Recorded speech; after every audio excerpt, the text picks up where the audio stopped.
Evidently happy as you know it didn't work, so let's try another one.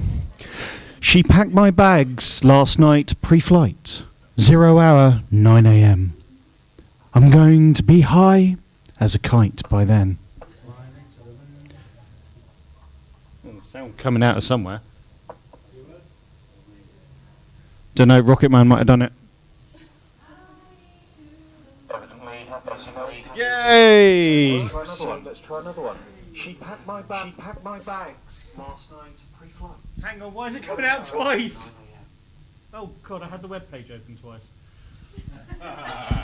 I'm awake. I'll miss the Earth so much. I'll miss my wife. It's lonely out in space on such a...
Last time I saw you was in the BIM Academy through 2 panes of glass and you having an argument with someone on your laptop. Yes, that was the last time we saw each other. How are you, sir? I'm alright, mate. Well, thank you for being one of my statistics online. I was wondering, because I can't see who's tuned in, but I could. I've not boosted up the analytics just because we are very limited on bandwidth. If the stream was dropping out, that was why. It's hilarious. My logs showed 2,000 disconnections yesterday. Literally, it must be buffering up my laptop, and as soon as it's got an internet connection, it's just dumping as much. But by the end of the day, I was about half an hour out of sync. So you was people coming remotely. That worked really well. It looked good too. Good. That was seat to the pants. That really was seat to the pants. Because it really made you look like you'd been on some Caribbean beach. That's because the room is really, really dark. Well, that's good. It's better than we're under the light. Very much seat of the pants yesterday. So Yeah. it Well, worked. it didn't look like it. Happy days. Happy days. Well, you two rehearsed this to Then death. Green came up with wood and started singing. That came across all right. Record. Let me go and dig it out. I recorded the entire day. So he posted on LinkedIn about it, and I just went, well, I don't really nice singing voice. Crap, I didn't know that. People were forgotten the people were watching it online. It's true because if we feel comfortable just in the room, you forget that actually there's a sound out there on the internet. So aside from me sort of talking to those, you got all what you like to do. Put me to work.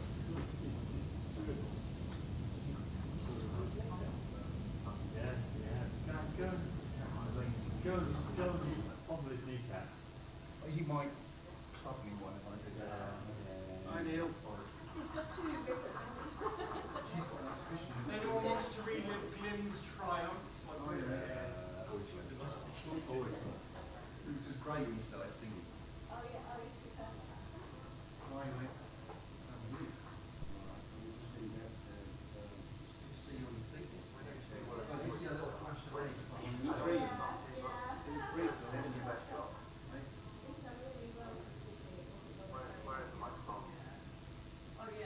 Sound breathe. And you open up, right? And funny. You gave away your dinner, don't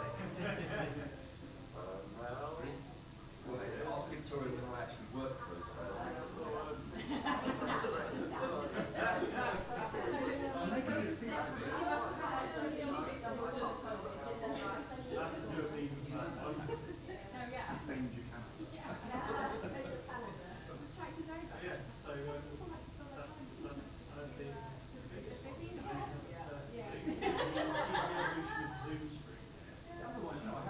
Literally, you leave 30 minutes. Yeah.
Everything here went black. I was like, turn back on. So yeah, Chris like a power lead. Now we hear about all these things that happen behind the scenes.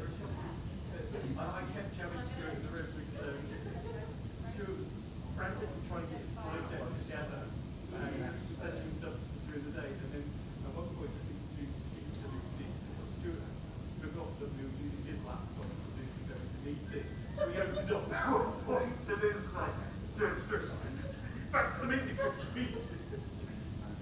There was another one where my file was so excited to open on this screen and it came up on the live stream. It's like, drag that off. It's covering up the slide. No, it's certainly not a BBC cost.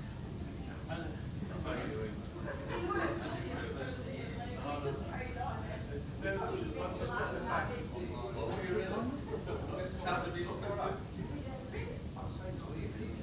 As he was speaking, he was coming up on his slide. I was having to watch like a 4 weeks late last.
Good morning, anyone on the live stream. Just testing audio here. We'll be kicking off the event shortly.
Good morning, ladies and gentlemen, joining us on the live stream. We're just running through some final technical checks, and the event will be starting shortly.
Live stream test 1, 2, 3.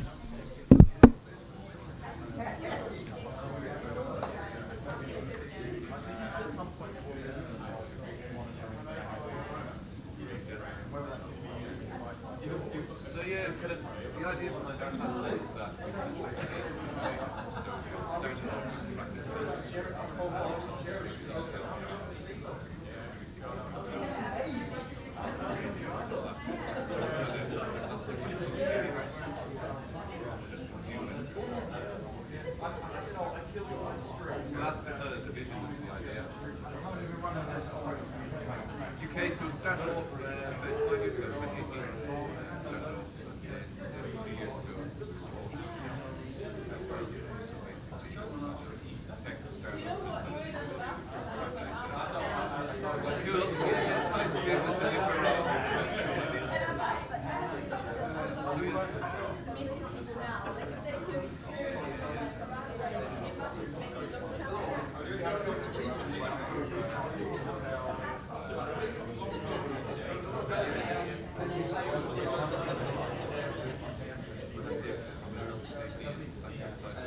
So we work with the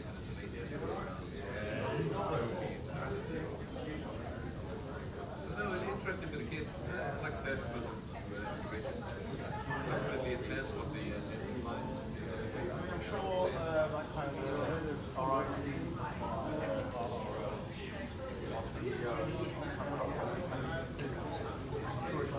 it's always on the road.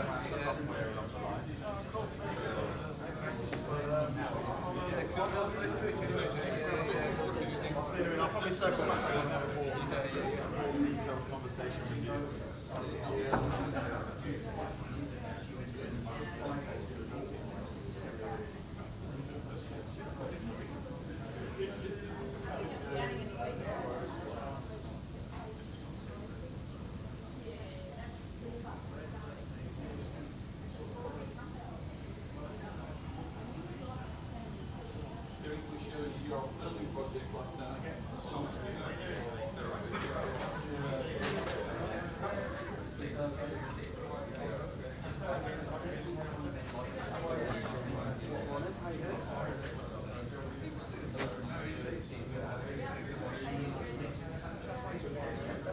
Thanks for the move.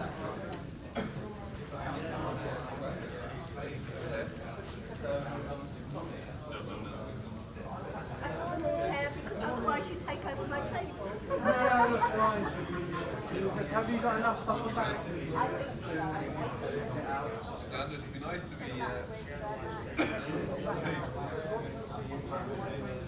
just coming in doing what you want and then Got to appreciate it. So if we're out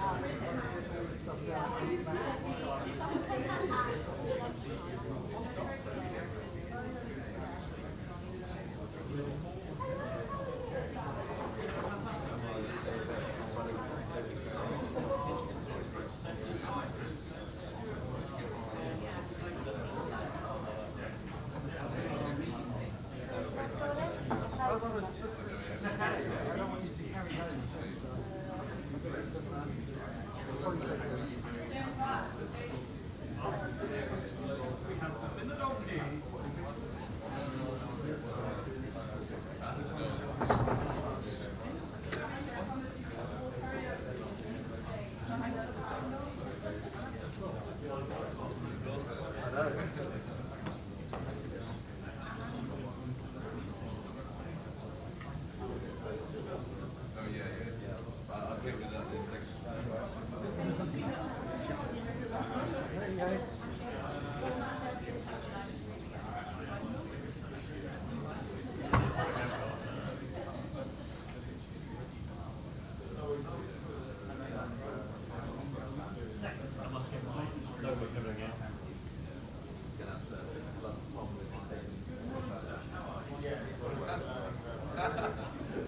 Why?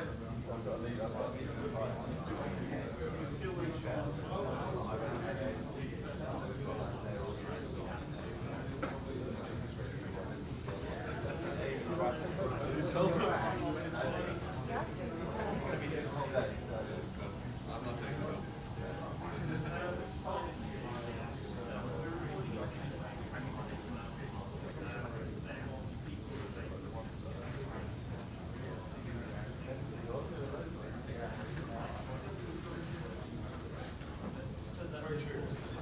Morning, buddy. How you doing? I'm alright. How are you? So,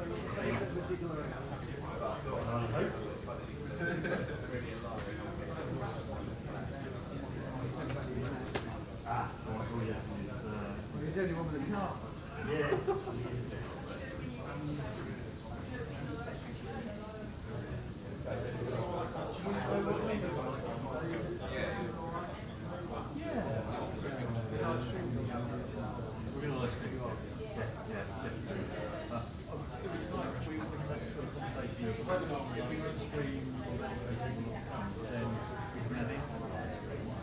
But we live stream anyway, so people will have, if they were coming, they're going to come in. Yeah, exactly. They're not going to kind of get halfway right here in the training and go, oh, they're live streaming. What time do we start?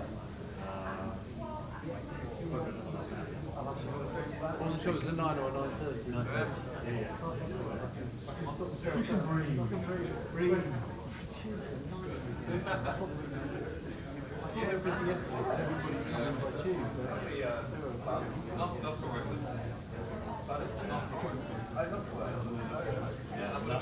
Especially if there was a, tube always been like where I've done literally the train ends where I need to be.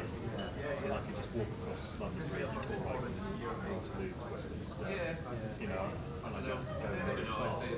But it's,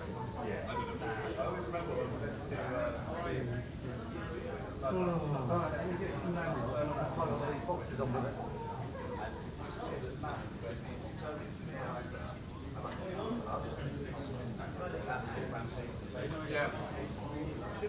That's what I'm worried about.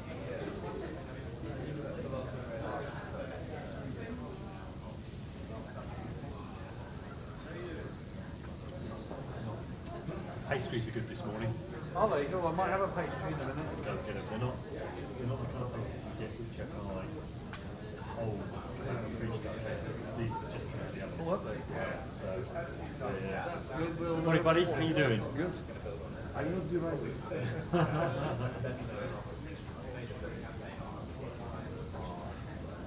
I think you're thinking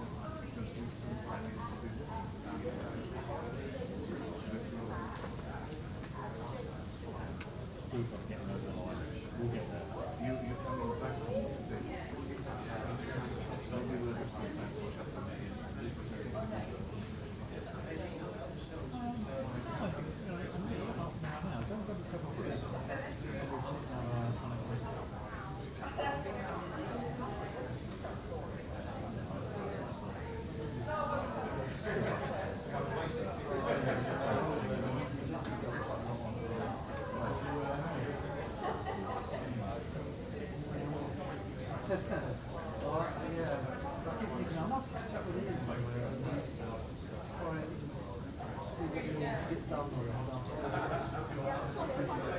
Heath Robinson. I think let's start. Round turn 2 off it. Everyone was getting involved. Together. I think that's probably alright. No, it's going to go down the side. It's going to go down the corner. The whole thing's going to go. Yeah, but what I'll do is I'll tie All over the floor. this With one those here, headbands. and then I'll put another one round there. Well, once you finish your Heath Robinson, I've got something to show you. Oh, okay, right. Ian's already had it pre-planned. You should come to. No. It might cost you a bit of your dignity. Dignity's already gone. My dignity went years ago. I'm not. No, it went yesterday, your dignity. This is just reminding you how bad it went. It's alright. You might become a meme. Oh, I like being a meme. Spend my life being. Oh, right, not quite. There'll be 2 of them. So close, sir. It's a good job we got tons of these. Flip it vertically, it would work perfectly. Don't tempt it. You'll now see how strong these clips are and if they stand up to Well, the if you abuse. go and hang that and you see like loads of some notepads strewn across the pavement, you know it didn't work. My wife's another brightest hole. Oh, hang on, I'm taking the surplus over the car. Taking the surplus in the I car. just needed a box to go back to the office. I was running in the office, so I thought, well, So if you hook them onto each loop rather than onto the top loop, that should give you enough. But I guess it depends on how much you trust those plastic doohickeys. That's actually a bit back on itself.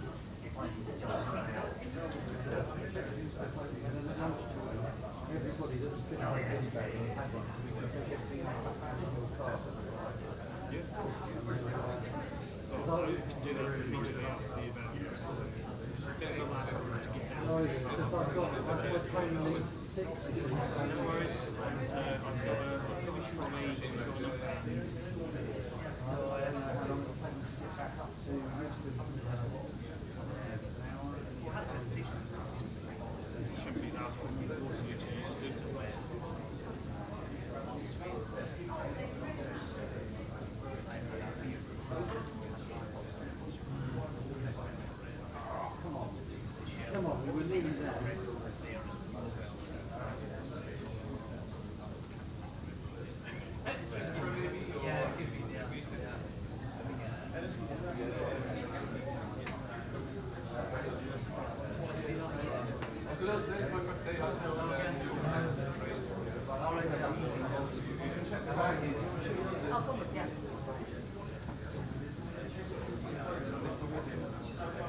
Good morning, ladies and gentlemen, on the live stream. We will be starting shortly. We're very happy to have you with us today. Unfortunately, you are missing the lovely warm pastries that are here in the room, but we do hope that you'll join us at the next event. Or the event will be starting shortly. Many thanks.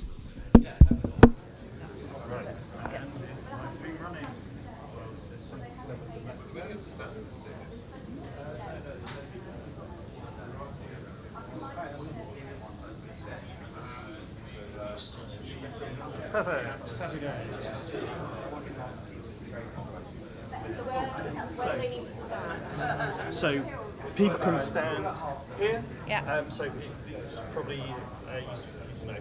So that's what's currently being displayed on the screen. That's the next slide. And if they've got any notes, they'll be there.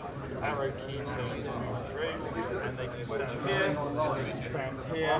We have people not there now. We have people here. As long as they're in this sort of vicinity, then well, if they go.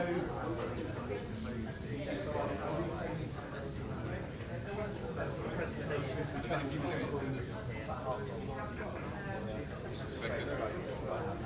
okay, I'll zoom out a little bit if necessary. Okay, I'll play that one by ear. Right. No worries, I'll play that one by ear. What I do ask is during the day, so between speakers, turn this off. So when they're on the lapel mic, turn this one off. Yeah. But then during breaks and things, so it's just that little switch there. It was on, there we go. But you can tell the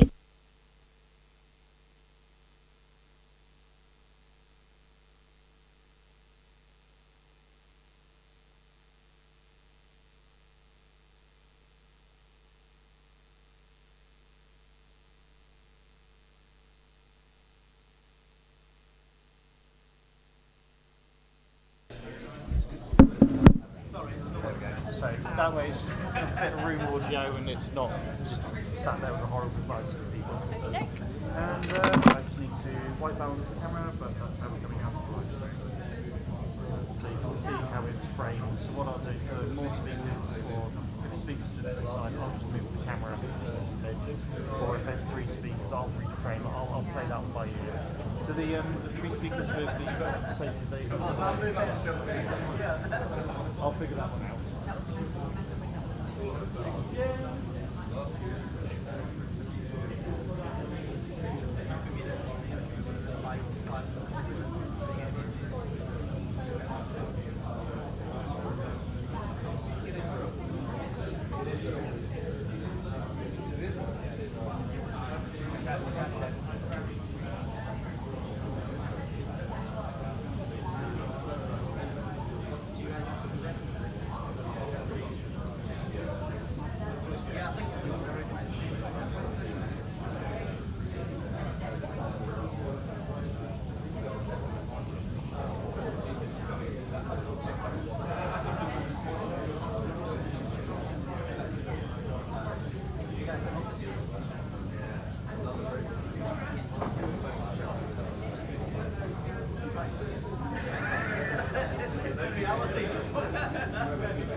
Lovely granular framing is Well, next time, you know, I need to involve the selected vegetable. I'll tell you.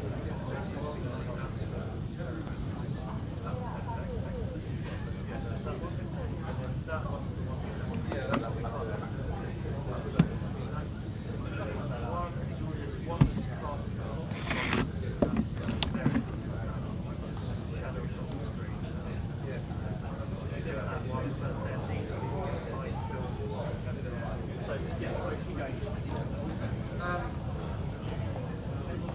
Yeah, so we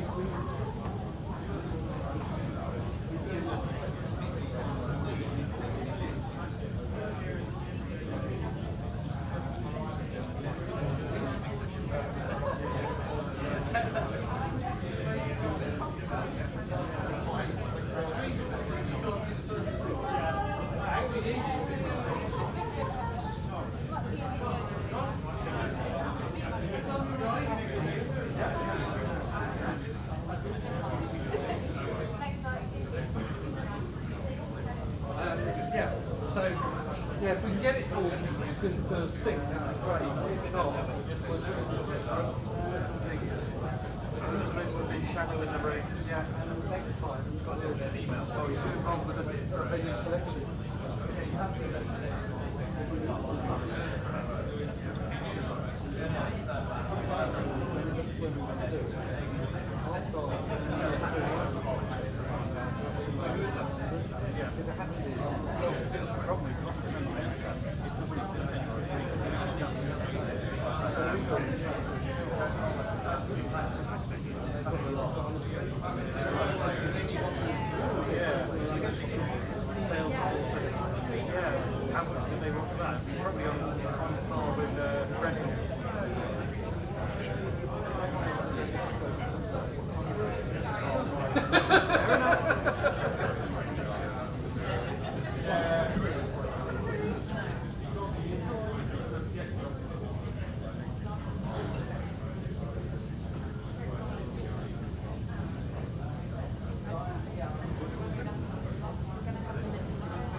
known each other from Reddit.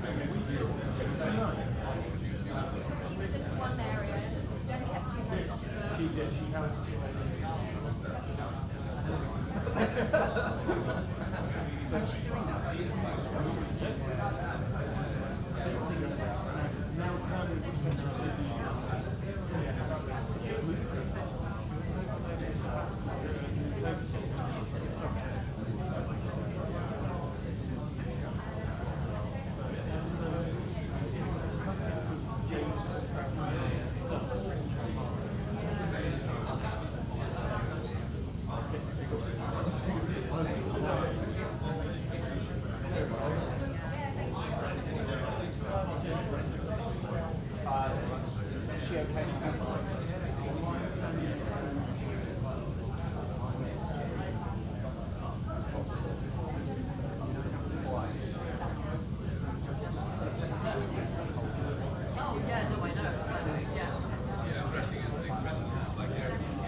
Sorry, I'm trying to find the presenter who's got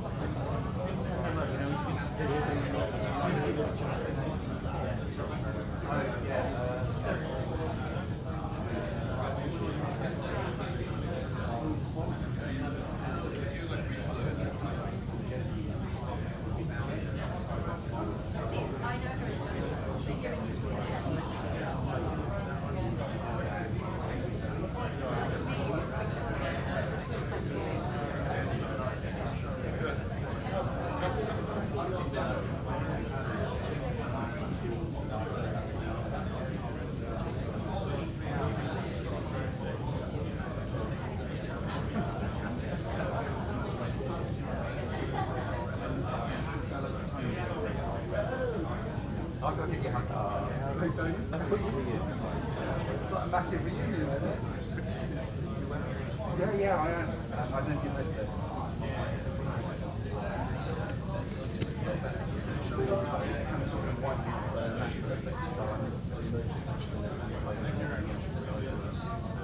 Yeah, she. Now I know.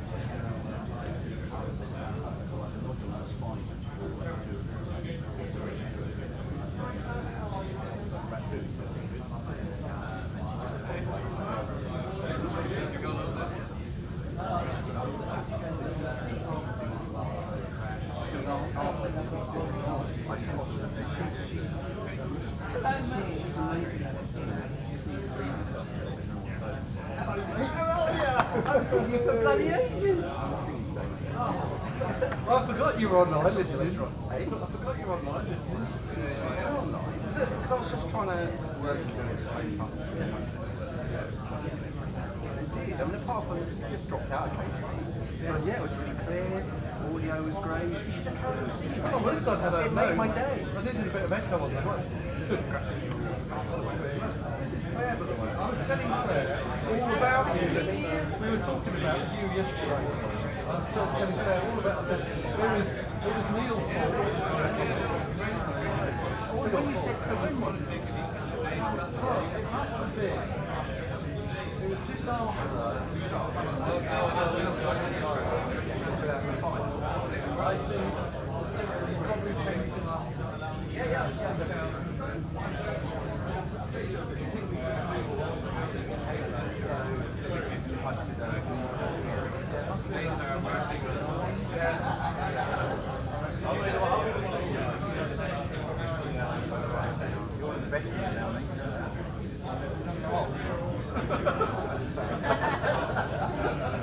I did say I looked around the room now and some people have aged really well. Thank you. I'm talking about myself. Right? Do a little that there.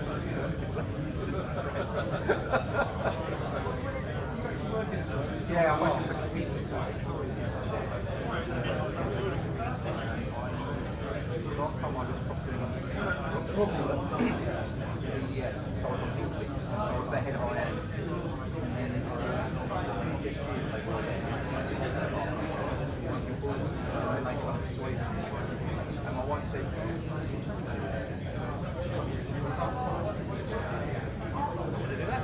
well, I put up with food. So I went to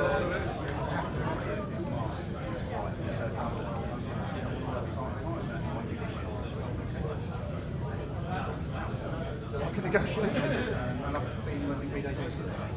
charity work on over 2 days. No, I've been trying to get into size well. It's difficult. I talked to someone 2 years ago. It was at Yagdale, but now it's Rolls Royce we're talking to. Oh, yeah. They haven't got combined investments. It's supposed to be back at the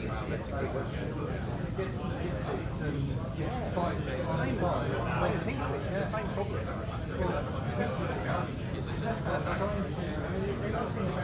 Bridgewater. I think it's beautiful having most parts of the capital population than anywhere else in the country. You know why we do it.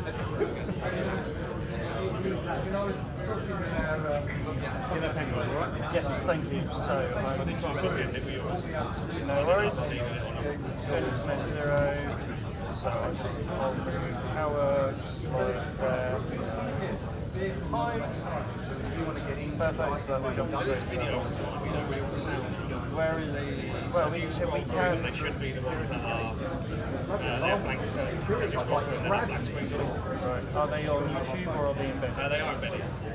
Probably just make sure the sounds off. Oh, you don't want these? No, they're basically just like a backing track. So you're going to talk over them? We can have the sounds. Oh, it's already on mute. I thought I did, but I was going to check the last thing was going there. Been there, done that. Is it just the two or? And then you go now. Can you imagine what the IT was? We had gold, silver, and bronze. Gold. Perfect. I'm going to drop any questions slide, or I'm going to change that to many thanks or something. Just because we do questions as part of the panel session rather than part of the presentation. Yes. Immediately after you tech session Q&A. Okay. So we'll just bring up everyone from the morning session. So you'll be sat alongside all of these other people, just here at the front, and then we'll just do a quick Q&A with gun mic. Okay. Okay.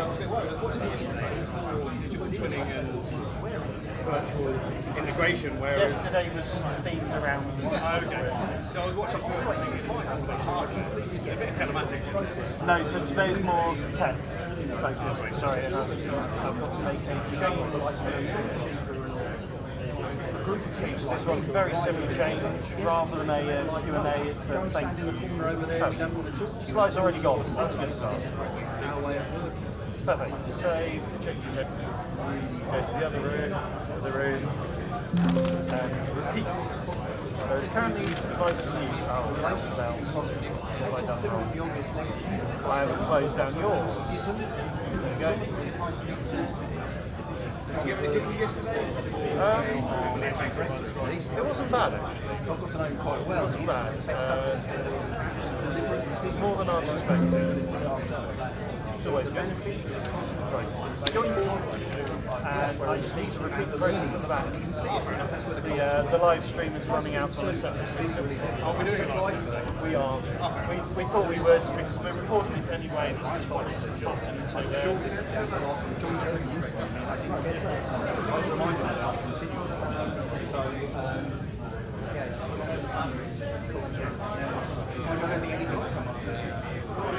I bang on about it so much that my wife just tells me to shut up and speak. I love that.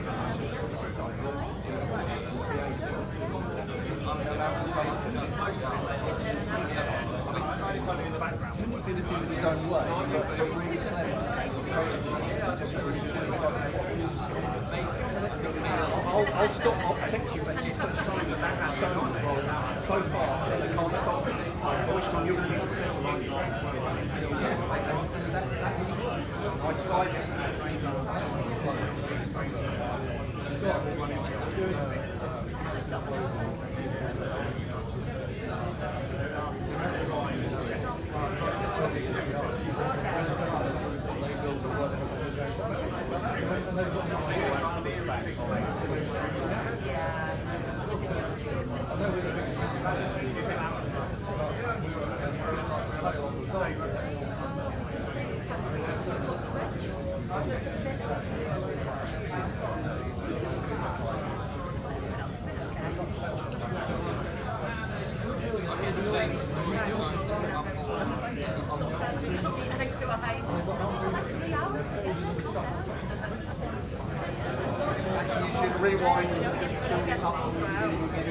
take a long time and have more longevity.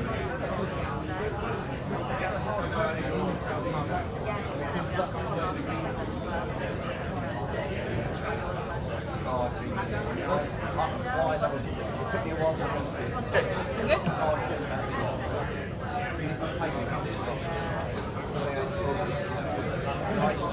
no train's going to crash. This train's going to crash. You won't measure what you're doing anyway. So, for all sorts of reasons, it's hard anyway. We're going to build So we have the camera set up so you're back behind here, stood slightly to the right, you're fine. If you stood here, we can't see you. We've got a mic that is currently set up with Neil, so we're going to pick up.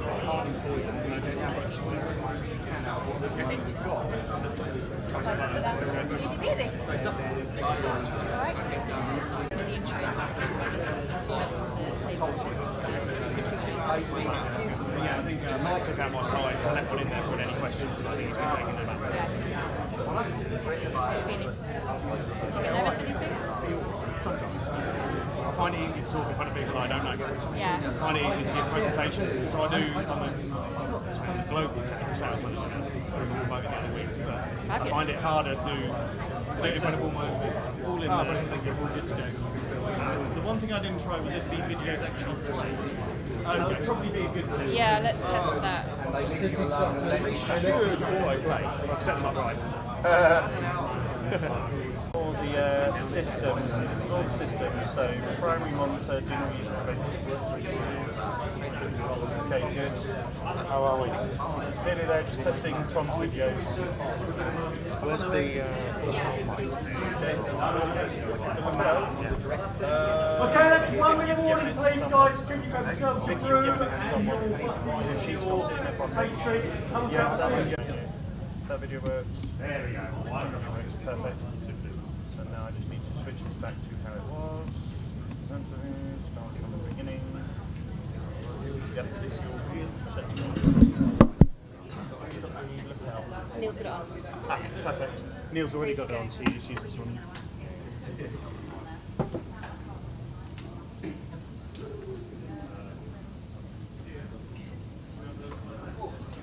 Yeah. I'll move over there. I think everybody on the line is shouting about people sitting down, coming up. The last person to sit down, of course, will get some form of physical. Perfect. You're looking good, Paul. I've seen you on Strava recently, so you must be fit enough to do burpees. Oh, do you want to demonstrate? I can demonstrate burpees. Somebody film it like this. Okay, you've got your hands in the air. There's a ripping sound. You drop down, put your feet down to the back, press up, down, and jump. It's very easy. Say something. You me over here, do you? Okay, superb. Quick recap from yesterday. It was a fantastic day. We had some really interesting presentations from the various people who are involved in the National Digital Twin Programme, but also some presentations from those who want to be involved in the National Digital Twin Programme. Because it's not about the chosen few or the limited people who are part of that clique. Everybody can get involved in some way. All you've got to do is imagine how your world, how your information can connect to that big circuit board into the big box of boring, and how your world could receive that information and then come out and use it to make good decisions for your business or for your communities or whatever that might be. So don't be shy in coming forward. I think we had a really good day, good amount of information, and if you missed any of that, don't forget it's online, okay, and we'll be on the website for a good many months to come. So I'm going to hand you over to Stuart to start off day 2. Okay, so for those that were here yesterday, thanks for attending for the second day.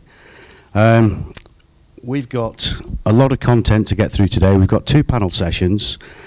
I haven't seen all the speakers yet for today, but hopefully they'll come in at the right time. All the decks are landed, and hopefully they land as well. Anyway, so yesterday, as Ian said, we had a lot of content, a lot of interest in getting involved. If you haven't approached anybody yet, please come and do that. So, I want to just give an introduction to me, but before I do, I'm just going to advance one slide. It was Colin. Colin unfortunately can't come today. Colin Everson from BAM.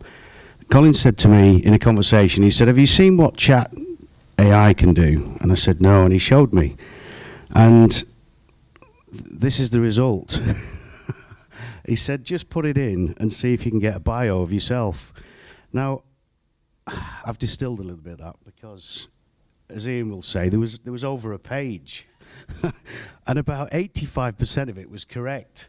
Some of it was superfluous and made up, but I was amazed. Anyway, I got 30 years in the industry, mainly designing, building, and would you believe, maintaining some of the assets that I was involved in, buildings and a few other things. But there's one thing about it is I have this days of when I was told to go out of an office and come up with a plan and include some ROI and some real benefits that could actually make a difference on the project. And I did that, and I've never looked back. I got involved in COMIT. I'd like to say day dot, but it was actually day dot minus 100 days, because the person that set this up actually worked in a research team on a fairly large project with me. That person was a designer, and there was a lot of ideas pushed around, and eventually, ultimately, COMIT was formed, and here we all are. So yeah, AI, chat AI, have a look at that. So the room Wi-Fi is a 5G connection, and that's provided courtesy of EMS. I know it's spelt differently, but that's how it was. That's how it was set up. So please tune into that. Has anybody got onto that? Yeah, okay, great. I also want to mention, before I hand over to Victoria, a couple of other things as well. The housekeeping Victoria will do. But our newest members, we've got 8 in the room. Guys, give us a wave. We've got Twin View. Where's Richard? There's Richard. We've got Nifty Lift. Where's Tom? Tom? Hi, Tom. And we've got Machine Max. Hi, guys. Thank you very much for coming, and thank you for getting involved in COMIT. Bit about COMIT, those that weren't here yesterday, what do? Well, productivity improvements is what we do. We promote innovation, best practice, and we facilitate understanding and networking. We have demonstration projects. We'll talk to you about those in a few minutes, or some of them anyway. Lots of like-minded organizations. We do it with members. We hold meetings, we have conferences such as this one. We also do a few other things. Podcasts. I've done some podcasts with a few people that are in the audience. I have plans to do a lot more. If you're interested in doing a podcast with me, reach out, because the list is growing, and it's growing fast. Projects. There's 2 projects, and you'll hear about two of those after I've finished, or after Victoria's handed over. 5G and safety. I see a few of the presenters in the room, but not all of them yet. And 5 other, there's actually 6 other projects, but I'm going to give a mention to drones, because Commit to Drones was a project and is now an entity in its own right. Where's Tony? Where's Tony? There he is. There he is. Talk to Tony about drones. Tony's been heading that up for, what, 3 years, 4 years now, Tony? And it took off. Literally, it took off, didn't it, Tony? It really did take off. A lot of interest generated, and Tony's mixing it with the good and the great. Some other projects in there. You want to talk about digital twins, Ian's your man, and any of the other projects, come and approach me. Oh, I've got 1 minute left, okay. Community days, we've got 2 community days coming up. The first one we've got is the 21st of September, and that's at Oracle's research centre in Reading. There is a sign up on the website for that, and there's another one on the 30th of November at IFS in Staines. That's about it, really. Networking. Thank you very much to our sponsors and supporters for today. What makes COMIT unique? As Ian said yesterday, this was a quote from an EPC. The events are very informative. Decisions are made here to real-world solutions with real-world people, you guys, for real-world problems. Have a look at the website and follow us for the rest of the day. So, I'm now going to introduce Victoria on my left. Victoria is a digital transformation consultant with the business advisory services at the Cohesive Group. Victoria is passionate about making a difference in the industry, a bit like me, a bit like all of us. And Victoria is experienced in digital transformation and asset information with specialist technical knowledge of strategies for whole life information management. So, Victoria, I'm going to hand over to you, and then I'm going to sit down. Thanks very much, Stuart. So, thank you very much, everyone, for being here. Appreciate all your attendance, especially due to the rail strike yesterday. I think everyone's having a bit of difficulty this morning still. So, quick ground rules for today. We don't have a fire alarm scheduled, so if an alarm does go off, please exit towards the back of the room and then out to the front. We are going to try and keep as prompt as possible. So all speakers, we do have, as Stuart's just kindly demonstrated, we do have some time cards at the back, which Max is nicely holding up for us. We will keep you to time. We do have a jam-packed schedule this morning and this afternoon, actually. So we're going to have Q&A sessions after all the speakers have spoken. So please hold your questions until the very end. And then panelists are going to come up and we're going to have a very detailed discussion, followed with a couple of breaks and things. Okay, so without further ado, we are going to hand over to our first speaker, Mr. Neil Pawsey, otherwise known as Pause.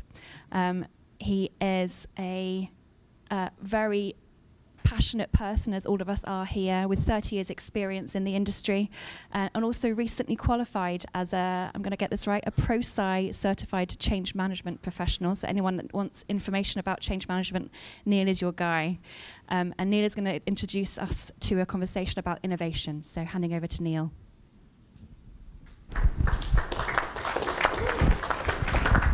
Thanks, Victoria. Am I on? Can you all hear me? Excellent. Okay, so Stuart asked me to, it's going to sound like an alternate now, I was asked to step in about a week ago by Stuart. I think we'd hoped to have David Philp, who is a colleague of both Victoria and mine, who'll be known to quite a few of you, I would imagine. I'm not sure I'll live up to his stellar personality, but I'll do my best to fill his very big boots. So Stuart asked me or challenged me to think about innovation, so that set me into a blind panic last week and thinking, what the hell am I going to talk about?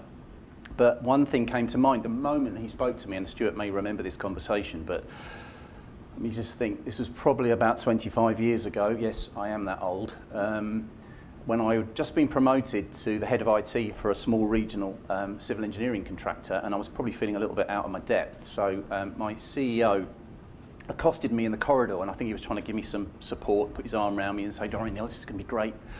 And he said, so Neil, what are the 20 new things that you're going to bring to my table in the next 12 months? I was a bit taken aback by that because I wasn't quite used to being challenged in that way within that industry, because those of you who work in construction know that we don't have a particularly good reputation for innovation, and I'll come to that in a minute. And I thought, well, I've got to question him about this. So I said, well, Richard, what do you mean? And he said, well, two reasons really. Well, the main reason is if I don't ask, I won't get. But also I know that the 20 things you're going to bring me this year, 19 of them probably won't work. But those 19 things we'll learn from. And you might bring me that one golden nugget of innovation that might drive us forward. Now I have to say, and I've had a fairly long career, that really stands out. And it stands out for the wrong reason, really, because I can only think of one other instance when I worked for Crossrail where innovation was front and centre, where we were actively encouraged. In fact, Crossrail, those of you that know of it, brought out an innovation programme called Innovate 18, the legacy of which is available online and the legacy of which is probably benefiting projects like Tideway. So that's really my first instinctive gut reaction to that. The next thing I did And I've been involved with COMIT from year dot, probably just after Stuart, I think, when I was introduced to COMIT. And I dug back into my archive and I found some slides from 2003, which are on the left-hand side, and they kind of speak to perception and they kind of speak to innovation. I'm not sure they're as PC now as they were then, particularly that picture at the top. But I just want you to draw a comparison to, if you can read it, some of the things that were being said then about the industry, and I do mean construction in the broader sense that, you know, lazy, shovel leaning, it's a metaphor, but I think it's probably true. Cheating cowboys, not sure about that. But I think the third one, conservative and stuck in our ways, is still true now. There's a couple of cartoons at the moment which you can't read, but they kind of speak to the same thing, but humorously. On the right-hand side is a recent quote from a McKinsey report. So can you see how much we've moved in 20 years? Arguably not a lot.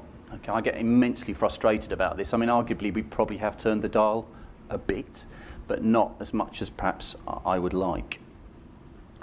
So another couple of slides, and I used to deliver these presentations. I particularly like the one bottom left. Second mouse gets the cheese. Do you understand what I mean by that? We're notorious in this industry for being risk averse, and we'd much rather see the mouse try and get the cheese and probably get its head crushed and then work out that what it did wrong in order for that to happen for us to move forward. But the trouble is, if everybody does that, then we're not going to move, are we? But the barriers to innovation, which is in the top left slide as you see it, can you see the connection between that and the ones that I researched last week? I mean, there's a direct correlation.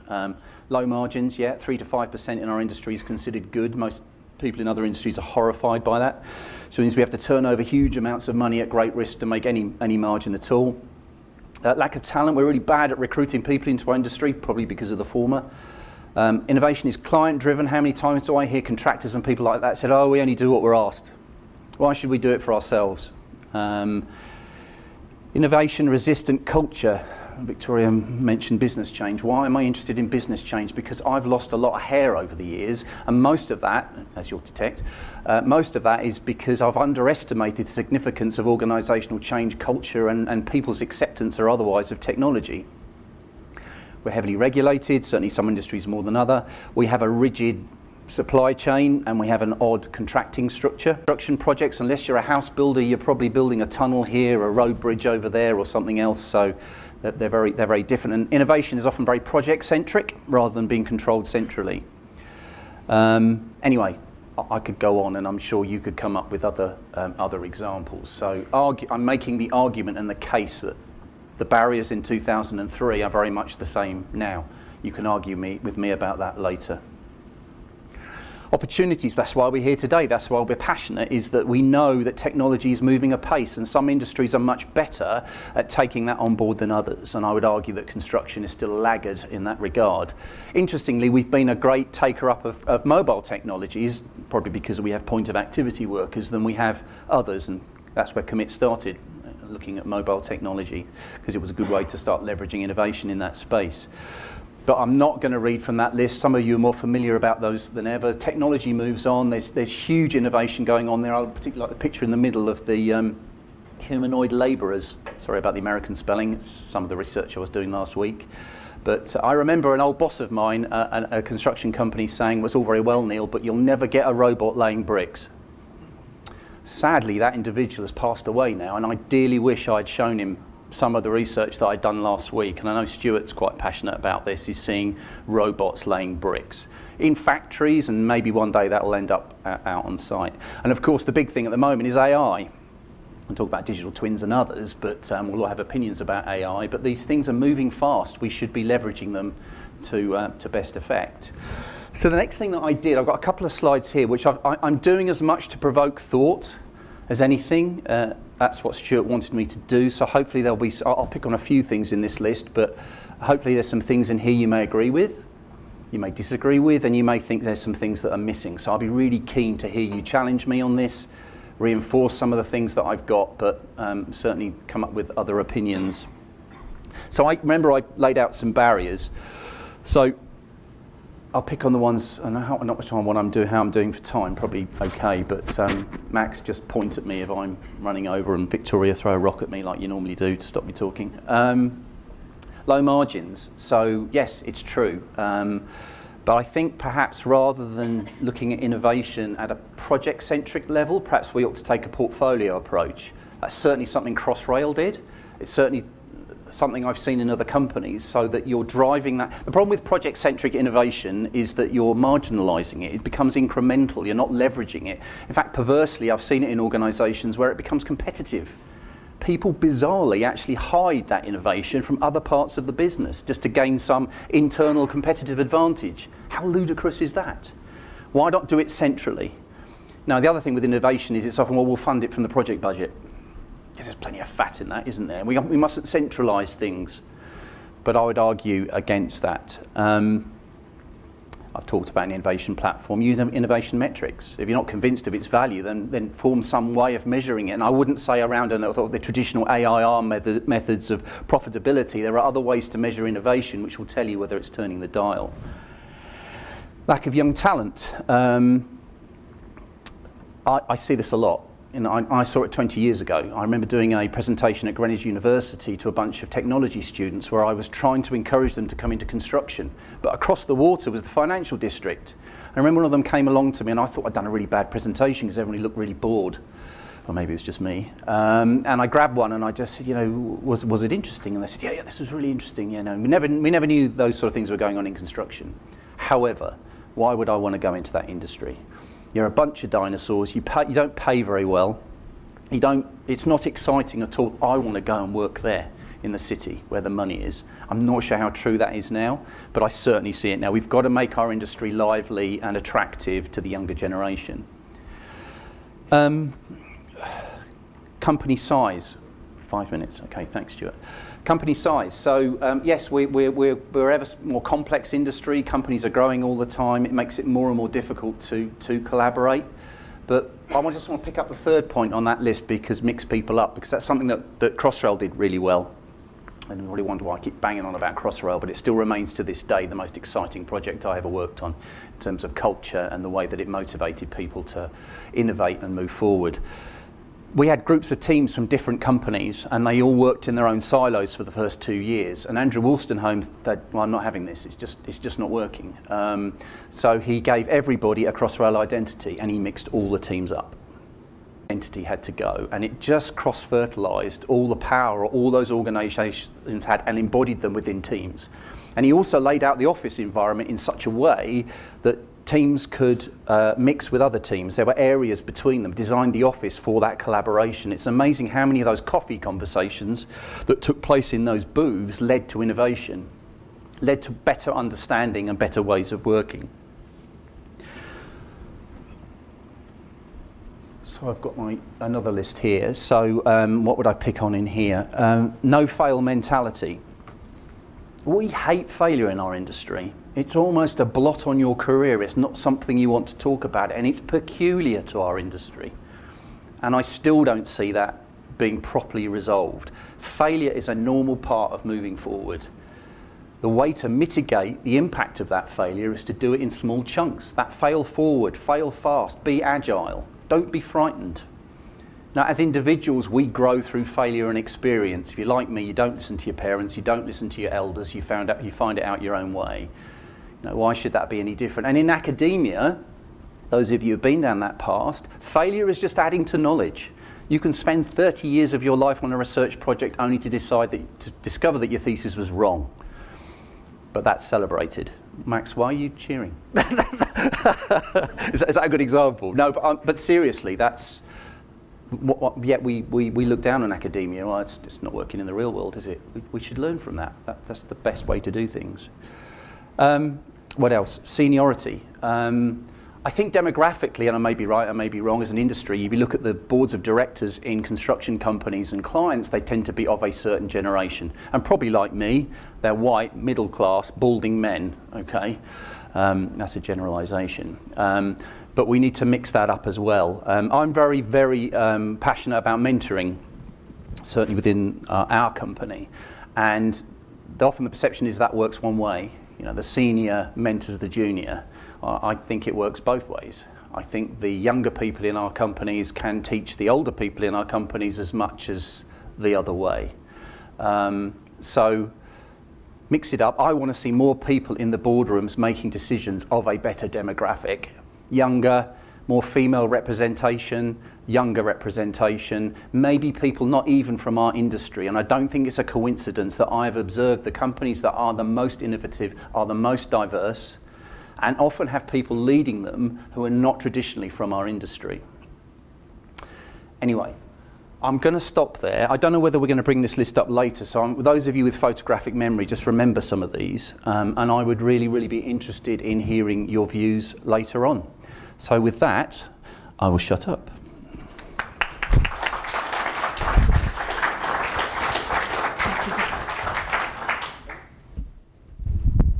It's working again. Yes, thank you very much, Neil. So whilst our next speaker is clearing up with the microphone, Neil, you look like you're struggling. Do you want some assistance? You're good. So our next speaker is Steve Slater. Now he is an IT site services manager working for Waits Group and is another common face at the COMIT, in the COMIT area. He's been involved in COMIT since 2005 and is an expert in providing IT services in the construction industry. And he's going to speak to us about the COMIT 5G project, which he's leading, and he's eager to explore how 5G can transform the construction industry. And on that, I'll hand over. Thank you very much, Victoria.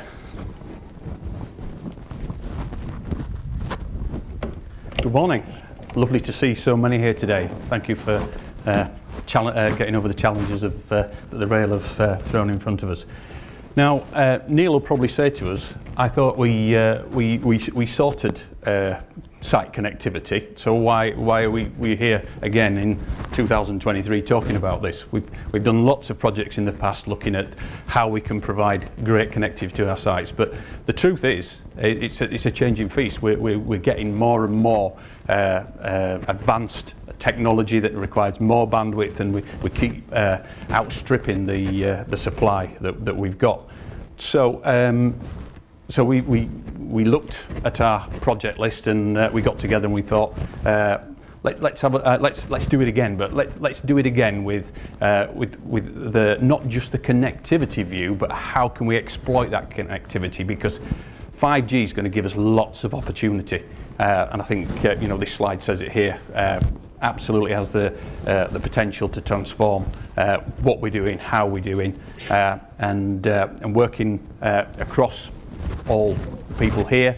We've got lots of innovation, lots of knowledge, and we've got a really great opportunity to explore that.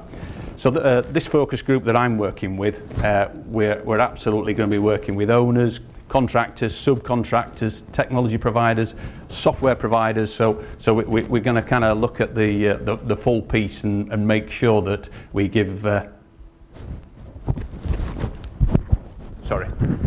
Sorry, Max. I'm making too much noise. I always get told that. So we've got a real great opportunity to do this, hence why we kind of set up this project.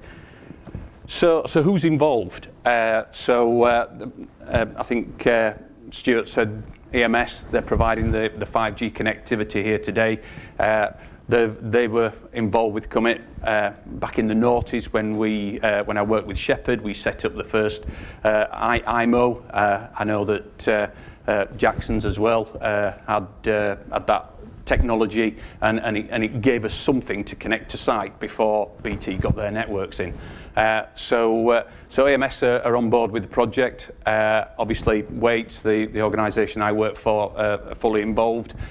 We've got Colin Everson, who's done a lot of work in the Outer Isles of Scotland from BAM Nuttall.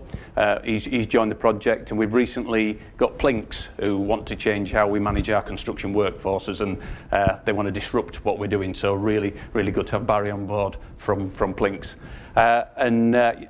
agile handover. You probably know Fran from Toys for Techies. He normally comes and gives us all sorts of good stuff just before Christmas shows. So he's on board as well to help us with some of the views out there that perhaps we wouldn't be looking at.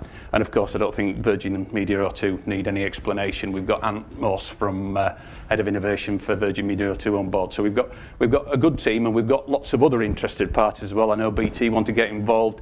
I know we've got other construction companies want to get involved. Wilmot Dixon have expressed an interest, and Morgan Sindel, and so we've got quite a few. So hopefully we're going to get a real good spread of what we need. So what is 5G? This could be a very long and complicated answer, but in its simplest form, it's the next iteration of mobile data networks after 1, 2, 3, 4. But this is, the technologies tell me that this is different, 5G. This is a transformational technology because they're not just doing more of the same. And it's going to open some real opportunities. And I think the biggest difference is the scale of which that this can go. So when we went from 3G to 4G, we went from hundreds of devices to thousands of devices being able to connect at the same time. They tell me now that we're going from the thousands of devices on 4G per tower, mast, cell, whatever you want to call it, is going to be hundreds of thousands and millions of devices, and this is going to open up lots of opportunity. It's sometimes good to reflect on where we've come from. So I think we all remember the Motorola bricks, so we're old enough to know. So the big heavy thing that you couldn't lift was back in the 80s. The 90s saw the Nokias with the snake game, which has made an amazing comeback recently. In the noughties, we saw 3G, and that's when we first started working with the IMO from EMS and the connectivity to site.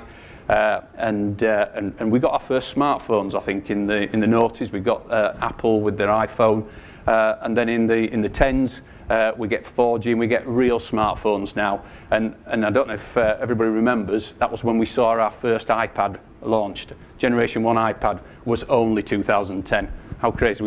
We think that they've been here forever, but yeah, and obviously now. Almost all devices now that are being launched are 5G capable. So, and this concept of connecting everything to the network is really coming to light. So why is it essential for construction? So why are we doing this? And I've alluded to the Rapid Site project that we had, Neil, probably 10 years ago, maybe more. Last iteration of it, we produced a catalogue of what was available, and it's still a challenge today. We've got somewhere in the region of 60% population coverage of 5G currently, so we still got lots of places where rapid connectivity is still a challenge for us, and I think. Making the technology providers aware of how crucial it is to be able to get that connectivity from day one, because otherwise we can't do all the other things that we got up there. We can't get our central applications. Everything's moved to the cloud recently, so much more reliance on being connected. We used to have servers and things on sites. Now that's all gone up to the cloud now. So far more important, we have internet connections from day one, and we know what happens when we don't have the latest drawings and things. Yeah, I mean that image up there kind of shows what, you know, in a geoval way what could happen, but that is not uncommon. Is where we build things in the wrong place. Rework is costing the industry an absolute fortune, and we wonder why our margins are so low, to what Neil alluded to, 2 and 3%.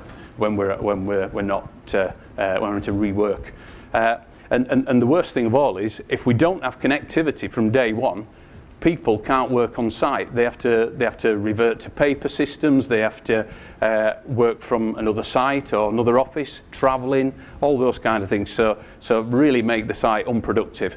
And we won't get the specialist teams. We talk about all the good stuff that we can do, but we can't get the teams with the specialisms on site if we don't have the connectivity. And ultimately, if these lead to delays and reduced margins, and nobody kind of benefits from any of this. And the real opportunity here with 5G is the Internet of Things. So we talked about there being able to connect to multiple things, and absolutely enabler for that. And they tell me that IT security will be much more improved, much enhanced in 5G. So that's got to be a good thing. So we said it's going to transform the business world. Absolutely. All sectors are going to benefit from this. More so the business world than the consumer. The consumer can maybe download a film or what have you a little bit quicker, but the real differentiator is going to be for the business world. And as we can see here, I don't think there's any organisation or group of organisations that aren't going to benefit from this. So just going into the kind of specifics we talked about for construction, Tony with his drone project. I know you've done quite a bit of work with 5G, so lots of opportunities there. We saw robotics, the bricklayer, the robotic bricklayer. We're going to have autonomous machines out there. All this is all going to be possible with 5G. Again, thinking back to the multiple devices that are going to be able to connect to the network, and it's going to be a real enabler. Again, really important thing is making sure we know where everything is on the site, tracking assets, and making sure that we can make the most of that. And AI and augmented reality, again, it needs a lot of bandwidth. It needs to be always on. It needs to be connected. So a really really key thing. And last but not least, health and safety across the workplace, which is absolutely paramount. We're going to be able to make sure we have geofenced areas for safe working. We're going to have alerts. There's all sorts of things that we can do there. Okay, back to the specifics of the project. So we're breaking this down into 4 phases. The first being, as we've talked about, connectivity. So last year, Waits moved all their 4G rapid site connections across to 5G with the help of BT. We're going to write that up and we're going to share that because there was some good learning from that. It has really made a massive difference to how Waits can function at the start of a project. I was expecting somewhere in the region of about 25% of our sites to be 5G enabled once we went through that project. I was a bit sceptical of the figures that BT shared with us, but we actually it was nearer 60 to 70% of the sites that were 5G enabled, and we had to throttle back our main core network so that we didn't flood the network and cause problems. But yeah, really successful project. So we're going to write that up with the help of BT and the project team, and so we'll share that with the wider audience. And the other part of connectivity is what do we do if we don't have a network? So we're looking at a pop-up 5G private network. So we're going to test this in a kind of controlled conditions, and we're working with Sunbelt to try and come up with a suitable site location for that. Next phases, we're going to look at how we can exploit that network. So in phase 2, we're going to be looking at how we can make sure the project runs to time.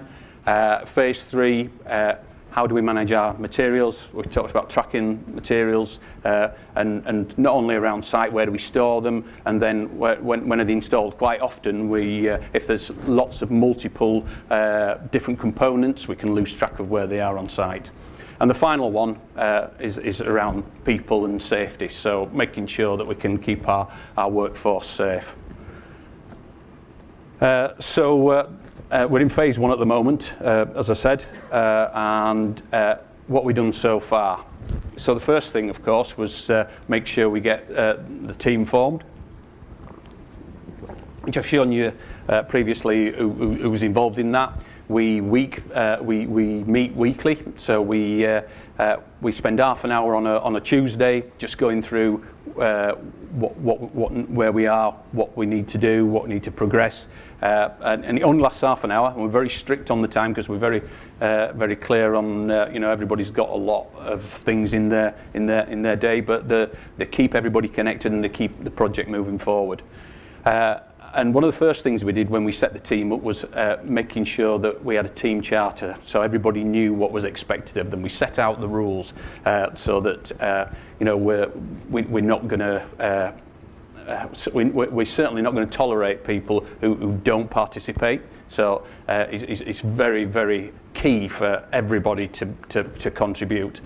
So that is one of the key things, is making sure and be respectful of others. We're going to be sharing information which can be quite sensitive to organisations. We understand that people want to keep their crown jewels safe and they don't want to share, but that's what we're here for. We're here to share and have some really great learning. So the next thing we did, we agreed the four phases that to the project have just gone through.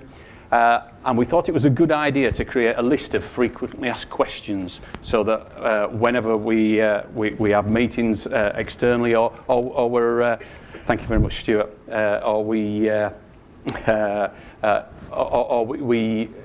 want to onboard new members, we've got a good list of things to be able to answer.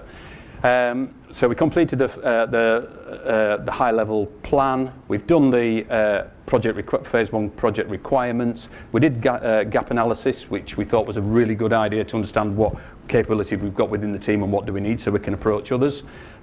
We've done the solutions design for phase 1, and as I said, we're now looking for a site. So we've done the site. So what we're doing next? So we've got site location to get agreed. We need to deploy the pop-up network, and we're going to connect to other 5G focus groups. So Colin Everson is part of a government-funded project group. So we're joining forces. So we're going to share learning with that, which I think is a great opportunity. And we'll review the project requirements for phase 2. Thank you very much, Stuart. And we're looking to expand the team. So very quickly, why should you join? All the things I've just said, the benefits absolutely are you're going to be at the forefront of the technology. It's low risk. We're all averse to risk in construction. It's low cost, and you absolutely get the opportunity to explore how your businesses can benefit. And we're going to explore how we can exploit these and again, so why should a great person said, none of us is smarter than all of us, which is absolutely why everybody's here today. So if you want to get involved, please contact me or Stuart. Come and talk to me in the breaks, and we're lovely to have you on board. Thank you very much.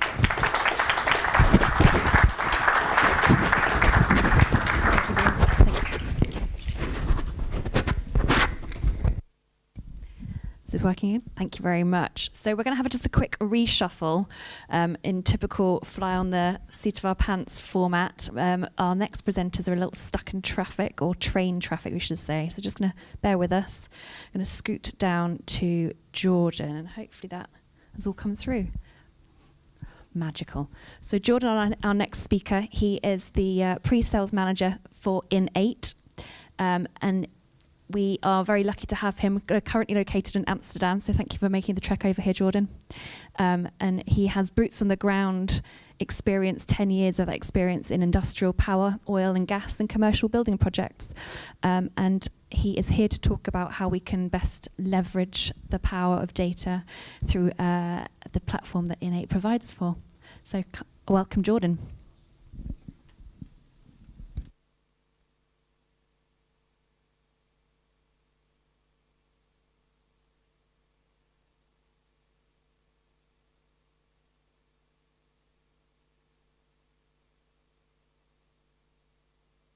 Can you hear me now? Can you hear me now? All right, so do I just click the arrow? All right, perfect. So Jordan Cannon, I don't need to introduce myself again. So glad to be here. We're going to be talking about, the theme today is about wisdom. And so what the heck is wisdom? We'll get there and talk about it, but it's really the transformation of how data in our industry turns into wisdom. So we'll see a lot of common themes in the sessions, from the sessions building up into this today. So without further ado, we don't need to know more about myself.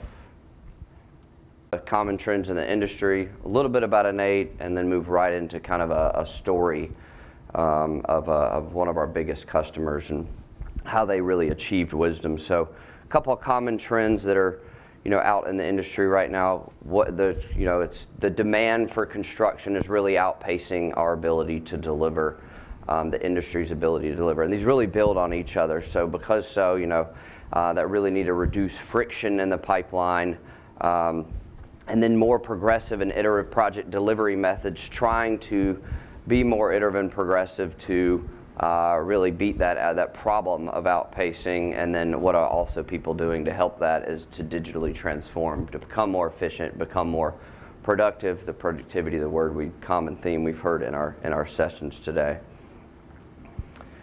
So a little bit about Innate quick, just to say who the heck is Innate and what are we doing here. So we have over 5,000 employees. There's over 550,000 people that are users in the software. We're across 60 countries. We have 8 offices. I am based and help run our EMEA office based out of Amsterdam. We're really a project management, program management, connected platform that's really connecting your people, your processes, and workflows really across the project life cycle. Just quickly what our platform looks like in terms of what we cover in the platform, and you'll see why we're talking about why this is a common theme, is that anywhere from the early capital planning all the way through into the operations, we have estimating, we have controls, we have scheduling, field solutions, you name it. It's really the whole all part to really manage project information, project scope and cost, risk, project information really across the whole life cycle. And the differentiator we are in the marketplace really is for a very connected solution. About 2 years ago, we had all the tools we really need in the market, all SaaS as of 2017. And then we really moved into more of a business process perspective. So we really focused on bringing those people, the stakeholders, from estimate phase when it goes into project award and into execution. So really the last 2 years we're really focused on integration, and we'll see how that integration really falls into turning data into knowledge, into wisdom in that journey there. I kind of mentioned this already, but really it's spanning across the whole pre-planning phase all the way through operations. It's really important.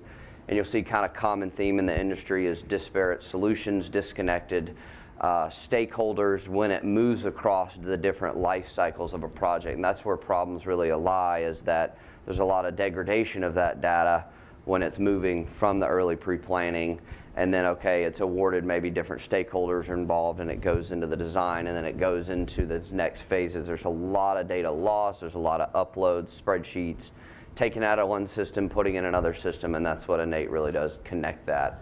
So Innate's really solving that industry problem there. So enough about Innate. Let's talk about sort of a data maturity curve.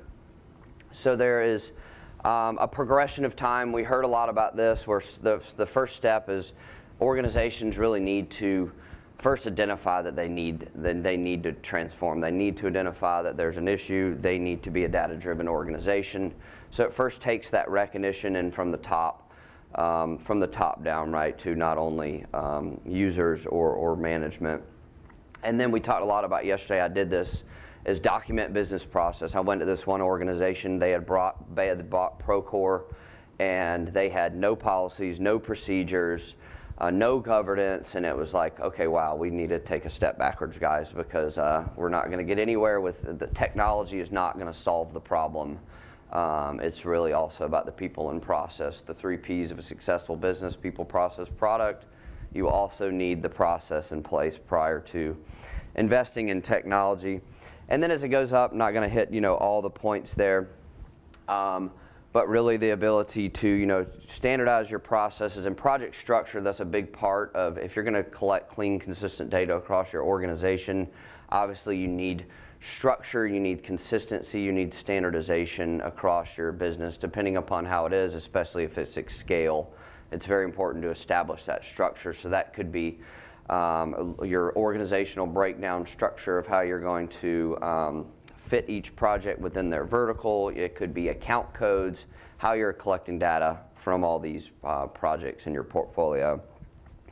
All the way up to that, then we need to digitize, we need to roll out tools, then you need to train and refine. All the way through the kind of the top level is the goal to get to is to really create a learning organization. And so this is kind of the transition of data curve and data maturity. A lot of people are very, very low. I think the industry is still probably on the left side of the curve here, and our goals are trying to meet that top right part of the curve to really be a data-driven learning organization. So what are these kind of 4 boxes here?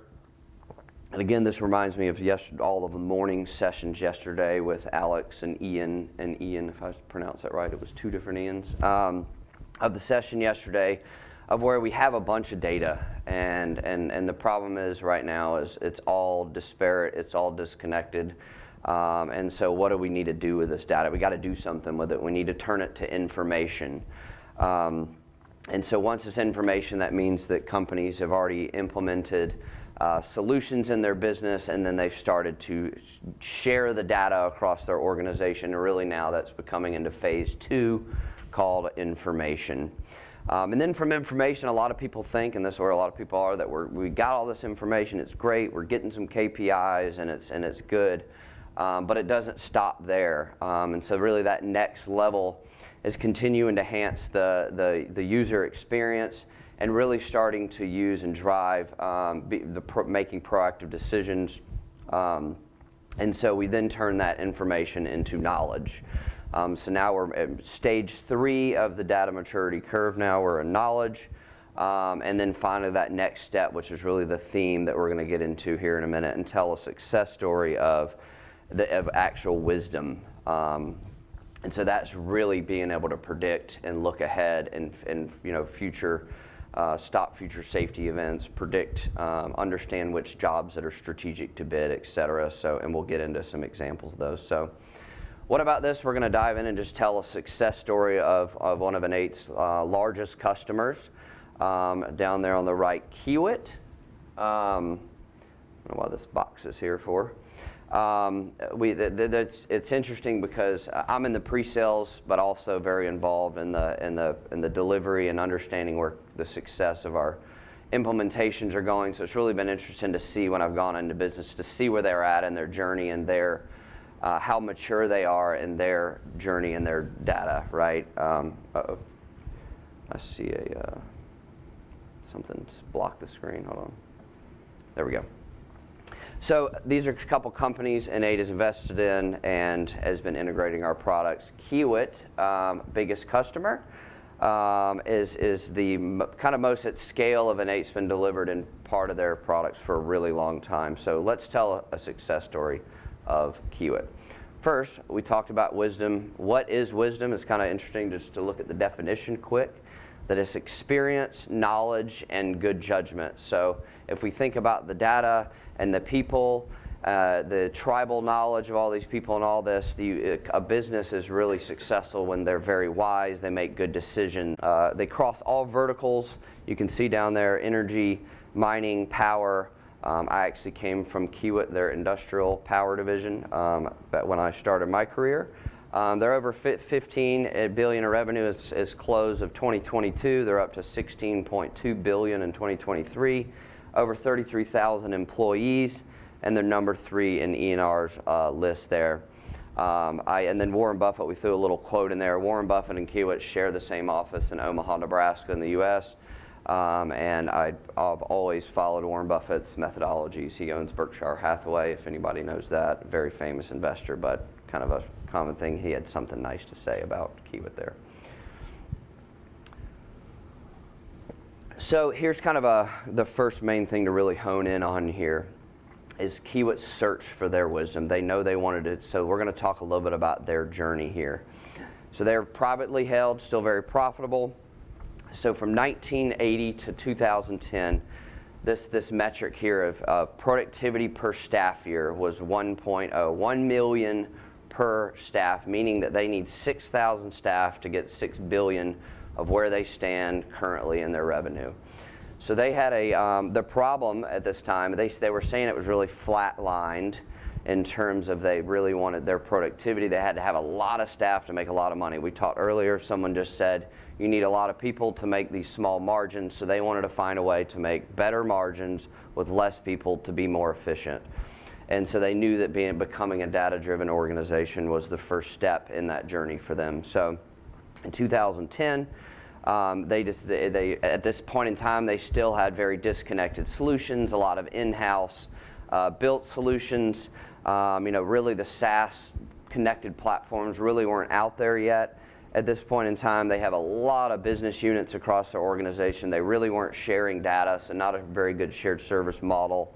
And so they came up with a goal. They said, we want to increase this productivity per staff by 50%. So 1.5 million per staff year so they can really increase their revenues with less people, more efficient. So let's talk a little bit about their journey and some early results and kind of what they did too. So their first decision was in 2010, they selected SAP as their ERP. It's the foundational piece of an organization is your accounting system, obviously. And then I think by 2000, so that's the first part is that they started to have some data, right, within their ERP system. And then they really needed to go kind of in an Innate side. So by 2012, this is when Innate, they bought a company called Hard Dollar. People are probably very familiar with Hard Dollar. It was an estimating solution. It also had an execution side of the house. Kiewit bought that company, Hard Dollar, and brought it into their business and started integrating it with SAP. So by that point, 2015 came around. They had part of the Innate legacy solutions on-premise. They also had the SAP. They had started to integrate them, so we're now in phase 2. We had some data. We're now getting some information out of it with connected to an ERP system. So as we kind of move forward in time, this is when SaaS really started to come out, 2016, 2017, Innate launched their full SaaS platform, which Kiewit was the first customer and adopted. And at this point now we were really starting to have all of the tools in the marketplace. We had the project information, the project cost, the estimating, the schedules, all the components that they needed and integrated in an integrated manner to really start to kind of take it to that next level with knowledge. They started to really share their data across their organization.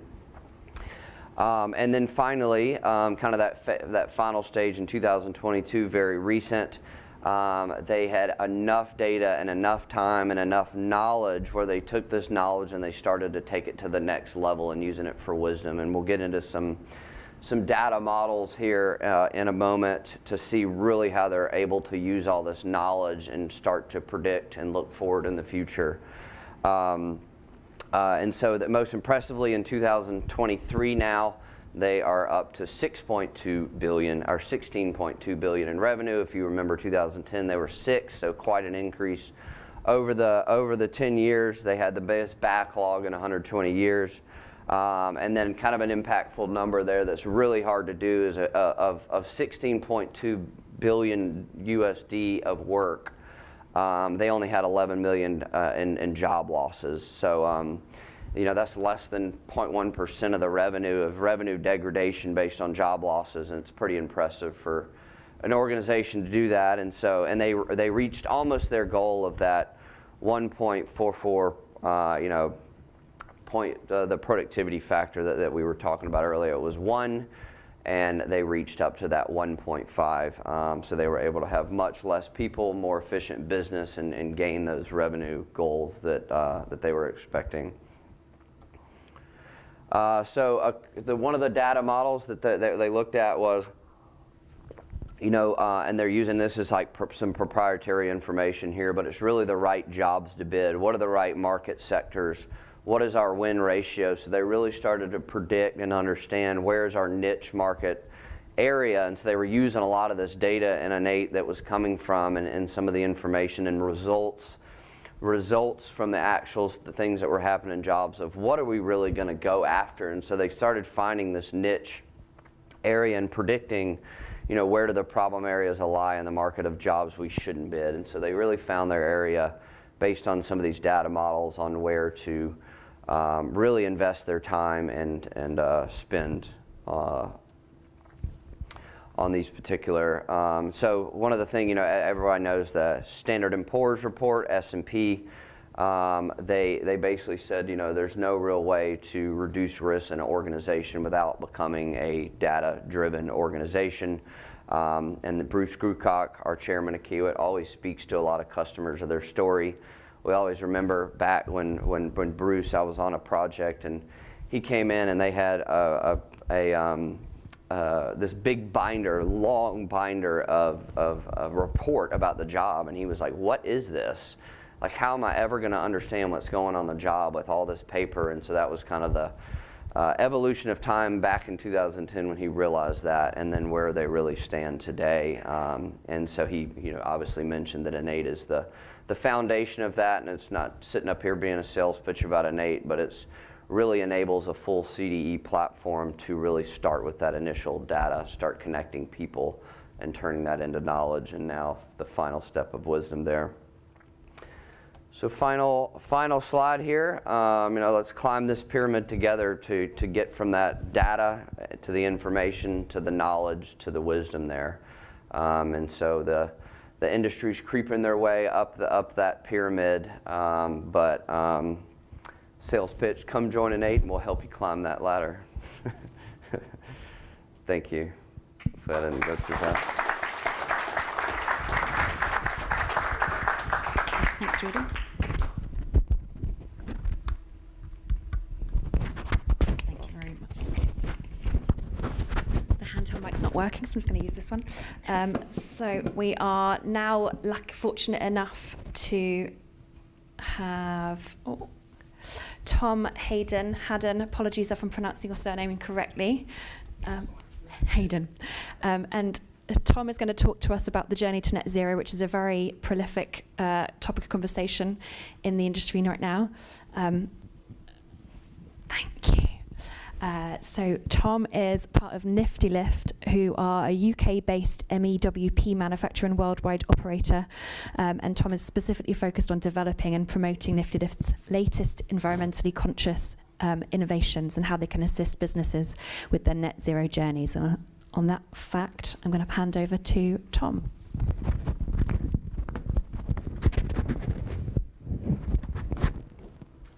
Hello. Sounds about right. Thank you very much.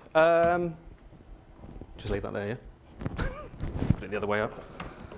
Yeah, thank you very much for having me. My name's Tom Haddon. I am making an awful lot of noise. No. Better? My name's Tom Haddon. I am the technical sales manager at a company called Nifty Lift. We were quite fortunate back end of last year to host one of your last community days at our factory in Milton Keynes. I hope I do see some faces that I know we saw before. So I haven't done a big introduction to our business. It's not a big sales pitch. This is more on what Nifty Lift as a global manufacturer based in the UK, what we're doing with current products, with new products, developing new products to assist and move forward with a journey to net zero. We aren't the start. Well, I say we aren't the start. We kind of are because we make the platforms, but everyone's involved in this, but we are just a small piece of this puzzle, and we have to make sure that we're doing what our part is to help everyone move forward. So that is the title. Should have said that. I have put a couple of slides in, some just interesting reading that I've been going through for particularly UK net zero commitment. So I don't know if anyone's read through or from cover to cover the large net zero policy, Build Back Greener. I have. There's an awful lot in there. I won't say it's a great read, it's just a very, very interesting and long read. But off of the back of that, and this is not focused so much, I know I keep looking down at Sunbelt because they are a large customer of ours, but this isn't aimed at companies like Sunbelt. This isn't just aimed at where we're targeting. We have to target their customers. We have to look at what their customers need. So we look at the tier ones, and they're really who have taken, obviously, what the UK Net Zero strategy plan is and moved down. So I think I've taken Kia, Balfour, Morgan Sindall. Apologies if there's anyone from other tier ones in the room that I haven't included, but everyone now has a net zero strategy. Everyone has some kind of commitment, and this isn't a carbon neutral strategy, it's a net zero strategy. It's a way of meaningfully reducing your carbon emissions in everything you do so that we can move forward towards the government and the countries and the global net zero commitments. And another slide, I took this out from I'm trying to remember who it was. There was a statement that came out from the National Engineering Policy Centre, which was led by the Royal Academy of Engineering, saying that the UK construction sector should decarbonise more urgently. I read into that is that we're not doing, in the construction sector, we need to do this more than everyone else because we are the ones creating more emissions. We're using concrete, we're burning diesel, we are the ones that are contributing to this more, so we need to decarbonise more urgently. But, and I don't at risk of causing offence, and I was lucky enough because I drove in today and didn't get stopped by anyone that was walking across the road. We can't just stop. We can't stop building stuff. We can't not move forward. We have to keep building buildings, we have to keep building houses, we have to keep building infrastructure. So we need to, and this is particularly where it now comes to the manufacturers, provide the technology. So there is battery, hybrid, solar. I put in the great word at the bottom because we're doing great stuff for this at the moment, hydrogen, and looking at all of the things that we can do as a manufacturer to push this forward. But also not just concentrate on emissions at the tailpipe, concentrate on what goes into making those products, what goes into moving those products around, then what goes into those products while they're out in the field in their service life. So one thing Nifty Lift did, and I won't say we adopted this has been something that was enshrined into Nifty Lift since way before I started. It was back when Roger Bowden, who spoke at the last event, founded our company, saw his niche in the market to make a lighter, more compact, more environmentally friendly, more innovative product that we could have on the market. So that's our company statement: building a profitable and sustainable business, providing good value, innovative and quality products. And what this has all led into, and it's something that it's a philosophy and a way of working that we've really kept in mind, is the circular economy of CO2. So it's looking to how we design, then manufacture our products, how we distribute them, how we use them, and then what we do with them at the end of their useful life with regards to recycling. So I touched on them. We make specific products within our market. We make cherry pickers, for want of a better word. Access platforms, mutes, cherry pickers, what they're commonly known as. People know all the big names. There are big American manufacturers. Very, very big yellow company that makes diggers and dumpers in this country has now decided to start making access platforms as well. The Chinese manufacturers are coming in by drone, like in waves, and a lot of them are copies from American platforms. But what we've done is we've stuck to our ethos. We don't make big, heavy, gas-guzzling booms. We make lighter, compact, more environmentally friendly from the beginning. So a statement, it's a bold statement to make. I have had to retract this on my last statement. I said 40% less. But on average, our products weigh 30% less than any competitive brand in the market. This is done through clever design. It's done through correct selection of materials, good engineering, hiring young engineers straight out of university, coupling them together with blue sky thinking individuals, giving them the opportunity, and then we come up with some absolutely brilliant products. So one that I put in there is that if you look at construction equipment, plant, mutes, 80 to 90% of it is steel.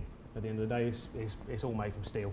Steel is one of the largest, the manufacture of steel is one of the largest contributing factors to CO2 on this planet. The out the book equation is 1.85 tons of CO2 is produced per ton of steel. So if you can make a product that's 30% lighter than everyone else is on the market, we've already started at the beginning reducing our impacts, our carbon impacts.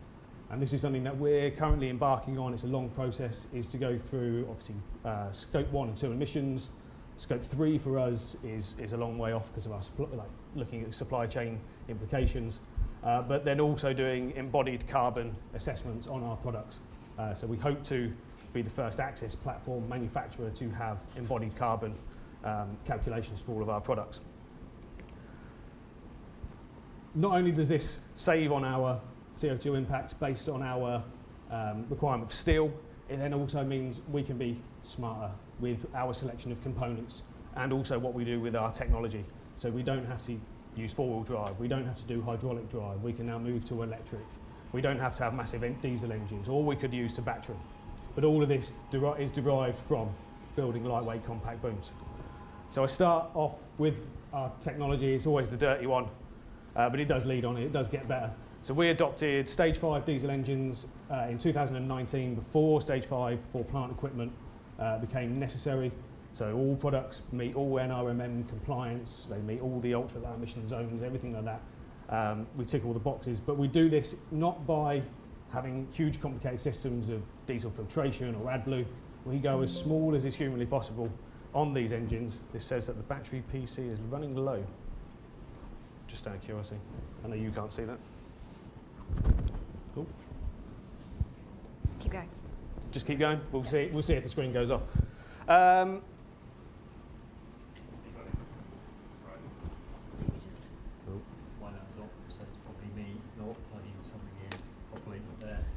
Happy days. Cheers, thank you. We good? And diesel is still part and parcel of what we have to use in plant machinery. We can't go all electric yet. You put plant machinery on sites before first fix electrics are in, before any kind of charging facilities are available.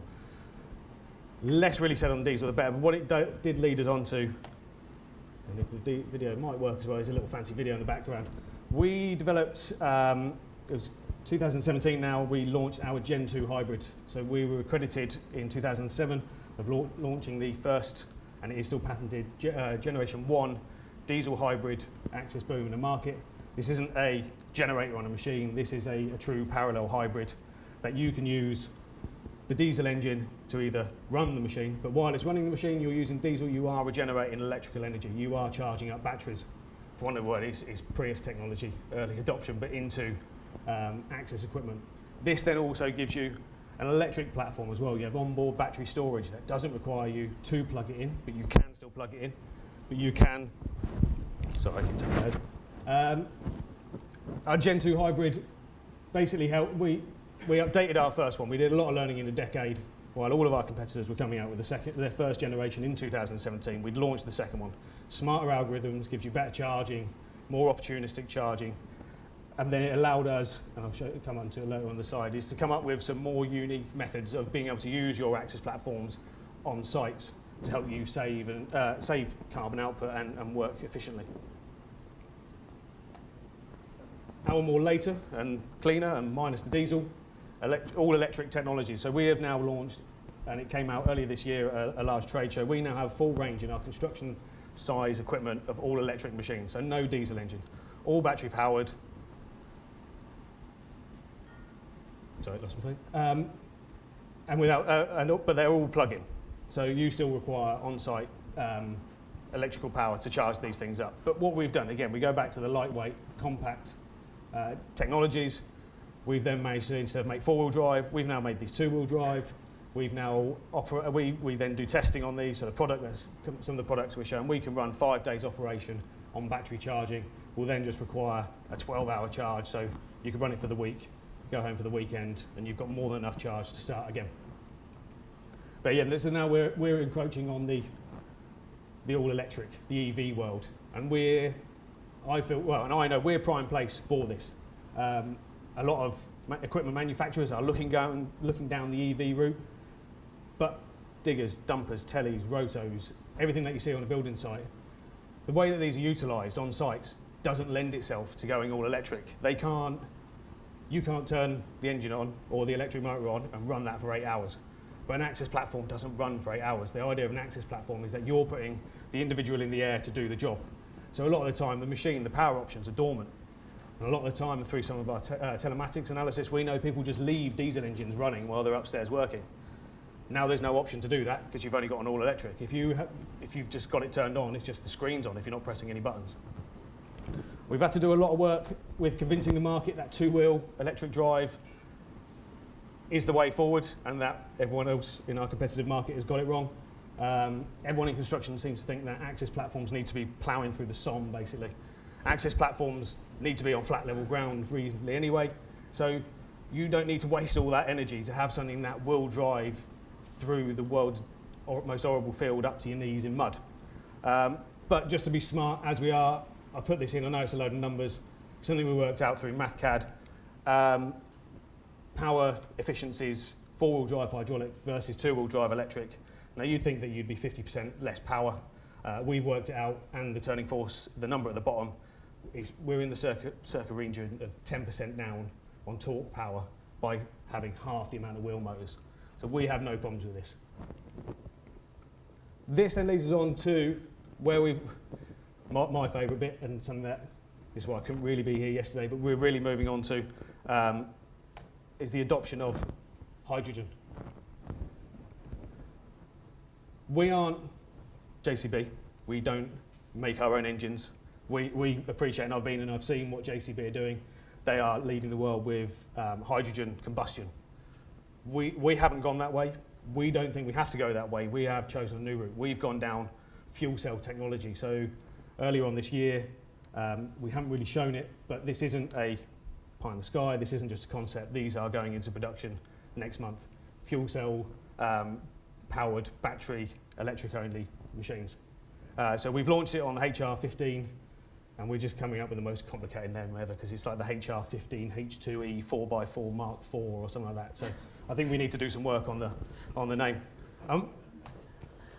Why we've taken fuel cells over combustion, similarly to burning petrol, burning hydrogen is only 25 to 35% efficient in the actual power that you gain out of it. But actually turning hydrogen back into electricity is near on 60% efficient. So this then coupled with a fully electric platform that's low weight, gets the most out of its batteries. This now means we are at the level where, although hydrogen fuel cells aren't fully mainstream, we have a commercially viable product with a commercially viable fuel cell that doesn't cost the earth. This is, I can't say prices, but this doesn't tenfold put tenfold the cost on a machine. These are within the realms of what a diesel hybrid will cost. So these are something that can go into the market, and our customers can buy and continue to rent out without having to lose their end on their market because they're not financially viable. So it's not just a publicity stunt. Key features on this, so these are just some cool snapshots. It's really underwhelming. I know we had the machine running at Nifty Lift before, but it is just this small black box on the side that does all the clever stuff. It sounds like a jet engine when it first fires up. It's a little bit disconcerting. People thought we built a jet machine. But now you have a zero emissions out the tailpipe. We do appreciate, we don't ever want to be accused of greenwashing. Currently, hydrogen production in the UK is not green hydrogen. So we are using bottled hydrogen. This is grey-ish, I think, on the spectrum of hydrogen. So it's a byproduct of electricity production from gas turbines. But there is a route forward in the UK. I know we're following on from places like Germany and the Netherlands. There is green hydrogen production. There is a large plant. We have been in discussions with in Birmingham. I think they're just having some problems because I think ITN used to own half of them and they've moved on now. But so we're talking about what else we can do. But unless you have the technology, you can't use the green hydrogen when it's available. And if people do say, well, it's not green hydrogen, well, at the end of the day, there's no green diesel, is there? I know there's HVO, there's biodiesels, but you still burn something still comes out of the tailpipe. So this is a meaningful route forward to a net zero production of the fuel and then out the tailpipe. Some more interesting slides on the side. These are the CAD renders. Just to be a bit nerdy, we've moved the fuel cell around the other side and completely changed the power tray. So from the early adoption one that you would have seen at the last event, it has come on leaps and bounds. It started off as a small, innovative project, but it gained traction, gained legs very, very quickly. And what this really does, this now leads us forward to the fact that where people can't use diesel can use diesel but can't charge their electrical machines all the time, their range anxiety, which I'm being told is a real thing if you own an electric car. this is now a way of overcoming that. So there are latest innovations, they're the routes that we're moving forward through. But all this only works if you are making them somewhere. So we have 3 manufacturing sites in the UK. So part of the circular economy, we're looking at production and manufacturing. All of our products are produced or bolted. Our assembly plant is in Milton Keynes. For anyone that came last time, it's the factory in the middle. We have our own fabrication facility in Barnsley up north. At the end of the day, if you want to stick bits of steel together, there's no point in doing it in Milton Keynes. We'll do the innovation, we'll send the steel to get stuck up north. So it doesn't look as fancy as our factory. That's because it is a site that we had to adopt. But I can assure you the technology that we're starting to adopt, or that we have adopted and that we are using, is pushing the leaps and bounds of green technology. We then have our parts and service department, which is, I always like to say it, people tell me off at my base, this is our recycled factory, because this was our previous production facility that was made for us. So then instead of selling it, bulldozing it, whatever we needed to, we then found a new use for it. So it's parts and service, refurbishment and recycling of machines. So my tagline, if we're going real salesman, is we recycle our machines, our recycled plant. But then we've also adopted more in-house things like painting, spraying, shot blasting. And again, keeping these things, these processes in-house, allow us to monitor, allow us to be able to basically keep tabs on what our emissions are or where we can improve. Instead of having to rely solely on our supply chain, we can make sure that we're doing them first. Tagline that we've had on this one is green from the ground up. This was our, this is now our flagship factory. This is BREEAM excellent standard building. We couldn't get the top level. The only problem is because it was built on a greenfield site. So as soon as you do that, it's struck off the list. But we're within, I think it's within the top 5 of construction, industrial facilities for environmental excellency. We then do as much as we can to tick every box, but we don't just do for accreditations and awards, but we don't just do these for the accreditations and awards. We do these so that we can basically learn, take the ethos and actually do something meaningful with them. I know it was more to do with the last community day, but we've done a lot of adoption into robotics and automation. Again, there's huge ways forward, there's huge efficiency savings, and then leads on to carbon environmental savings. So our fabrication facility up north, we have a number of 5-axis robot welders, robotic seam welders that we need to also build our innovative projects, our products. I mean, it's not the greatest picture, but the 5-axis robot arm on the end there has a manipulator arm that'll swing like 2.5. We're not quite Amazon warehouses, but we've adopted these like robotic delivery systems in our factory. They were a menace to start with. They have become more adopted because they were just like stray dogs wandering around delivering parts to the wrong place. They do look quite funny. It's interesting when you take customers around, you have to like stop and let this thing go past. But people that know Milton Keynes, we have these robot starship things that deliver your newspapers and your milk and stuff like that. You can go on the app. I do it to entertain the kids for an hour because you can watch the robot on the app driving around. If you go outside and stand in front of it, it stops, or if you talk to it, it talks back. So these are quite common. We've then now put robot access, welding, automated shot blasting systems all into our new facility as well. So these are now our innovative products. They're our low-weight products. They're built in a green environment. They're using the latest technology. You still got to move them out. We've still got to push them out. So then we have to look at transport and distribution. Smaller lightweight machines, even though they're the same height and reach as the competitive products, now go on smaller, more efficient trucks. That's an 85-foot boom. It weighs 14.5 tons. It's our largest product. But that is a 26-ton lorry. There's nothing in our competitive market that will fit on one of them. We are very close to the weight limit, but it is still completely legal and you don't overload any axles. Where this really pushes forward, I find, is that we've started to see the introduction of axis plant vehicles like this now becoming all electric. Now, the biggest problem with all of these all-electric vehicles, a large rental company, Milton Keynes, has one, is range. So it hasn't got the hugest range, but they are getting better. But the one thing that affects the range is the amount of payload that you put on it. It can still carry 26 tons, but if you put 26 tons on it, it will do 50 kilometres, if that. So if you can now put more machines on that at lower weight, your electric vehicles are now becoming more efficient and can go further. And then that leads on to things like hydrogen electric trucks, which I was lucky I was out in Bremen last year at the Hydrogen Tech Expo. These things are coming, hydrogen vehicles, following on from EV trucks. they're not in the too distant future. Part of this as well, we go on about how we're a UK manufacturer, we source UK, we build UK. We can't hide from the fact that we are a massive global exporter. On that map there, we colour in everywhere green. We have got one machine in the South Pole. That's why we colour in the entire country. One, just because it just looks cool and no one else can say it. We do have offices. Obviously, we have our UK-based offices, but we have UK, Europe, the USA. We also have Australia, and then we have a dealer network from all over the place. It means we don't have to run around travelling and doing everything and going out. We have people in the right place learning about the right markets. The US is, interestingly enough, becoming more interested in green technologies. We've shipped a record number of hybrid and now all electric machines to some of the largest companies out in the US. So they are actually getting on board. Our European companies and distributors, we don't sell any diesel products on their own. The minimum they'll take is hybrid. The majority now is all electric. The UK is starting to follow suit, and I think that's kind of a common trend that we're seeing.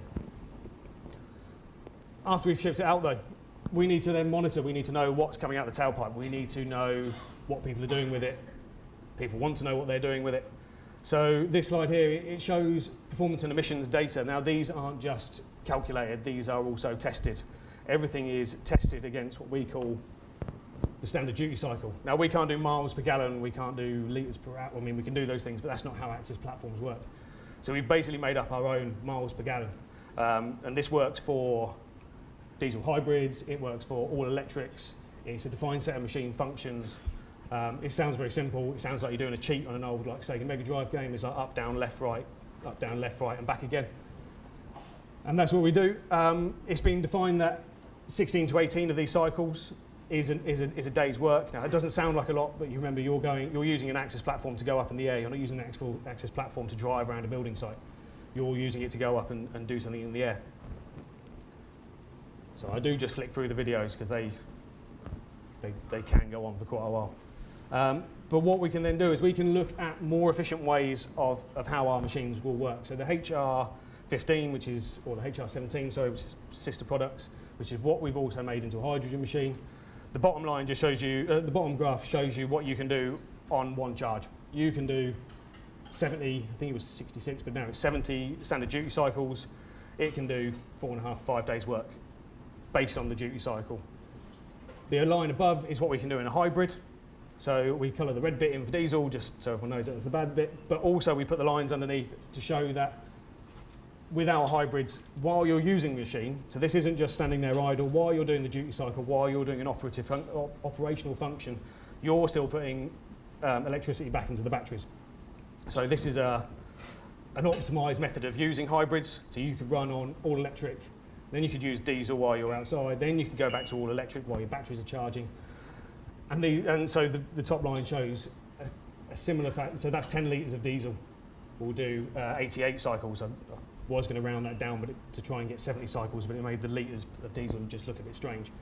But there's a comparative. You can do, for one charge in the wall, which is 14 kilowatt hours, you can do nearly what 10 litres of diesel will do. While these things are also out there, we don't want to just ignore them. We also want to make sure that what people are doing with them is what we're saying we can do with them. We can also monitor what fuels are people using, make sure they're using them in the right method. So now what we offer on all of our construction products are telematics.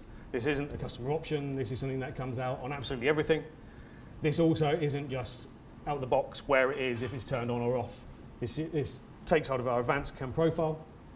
This looks at every single data point that comes through on our CAN bus, from fuel levels, fuel consumption, batteries, even down to safety systems. I know I'm concentrating on net zero, but we still can't forget safety. So we have load cells on there to measure basket weight. We have tilt sensors on there. We have operator entrapment systems. All of these are then still monitored. We then also put all of our fault codes on there as well. So you now no longer have to just look on a screen and then look through a book or wait for an engineer to come out and drive all the way to a machine. They can all just log on, save time, effort, people driving around the country just to fix machines. And what we have been doing a lot more work with, we've taken a little bit of a step back on it to really listen to what some of our big like tier 1 customers want from this is API integration. So this data is now no longer just stuck in one platform that you can just look at it. You can suck this all out and you can put this into whatever you want. So we are noticing obviously the big the big national and multinational companies. I know I look down at Sunbelt, they're definitely one that use it. And they are taking more data and they're doing more things with it. We don't want to fully restrict what they're doing. We don't want to give them their solution. We want to learn what they're doing, learn what everyone's doing. Then what we have started to do is to make an out-the-box API integration for the lower down, the smaller companies, so that they could have something out of the box. They aren't going to have a digital transformation team of lots of people. They are going to have one person that's looking at telematics. Now, if you can offer them something out of the box, you can say, here's Postman, here's how you build a data lake, here's how you start harvesting, here's some very, very basic data, and this will cost you X. We can just pass it over, off you go. And that now brings more people in and starts bringing the digital world of plant and construction to everyone. One that I always put in there as well, and I was paying a lot of attention as much as I could yesterday about your digital twinning. We have a quite comprehensive BIM library.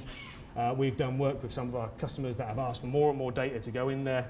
I know that our own products are in the 360 solution that on Sunbelt. I was actually nosing at them yesterday, but others are doing the same.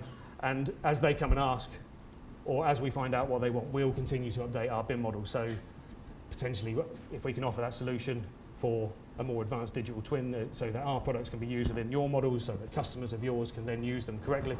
That's what we need to do. But we're still on a very much of a learning curve on that. I start circling around to the end. So what do we do with products once they're reached the end of their, I suppose, I won't say useful life. There's always use in everything. So as I was saying earlier, 80–90% of these machines are steel. If you were to just scrap these machines, obviously that embodied carbon just goes straight back into the bin. You've lost that. You have to write that off. We've gone through and done a study on our recycled and refurbishment program. 90% of the machines that we recycle retain the main structures, the booms, the counterweights, the bases, the chassis. These are the highest mass steel components. This isn't just because we've got amazing paint on there and a really lovely colour. This is due to superior design, material selection, and then what we can do. And then also, there are other parts on there. There are plastics. We've started using plastic cages. We have rotor-molded plastic consoles. All of these they're not single-use. They're recycled or recyclable plastics. Wheels and tyres are not solid rubber anymore. They're foam-filled, but they come foam-filled with Eco-Chrome rubber, so we're using recycled products where we can. And I suppose that brings us round to the end of our journey of the circular economy. We know we've used the best materials because we have the best designs. We manufacture them using the latest technology, and we know that we can put more on a lorry, more in a container. We can save in distribution. We're doing everything we can, and we're listening to our customers and their customers to what they need while they're out in the field to try and provide more data, more information. Our collection and then recycle program continues to keep going. Obviously, that's good for us. We can recycle more machines, sell new machines, latest innovations, but we can also retain the old ones. And that is the end of the Nifty Lift's Net Zero journey. Thank you very much.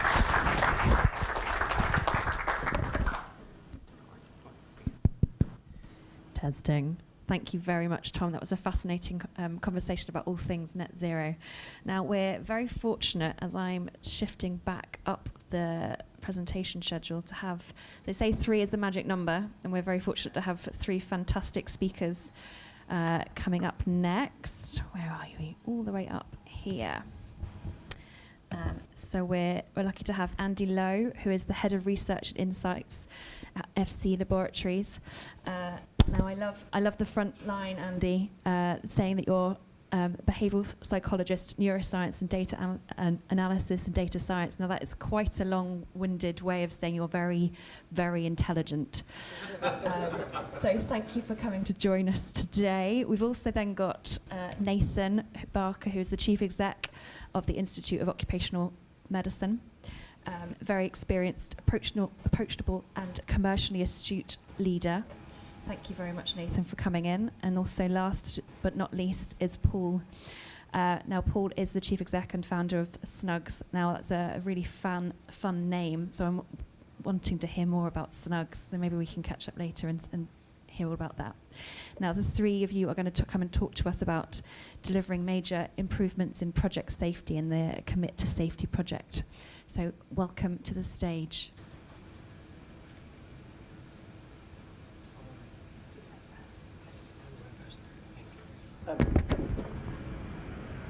As we get started, thank you very much, and apologies for it was me being late. I could blame various bits of infrastructure and rail, but I won't. It was me. So apologies for messing with the structure. So I get the really interesting, simple bit at the beginning. I get the context. Hoping well. We talk about commit to safety.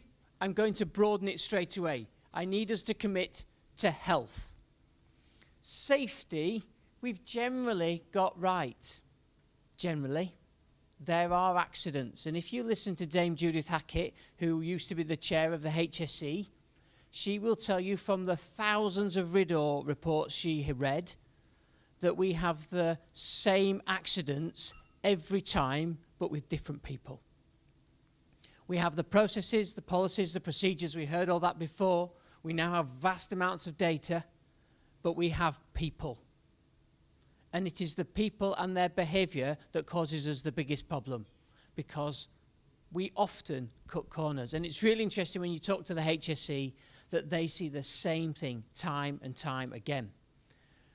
But when you look at the scale is really interesting for accidents, because this graph shows we used to have loads of accidents and now we have less, and we've plateaued. That's because we're in the hard miles. We've dealt with the low-hanging fruit in terms of accidents. We haven't dealt with the low-hanging fruit in terms of health. As a context, there were 19 deaths on site falling from height in 2021. There were 6,000 deaths from exposure and long-term health issues caused by being at work in construction. Most of you would have been able to find the 19 because it's often in construction news or a new civil engineer or in the Daily Mirror. The 6,000 deaths, cancer deaths, are not. So I want to open our eyes a little bit to the context that we've got a much bigger problem where actually, in a good way, there are some low-hanging fruit we can deal with. Because if you've got 6,000 people dying from exposure to stuff, maybe there's something we can do about that. That's a bit easier than constantly dealing with the behavioural issues that lead to those 19 other accidents. Because ultimately, there is a cost. These are some of the costs, not just human cost of death, but there are financial costs. And what I find really fascinating is that as you look at the longer cost, we've got a position where actually we can leverage technology enormously to help us to be more productive. The piece that really concerns me, and well-being is a bit of a word that I have an issue with. Not because the sentiment behind dealing with people's both physical and mental health is important, because it is.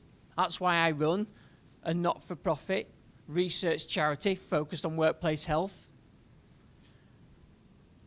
But a quarter of your staff today are off ill. A quarter. So when we talk about productivity and having a skill shortage and we need more people, I could kind of argue you don't. I could kind of argue look after the ones you've got better and you'll increase your capacity by a quarter just by looking after them. And I don't just mean looking after the immediacy of health, of safety. I'm looking at the long-term impact of health. One of the reasons why injury through health impact is not very popular is because you don't see it. You see the tragic consequences of an accident like that. You don't see the tragic consequences of exposure to asbestos for 30 years. And yet the pain and suffering is far in excess because it is dragged out And when you see people being properly ill, it's terribly unpleasant. So what? You've talked about a lot the technology that we've got, the data that we've got. We need to leverage it better to enable us to really focus where we can have our interventions better. And I'd just like to introduce, well, they can introduce themselves, but we've got a couple of examples of excellence in practice that's currently happening today in the sector. Note, we don't say best in class, because my experience of best in class normally means there's a competition and then some people get grumpy. But this is some really good stuff going on today that maybe we can learn from and maybe we can leverage. Andy. Thank you very much, Nathan. That was a wonderful introduction. And yeah, apologies about some of the formatting. I think PowerPoint hasn't liked the way that I've set this up elsewhere. But yeah, thank you very much, Nathan. It's a good background as to the angle that Commit to Safety is coming at this and the problem that we are trying to tackle. As Nathan said, we've got some great examples of solutions that are already being used, and one such solution, one such problem we need to tackle is MSK. It's been a problem in the industry since time began. Around about 53% of all ill health in the sector is still down to MSK, which is a huge amount. So I mean, if we can tackle that one problem, then that's a big improvement. With MSK, you've got some great new machinery coming in that is improving the situation and in many ways actually removing the human from the situation, which is great. However, we still need that human touch, although all this chatter about AI may disagree with us, but I do believe we still need the human touch in many different jobs. And also our workforce is getting older. We need to make sure that we improve the productivity of the workforce even though they are getting older. And as Nathan mentioned, our productivity in the construction industry is getting worse, whereas we want it to get better. And oddly as well, compared to other industries as well, over the last 20 years, other industries' productivity is going up, whereas construction industry productivity is coming down. So yeah, this is a great example here. They are called Escalarate, which I don't know if I agree with the name, but this is an exoskeleton solution. Exoskeletons, to me, seems maybe like it's still in science fiction movies, but this is coming into a nice cheap solution. It's available right now, and it's easy to put on. And the gentleman there may be a year or two older than the one at the front of the picture there. He's able to do his job for longer, probably more productively than he has done for many years by using this Escalarate solution. This was demonstrated in BEST in Glasgow, BEST, Built Environment Productivity Hub in Glasgow, and this is another great little testimonial from people who are using Escalarate in a warehouse environment as well. Really good solution. Another huge problem that Nathan touched on is this worker well-being, people being off with stress, depression and anxiety. These charts here, this is actually from a video, so yeah, same chart, different years. This is 2011 where we had MSK being high up, and this is across all industries, not just construction. And move forward to 2021, 22, and MSK across it has skyrocketed. That is not as much in the construction industry. We can have another discussion about whether that is to do with the culture of reporting these kind of issues, but still it's a massive problem. Around about 27% of all people being off in the construction industry is because of stress, depression and anxiety. One solution for this is a great platform called Cindy. Charlie is over here. If you want to catch up with Charlie afterwards, then I'm sure we'll be happy to chat. So yeah, Cindy noticed that there's around about 30,000 employee health apps available out there online. So even if you want to do best by your employees, and I'm sure we all do, then there's a dizzying array of potential apps to use out there. Also, worryingly, only about 6 of them have actually given any clinical proof of efficacy for the apps that they're offering. So yeah, that's a major issue even in itself. Cindy aggregates all of these solutions They then validate them with external validators and also the feedback that they get from the clients that are using their app. And then they do personal recommendations as well. So rather than the scattergun approach of just saying, here's an EAP available to all of your staff, and we don't really have a clue what's going on in their minds and what ones are suitable for them. Cindy provides personalized ones through the activity that they use on the app so that the right app gets paired with the right staff member. And, put that on. Yeah, a really nice and a 9% reduction in anxiety, which is really positive. That's exactly what we want to see. We want to see technology used in this way. Another example here is Beeble. Vanessa, I don't think is here today. She was here yesterday, wasn't she? I wanted to ask her if it's actually meant to be called Be Able. I'm sure somebody in the room might be able to tell me if that's right. But Beeble or Be Able was a solution that used current technology, wrist wearables, during the start of the pandemic, so that sites, rather than having to shut down, managed to use this as a worker proximity solution, and then they could do track and trace and keep their sites running longer. Another great way of using technology, and as well a nice way of using available technology in a different way. Talking about using available technology in a different way, this is our solution, worker wellbeing solution by SC Labs. Our first product is CoreTech, and our main aim is to provide worker insights about what's going on in their head, to see when they're stressed, see when they're also tired, look at changing shift patterns and things like that. However, Salosynesis, they do VR training and also training in sites, a really nice match. So we're working with them now to look at their training so that we can actually see that the people that are put through their training are learning. So if they do a task on a Monday and they do the same task on a Friday, we can actually show that they have learnt by what's going on in the front of their heads, which is really nice feedback to the people who are using their training. So yeah, our longer term aim is to provide these insights across the whole workforce. However, this was really nice for Salosynesis, and it's a nice example, I thought, of how technology, even by the people who are making it, doesn't need to be applied in the way that we think it is if other people can think outside the box. And I'm going to pass you over to Paul just now to continue on this vein. Thank you, Andy. Good morning. So the risks identified so far have really focused on the outcomes that can be managed immediately. And we have touched upon that there are longer term outcomes that are not easily identified that can have devastating effects. And we've talked about vibration syndrome, silicosis, and hearing loss.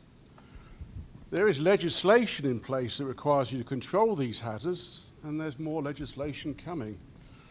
This legislation tells us that the old methods, a risk assessment here, some PPE that was designed 20 or 30 years ago, are not working.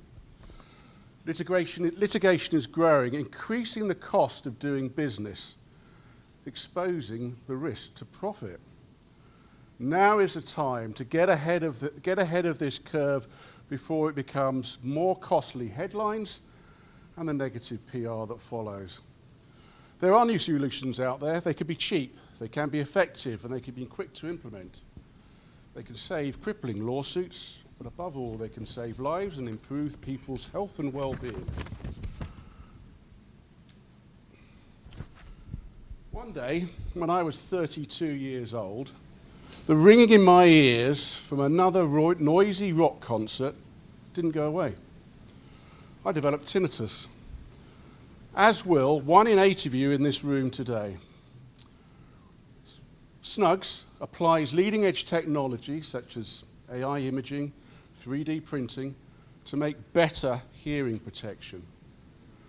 Nasty foam plugs and sweaty over-ear muffs are not addressing the risks you have assessed. They are not preventing ear damage, and they are failing compliance. Hearing damage is now one of the top 5 sight injuries. The average cost in the UK of litigation is £75,000, up from £25,000 just a decade ago. If you're doing business in America, you need to be aware a recent lawsuit, an individual won $25 million from 3M for damaging his hearing, and there are thousands behind that in a class action. So I encourage you to invest in your workers before they get tinnitus. You give them a hard hat before something falls on their head. Help prevent your workers being the 1 in 8 or contributing to the 1 in 3 of you who will have hearing loss by the time you're my age.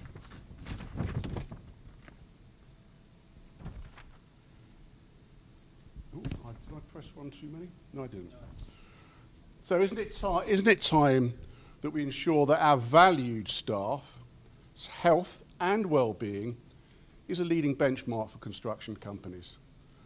We all know it's hard enough to get hard-working, good, loyal staff. It's costly finding new staff, onboarding them, providing them with PPE, only to have them to take days off sick, and in my field, with ear infections and with hearing damage. So look at the total cost. Show them that you care by treating them right. Keep your staff well, and they will work better, and they will stay more loyal. Commit to Safety, our group, is here to help make your lives easier. It's a forum to share best practice in the application of new technology to improve safety, health, and well-being. A network identifying, testing, and integrating technology, seeking to reduce costs, improve employee well-being, and increase productivity. Thank you. I'll hand you back to Andy to give us our Perfect. Yep, a final little pitch here.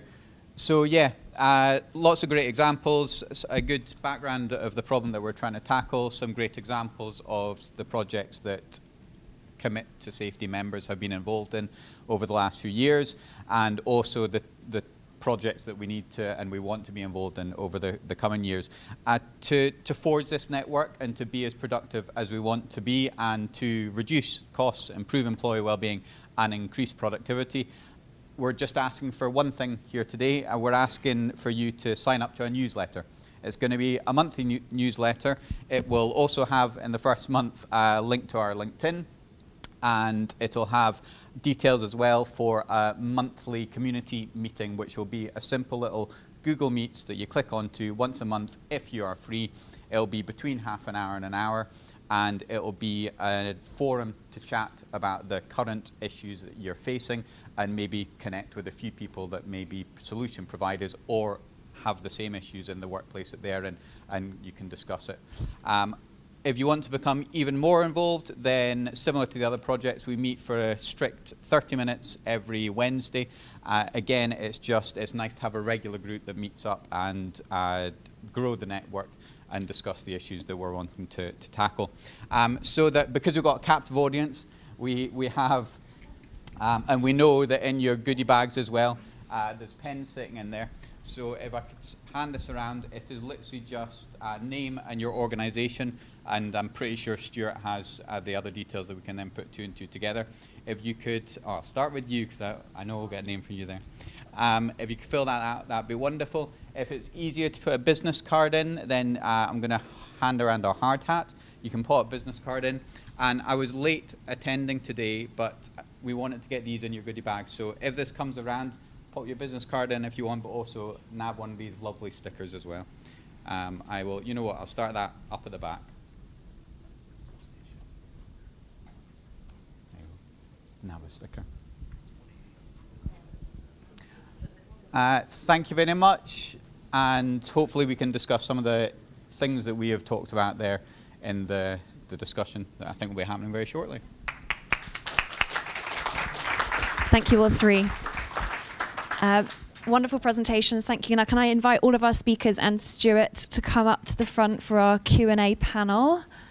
My wonderful assistant, Neil Palsy, is bringing some chairs. I think we're going to have to get another one up.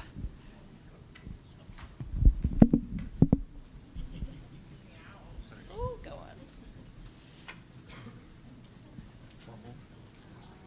7 of us, yeah. Take a seat, take a seat.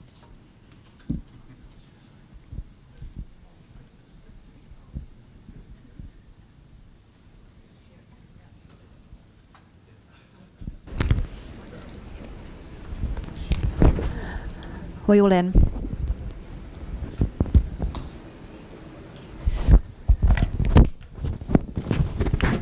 Just waiting for the man, the myth, and the legend to come up.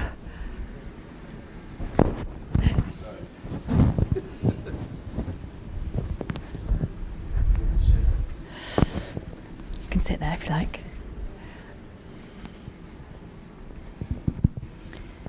Oh, thanks, Max.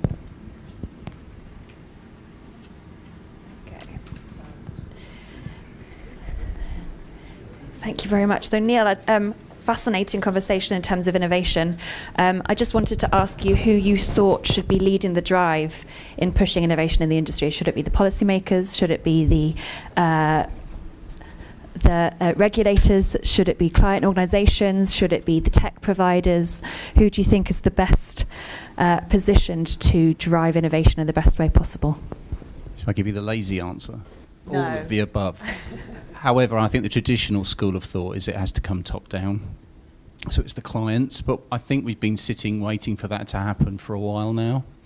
So I'd still say it's a mixture of the top down and the bottom up, and everybody has a role to play. So I don't think there's an excuse anymore that if you're sitting at the bottom of the supply chain that you should sit still and do nothing.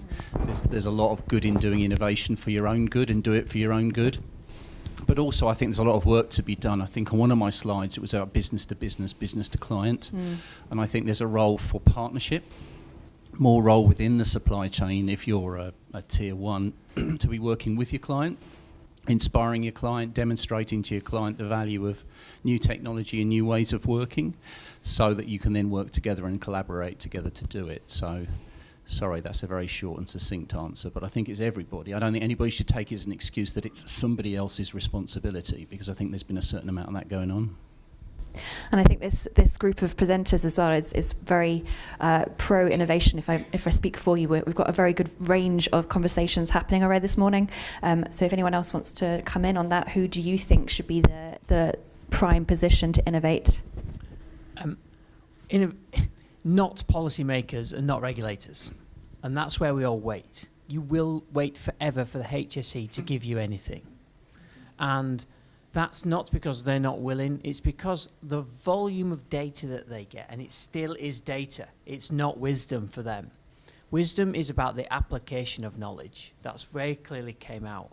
And the people who can do that, and we see it a lot, I have a whole bunch of scientists who swarm around data every day.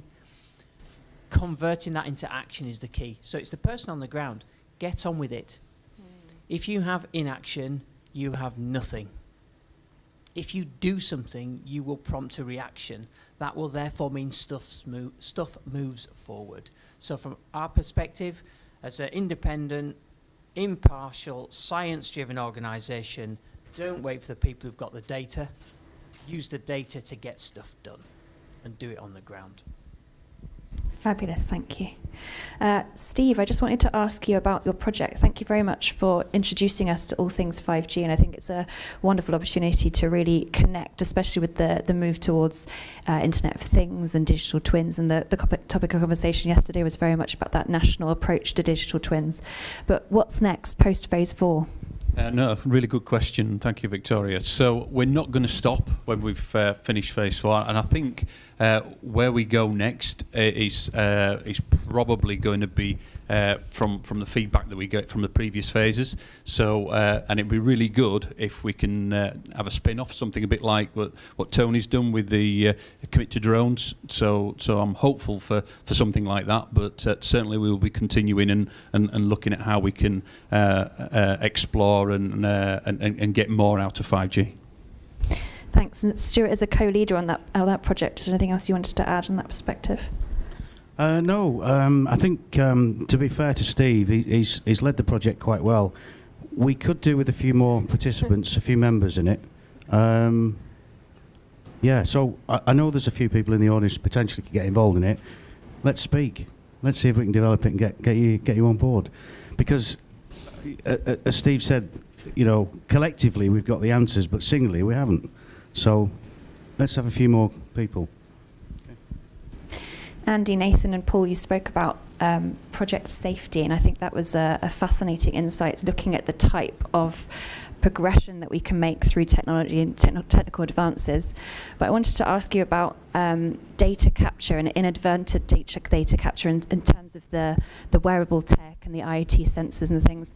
Is that an issue? Do you think as an industry we need to be more aware about what kind of data we are capturing to do with personal data and ethical data protection, and how best can we protect ourselves from that perspective?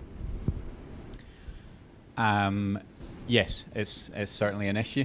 I think, as we all know, the more data that we collect, it's not just understanding it, but it's actually controlling it as well, and understanding where it goes and what it's used for. We look at that a lot, and we have ended up, and it would be interesting to get everyone else's opinion, actually, we've ended up really looking at it from the bottom up and thinking, well, our end users is that worker on the ground. They're the ones that, with us, they're giving us like exceptionally personal data. We're kind of reading what's going on inside their heads. So it's vital for them to feel that they have complete control over that data. So we have that in our terms and conditions when they first sign up. They have complete control over their personal data, and they have the ability to withdraw it at any point as well. Then as soon as it goes up into the cloud, it's anonymized up there. So that's how FC Labs are dealing with it. But then we also understand, when we're looking globally, there's many challenges. There's different laws in every other, in the US there's different laws in every state, isn't there, that you need to deal with. So that is really asking the experts in those countries what to do with the data. Anybody else want to? Well, I was just going to use it in our example, because we're trying to manage noise. So yeah, you can stick things in your ears to try and lessen the amount of noise that goes in. That's what we've been doing for years.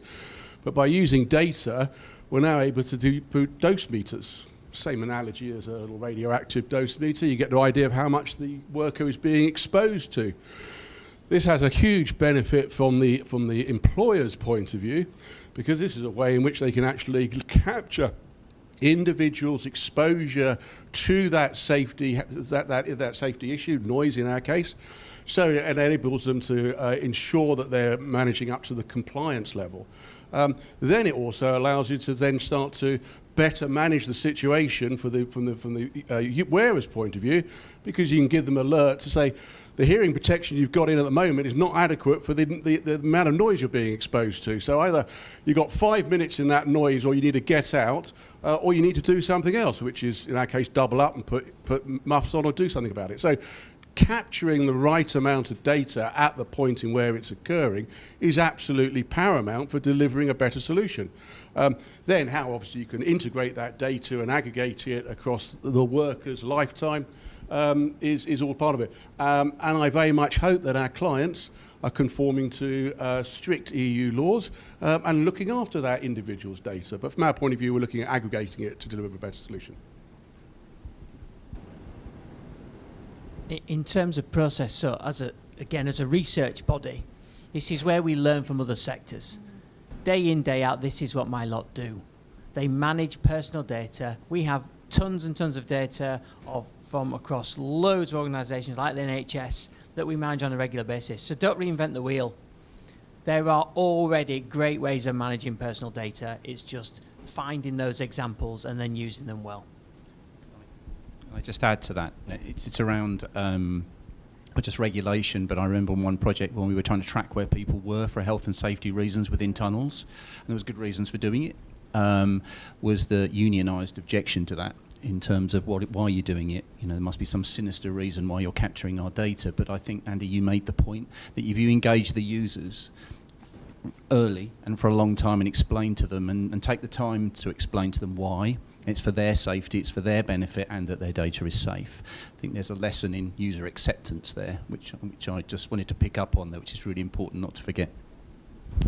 Thank you. Nice segue into Jordan. There's a question I wanted to ask about considering future use cases, and we're talking about connected data, integrated data, but bringing in the future of connected autonomous plant vehicles, resource people. How best can, as an industry, prepare itself for that positive change and really have that full integration? I guess I would say it's, a lot of tech platforms out there kind of closed platforms, and it's really hard to get information in and out. And you continue to run into, from the plant's perspective, you know, we've, as an 8, they've continued to integrate with various on-site tools, softwares, and things like that. So software companies have to understand that they need that data, because capturing the data comes from a variety of sources, people, equipment, and AI and all these things. So as the industry continues to advance and bring more tools, platforms, connected platforms like Innate, like your Procore's, different softwares need to have that open API system and enable touch points to bring it in, I guess I would say. Hopefully that makes sense. It did, thank you. And Tom, from a net zero perspective, logistics is one of the big contributors towards carbon footprints and the climate change, especially across construction. So thinking about pushing towards a more sustainable future and building on what Jordan's just said in terms of the data capture and the connected aspect of it, what would be the biggest barrier to entry, and what would be the best solution in terms of data-enabled, digitally enabled, sustainable futures? So I suppose, I mean, we're looking at this with our telematics point of view to make utilisation of machines on sites more efficient, and it would be the same with making smarter choices on your delivery, how you're moving machines around, how you're going to put those products where they are. I suppose that comes from our data, from what the tier ones are doing with their data, how they're moving that around, making sure you're not just moving machines around for the sheer hell of it, or would it be more beneficial to leave a machine that may remain unutilised, but however the cost of, and I suppose really you have to look at the cost of the carbon footprint on that, although you may be able to make a couple £100 for an extra couple of days higher, but at what cost is that at? And if you have to be accountable for what the cost of the CO2 is, then potentially you leave the machine or the product there. But again, that's not going to float with everyone, because obviously there's money involved, and if people can make more money, they want to. But I suppose either there has to be recompense or reward for this. So. Yeah, just add one more thing. I was sitting here thinking about, you know, better collaboration with all of the kind of startup companies and that have the equipment and the site, you know, equipment, that sort of stuff, to really understand and make sure that file formats and output of data is going to map, because so many people, like, for example, one thing Innate did is we went out and bought a platform, and years later we're trying to integrate it and realized, oh my gosh, this is not marrying up. So I think tech companies and these innovation conferences is a really good place to continue for project management platforms that are absorbing that data to collaborate with all of the tech companies that are providing it, and ensuring that there's alignment for data sources and the types of data that's going to be coming in, so that it's accepted. Absolutely, it needs to be a whole life approach as well. It's not just single phase. I think as an industry, we're very good at throwing things over the fence, no matter whether it's from strategy into construction or construction into operations. I think as a community, we need to be respectful of each other's perspectives and be more collaborative from that perspective. So before I open it up to the floor, I'm going to just hand it quickly to Stuart. Have you got any questions? I want to, Tom took us around the factory, so to speak. One of the things I wanted to ask you was, I know that you're very much into lean within the factory. You showed some robotics. Have you got any plans to go further with that? No, I suppose for our point of view, nothing's ever enough. I know there is plans, but I can't talk too much about them, for a next stage of going, let's say, mid-semi to fully automated. We aren't the automotive industry. We can't have robots bolting these machines together. They're too big, too heavy. We are looking at changing out floors for automated floors that can move the machines up instead of having to use other sources. But also we're looking at what's available financially and with the technology at the time. So one of our next thing is to go through submechanical assemblies to automate them to a degree. But I believe that at the moment that requires either a very big extension or a new factory. So I think that's with our planners and our local council, to if they let us have some more land in Milton Keynes. I've got one more question, actually. This one's for Neil. Neil, fantastic session on innovation. Thank you for responding to that. it is close to my heart. I have tried on a number of occasions to get innovation projects off the ground. Some have been successful, some not so. I used to meet a lot of resistance, but one thing I will say is persistence pays. And I mentioned right at the beginning, it's not just about ROI, it's how does it fit in, will it fit our culture, have we got the people? A lot of the projects, and you mentioned this, it's site-specific, or it comes out as a word, spontaneous collaboration. I used to hear that all the time. What does that mean? Well, nobody could really explain what it meant. How is it going to help this business is what I used to hear mostly. And with budgets not being available on site-specific projects, how do you actually get innovation across the line? Now, I'm going to let you answer that. How do we get contractors to do more innovation? I mean, if you look at some contractors, they've got innovation teams, but others haven't. Clients mandate certain things to be done, and that's fantastic. You know, if you look at what the government did with BIM, you know, we became the envy of the world on that basis. And I heard it time and time again. How do we do that? How do we get to be like you? So, innovation, how do we make it happen more for contractors? Wow. I just want to point something out about the BIM thing. Paul, I was listening in yesterday about the gig, and I think, yes, you're right. You know, the government mandate turned the dial, but I think it could have been done more effectively, and Paul alluded to how that might happen. So to answer your question, I think I made the point about this sort of decentralized innovation that happens across projects. And in my belief, that's irrational and doesn't really work very well. Evidently hasn't worked very well. But you can accept that that's going to happen. I mean, it would be nice to think that organisations are going to change and they'll change that model. But the next best thing to do is metrics. I think I alluded to that at the time. So at least join that together in a better way. So if you're not going to centralise your innovation, and some do, centralise your measurement of that innovation. And the most compelling cases I've seen is just that simple correlation of inputs to outputs. Remember that measurement costs, right? And that's often an objection. You know, it's going to cost us too much to measure. And sometimes you have this irrational situation where somebody, what's the analogy? Somebody wants to lose weight, but they don't want to use the scales, right? I just want to lose weight. Well, okay, well, where do you start and where do you finish? And some of the traditional measures I was talking about ARR, and profitability, still use those. Those are output measures, but correlate those with what's being done. Just simple inputs. You know, which projects are innovating? Which ones are simply doing innovation? And then correlate that against their productivity. And sometimes that's enough to raise eyebrows. And then the next thing is to turn that measure into real money. And then use that money realised in the project, recycle it into a central pot, and then start off your innovation and share that across the organisation. My final thing to say is, unfortunately, that all boils down to culture. Okay, it has to be set at the top.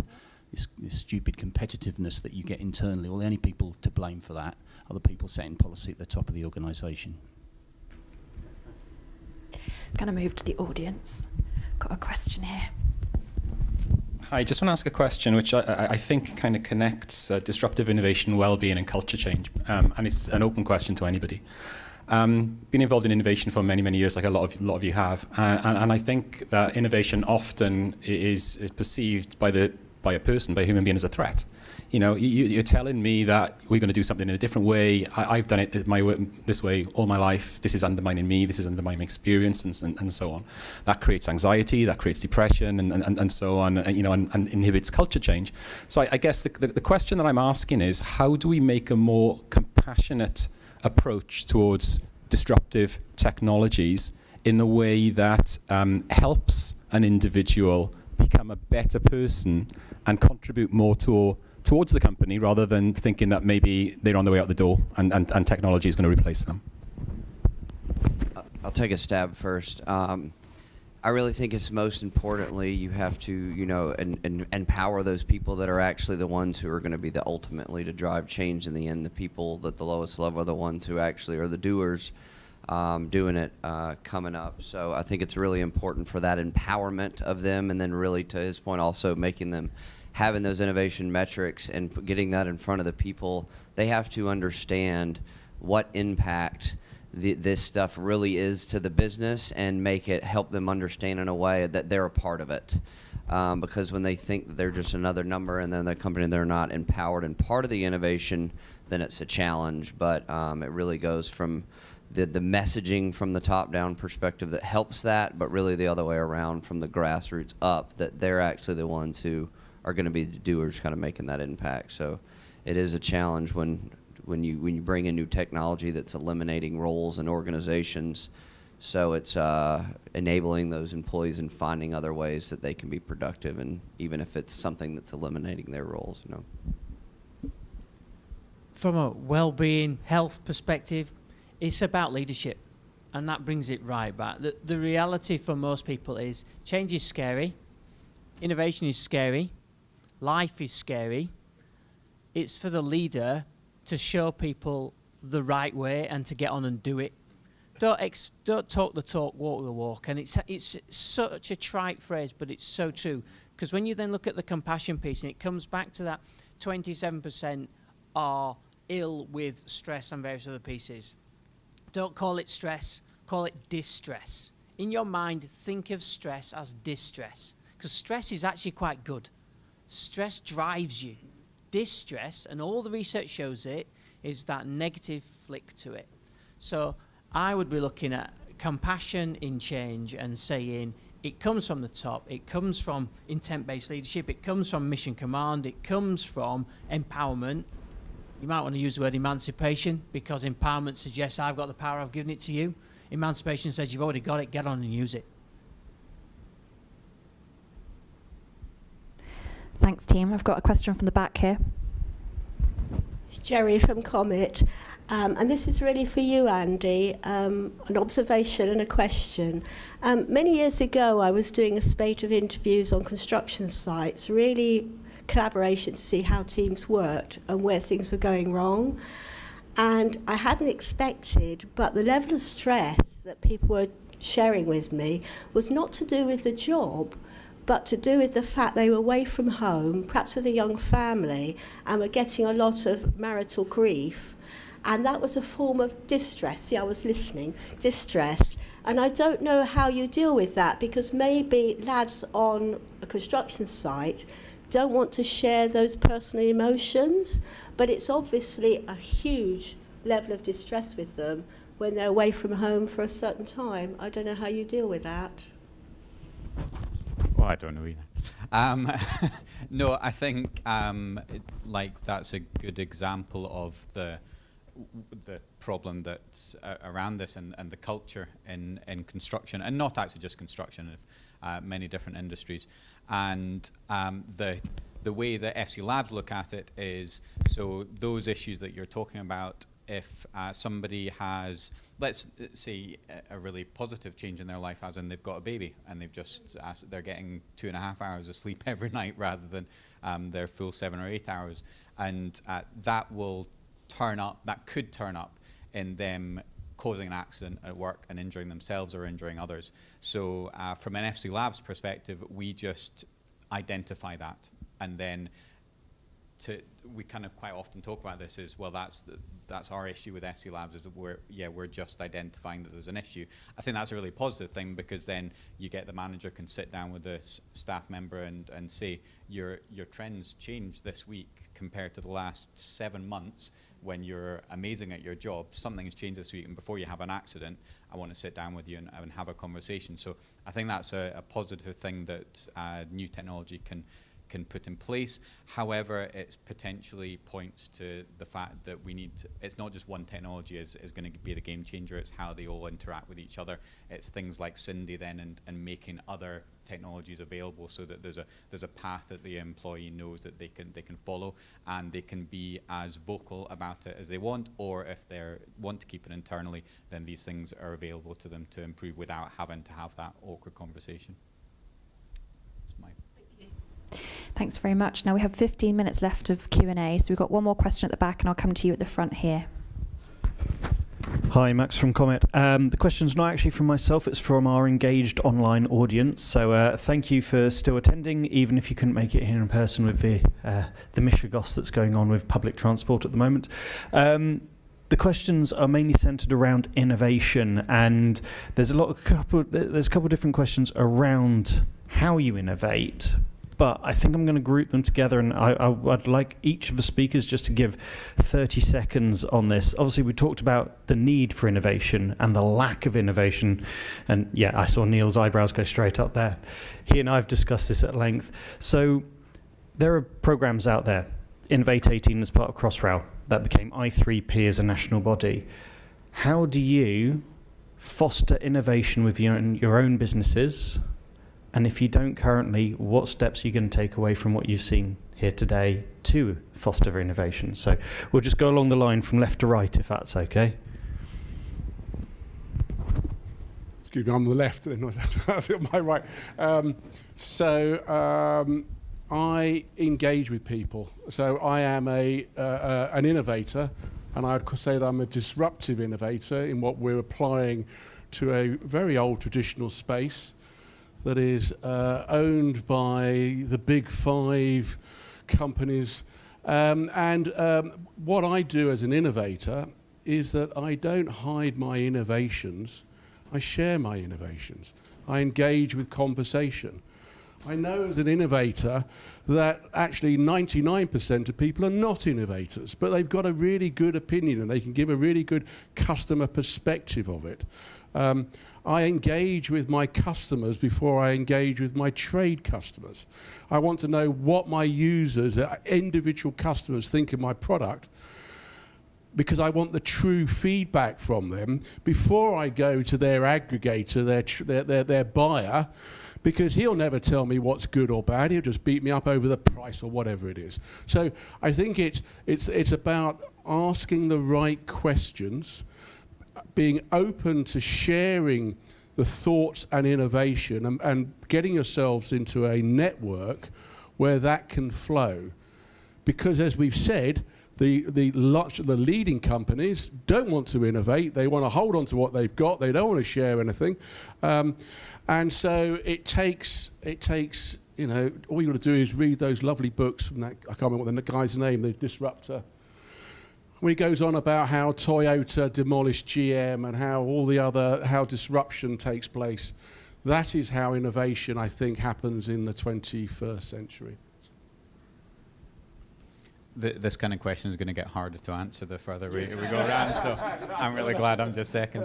It was something I was thinking about earlier on, and it follows on from what you were saying. I was just thinking that we need to shout about great innovation and celebrate. If anybody looks back over what you've done over the last 12 months and what your company has done, guaranteed there will be some great innovations that individuals or groups have driven. And UK in general, British people are not great at shouting about their innovations. Other countries, some of them really are. And I think to recognise there's loads of challenges that we've identified, but guaranteed there's some great innovations, and we need to shout about it and share it as well. Get it out on social media, and you'll inspire the other people that are in your company. I'm not sure I could say it better than Paul did, but I'll just build on it, if I may. Engagement, absolutely right, but I think you've got to make it safe for people in your organisation to bring ideas forward, and not only putting your ideas in an idea box, but that it matters, that it's being listened to. Some of the best ideas I've heard in my career come from the point of activity worker. The person who's doing their job is the best person to ask. And how many people I encounter feel completely disenfranchised and therefore ignored. Another thing I just to build on what you said, Paul, is that sometimes people aren't extroverts. They're not willing to come forward, which I think was the point that you made. So again, make it safe for them to have a voice. Spend that time engaging with them. And as I said, I couldn't make that argument any better than you made it, Paul. And it's now starting to get more tricky. So for me, invention is not innovation, and don't mix the two up. So that's the first thing that we do at IOM. We make it very clear that innovation is seeing what others have done and applying it to our context so that we can do our stuff better. We don't have to reinvent a wheel, we just have to improve the wheel for our perspective. The second bit, and it absolutely chimes with that, give it to the person who's got the problem. Do not expect the top to be this brain of great ideas, because it's rubbish. I'm really, really fortunate. I have a bunch of very clever people who've got more letters after their name than I will ever actually be able to write. So I have that luxurious position of being able to say to them, you have the empowerment, you are free to make those decisions and do stuff. And I think the final piece that we do is we have a absolute acceptance of failure. We like to fail fast and fail cheap, but the acceptance, if you don't do it, you'll never know. Really hard for a bunch of scientists who just love to have a perfect answer before they'll commit to anything. But that's where we kind of go. So it's all for me about, don't worry about invention, because it doesn't have to happen, and learn from everybody else. Thank you. Definitely getting harder now. I suppose my easy way of talking about this, I'm quite fortunate for the company I work with. It was born out of innovation. Roger, who started our company, who still owns and runs our company, saw the need for more innovation in a very competitive access market to make lower weight, more lighter solutions. He could have built the same as what everyone else is doing, but that's what everyone else is doing. So there would have been no real need to start that business.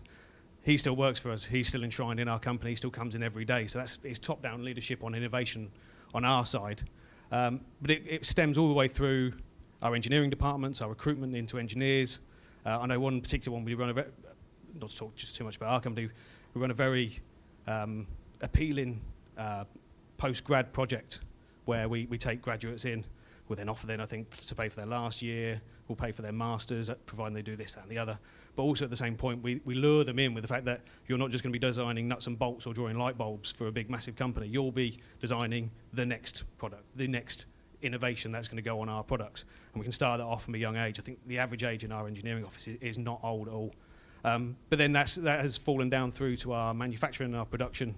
We do something quarterly called the Innovation Awards, where it's actually an online app that we have in the business that anyone from the chairman all the way down to any the stores, the guys out in the yard, if they can see a way of doing something better, whether it's a cost saving, something more efficient, whether they just have a really good idea, they can supply that, they put that in, no idea is deemed bad, and then there is a scaling of rewards. It was interesting because it didn't have that much traction, and I did stole the idea from the military, from the GEM suggestion that they have in there, so we started offering financial incentives, like just random things like even gift vouchers and parking spaces, but it was engaging people on all levels. So that's how we do it. I would say the first thing you ask and look at your organization, are you investing in innovation, and whether that's technology or the people. And one of my first roles shift out of an actual construction role as field engineer and quality was business excellence manager. I'll never forget talking to the president. I was telling him, hey, I want to implement and talk about lean methodologies, and he's sitting there looking at me in construction like, is this weird? And long story short, you have to have a leader in innovation in your organization, understanding that they need to help drive it down and promote an innovative culture, and by means of many ways of empowering your employees, offering portals to enter it, offering workshops in order to gather that innovation ideas. Some people don't like to speak up, some people don't. Mix of generations of people that are coming in, some younger, agile, you're really excited, but you also need to blend that with the tribal knowledge of the later, so it can't be one. So looking at your teams and making sure that they have the right mix of people within that team that are going to promote good ideas. But I really think it's a combination of, are you investing it? Someone has got to be a leader in driving it, and then create many means of getting the ideas and empowering the people to really drive it down. Thank you. I agree with all the comments we've heard so far. I think one of the things we've got here with COMIT, we've got a great forum, we've got a great platform. I would say get involved in some of the projects. We've got some great projects going on. We can make a difference here. And to Neil's point earlier around, we are seeing innovation every single day on our construction projects. What we're not doing is not capturing it, and we're not measuring it, we're not recording it, and we're not sharing it. Not even nearly enough. And absolutely agree with the culture of innovation, and you've got to have somebody supporting it from the top. So, the hardest of all. Well, actually, not really. I'm just going to share some quickly anecdotal evidence on a project early on in my career, and this was a road project with several structures on it, one very big structure. And the project manager said to me, "Get in the car, we're going for a ride." I said, "What, lunch?" She said, "No, we're going to go and see somebody." It was almost like see a man about a dog, but it was see a man about a bridge. And even though we had temporary works designs, we had temporary works designers. The award of the project was based on a bid, and in the bid details was how to build this bridge. And he said, "Forget all that. It's in the back of the Land Rover." Okay, and what are we going to do? He said, "We're going to talk to the man who's going to build it." And very quickly, I learned a lesson that if we could save the money by doing it slightly differently, or save some money by doing it slightly differently, we're being innovative. And it was great, because if you'd looked at the original plans on how to do this, it was really complex, very complex. In fact, the shutters that were in some part of the bridge you would never remove afterwards, so it had not really been thought out properly. So anyway, long story short, the guy that was in charge of it came up with a mechanism to basically save weeks or months off the programme and save a fortune in temporary works costs. Now, that was my first foray into innovation, and it was only through collaboration, and as it's been mentioned, involving people at the coalface. We contributed to finishing early. The safety standing we couldn't really say, but there was 0 incidents or accidents on the particular part of the site. But to me, it was set in stone from there on. There's opportunities to save everywhere, all at once. And coming back to what COMIT is, it's been mentioned a few times. We're a collaboration platform. We bring people together. Not one person has got all the answers, but collectively we might have. We've got projects. The lifeblood of COMIT is projects. We've got 2 excellent projects. People sat here involved in the projects. Some great things going on. We've got 6 more projects that we could actually, well, do some even greater things. So let's have you guys involved. So thank you. Thanks, panel. We have one final question before we break for lunch. Good afternoon. I'm Graham Neller from Screening Eagle Technologies. This is a question for Nathan, but please welcome any other contributions. Starting with tools that we have now, such as carbon calculators used in BIM, we're able to work out the embodied carbon and present that data potentially at the strategic definition stage. Could we do the same with the health and safety data that you have, present to the clients? This is what the workforce would be exposed to if you go down the recycle and circular economy route compared to destruct and rebuild again. Yeah, absolutely. And it's a great example of the volume of data across a whole spectrum of stuff absolutely can help tell the story. The real issue is that often the client, whoever that may be, is not really interested in listening because health's not important. Safety is important, and that could be a tick box requirement at one end, or it could be that they just want a really low AFR and an ARR and they don't want any RIDDORs. There's no RIDDOR for cancer in the same way because, it takes too long to prove. But the answer is yes. We did some work with HS2, and they now quote the number back to us. We did about a year ago. 24,000 people at the time were working on HS2. We could prove that by the work that they were doing today, that 1,000 people on HS2 would get long-term ill health that would result in death most likely, just by working on that site in the way that they were working today. Just to prompt the thought. But the answer is the data is absolutely there. We would love to have a conversation as to how we might get that kind of project running, because quite frankly, we're getting a bit fed up of hearing the same thing that says health's not important, and it absolutely is. On that as well, there was another example which we ran out of time in the presentation to talk about, but I thought it was a brilliant example. It might have even been IOM that was involved. There was a large company that was approached to do a big project in the outskirts of London. They used the data available and they ran the numbers, and it told them that if they took on this project without changing any of their procedures, they would pretty much guaranteed kill 6 members of staff with the current practices that UK construction uses. So they said we can't do the project.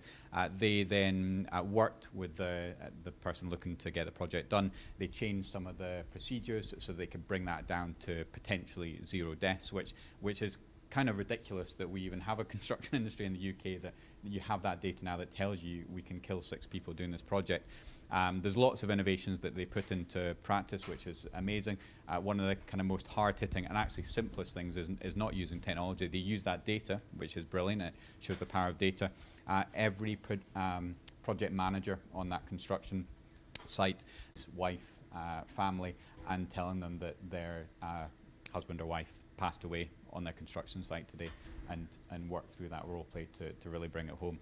I thought that was a really nice way of using data and technology, but also feeding it into the human factor at the end of the day. Just to add to it, that we've got most of the processes and policies in place for that low-hanging fruit, as we alluded to before. We've just got to kind of enforce it. And when you look at it, 85% of the accidents that occur in construction, in fact, across what the HSC see across almost all industries, it's down to people. It's down to the fact that they have failed to behave properly. But it's about giving that data, giving that insight to the leadership to provide the culture that enables us to do the right thing. We don't need to cut corners. We need to leverage technology to do the stuff better. And that's where I do the plea for COMIT, because I'm massively up for it, because the reality is data's there, let's use it. Couldn't have said it better myself. Thank you, Nathan. Thank you all of our panellists and speakers, and thank you for your questions as well. Jerry, you're about to ask me something. I know. Just to say, for those of you who are vegetarian, vegan or gluten-free, you've got your own platters at the far end of the table, so the rest of you don't nick their platters. Don't nick their platters. Thank you, Jerry. Thank you very much, everybody. It's been a wonderful discussion this morning. I hope you all agree that, and thank you to the speakers for your candour. It's been thought-provoking. So we're now breaking for lunch, and I think we are coming back. Let me just check the... lunch is kindly sponsored by Vantage UAV. I think we're having an hour for lunch. Is that right, Stuart? So back reconvening at 1 o'clock. Thank you very much, all.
Technology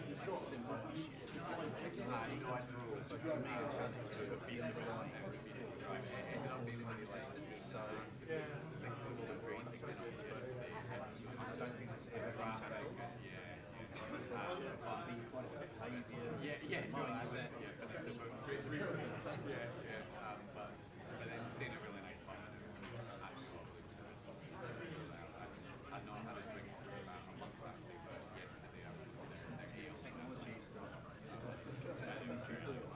the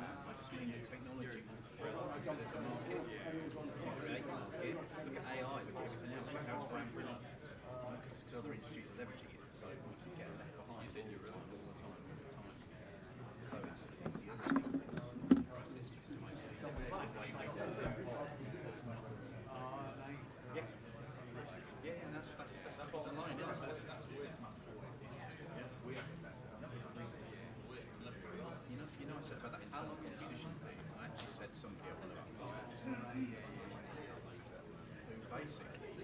Agree with everything that's been said. Yeah, we need to innovate. Yeah, we need to do this. Yeah, we need to do that. That's what they would say. But privately, they'd say, yeah, we get that. We're not doing it. Why? So just every month I have to stand in front of the managing director and get beaten by a hammer about my bottom line.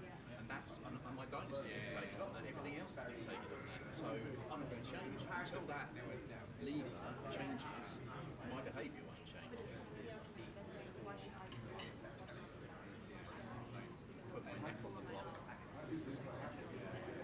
You know a little bit more about America. Please forget crossroads. So you think they're okay? So he was like John Kirby. There's a crossroads. Malcolm was great. You go to Malcolm and he'll got his ideas, and he'd really give you a good theory, and then he'd say, don't do it. Sorry, and he'd say, just go and prove it to me. I'll give you the top cover for as long as you need. Am I up at 1 o'clock? You're up. He says, I need to, so you're up 1 o'clock. Time that ball's rolling. Time is exposed. Is that the, they can't stop you. They can't stop you because it's so successful. Now's the trust he put in you to do it. So he's obviously very careful and canny about it. So that's a choice. Yeah, that's really successful. And considering what we discussed earlier, go away and prove it. Are you happy now for it to go out to live stream or still fine? But recording. They just don't know who's on the other end, that's the problem. That's fine. Yeah, I told you. What it is, it's external affairs. We really want to do is closing. Do you not think that results? So, got it. Because anything that could mark and change the market price got you. So I only get approval to do the slide for the sales. It's only basically beyond. Yeah. If you go on the website, watch the results. Our results are the sense we're going to do. Sure. No worries, I've killed the live stream during fact rather than there will be no Q&A until the panel session. But yeah, it'll only be a panel session. Thank you. No problem. Good fun. How you doing, Keith? How you doing? Knackered, but all good. How are you doing at Unity? Very well. Very good. A lot of oil and gas, actually. Yeah. A lot of your just Saudi Aramco are particularly wonderful to work with. I've done a project. No, I think they were working with Aviva talking. Aviva is a caddy partner. They come to us for the digital twins because they're not getting what they need out of Aviva. And the hilarious thing with them is, all our models are Navis. No, they're not. But they are. But here's an NWD. No. Give us the original data, not the stuff that's been smashed by Autodesk. Well, I don't mind Autodesk. I keep saying that there's a model that's the authoring model. Yes. It could be Aviva, Hexagon, Autodesk, maybe. So it could be a structural those kind of technologies, CATIA and all that kind of stuff, SolidWorks. And then there's a viewing, which I don't take the viewing model, that's what we do. Which is fair enough, and a lot of people distribute the viewing model, a lot of people use Navisworks for that, because the problem with the Navisworks model is when you try and export the data out of Navisworks, Autodesk has optimised it so heavily, you just get triangle polygon soup coming out the other end. It's like, it's not worth touching. Give us the original data, and estimate it properly, and make it to work with mobile device. And it's just how Autodesk is, but everyone uses Navisworks as the lowest common denominator, but it doesn't make much mess geometry, which is a real shame. Also, there's a lot of metadata. And when you're doing a digital twin, where you're meant to be linking it back to live data, if you've lost the metadata, how do you link the geometry back to the live data? So yeah, with Aramco, we had to get them to go back to their original engineers and say, we need the EMS data or the RBM files from Aviva or the DGNs out of Bentley, not the NWC that we give everyone publicly because it's not down to the breed, because well, we could do stuff with it, but this is what it looks like versus this is what it could look like. And your engineers on site, are they needing something that's in the right place or geometrically accurate so it's recognisable? But yeah, that's good fun. So yeah, around code and new things about. What's the other one? There's another big code pick one out there. Anyway, my patch is covers the Middle East, so I end up in Saudi and this saying Kent said he does connect about APIs between them. Not that we're aware of. Kent's doing loads of Saudi Arabia. That's why I really like Viva, because people, you know, you go up to it, so they're nice to us. Oh, their mission control. They've not engaged us with those yet. And we talk about they're more around VR training simulators to upskill staff.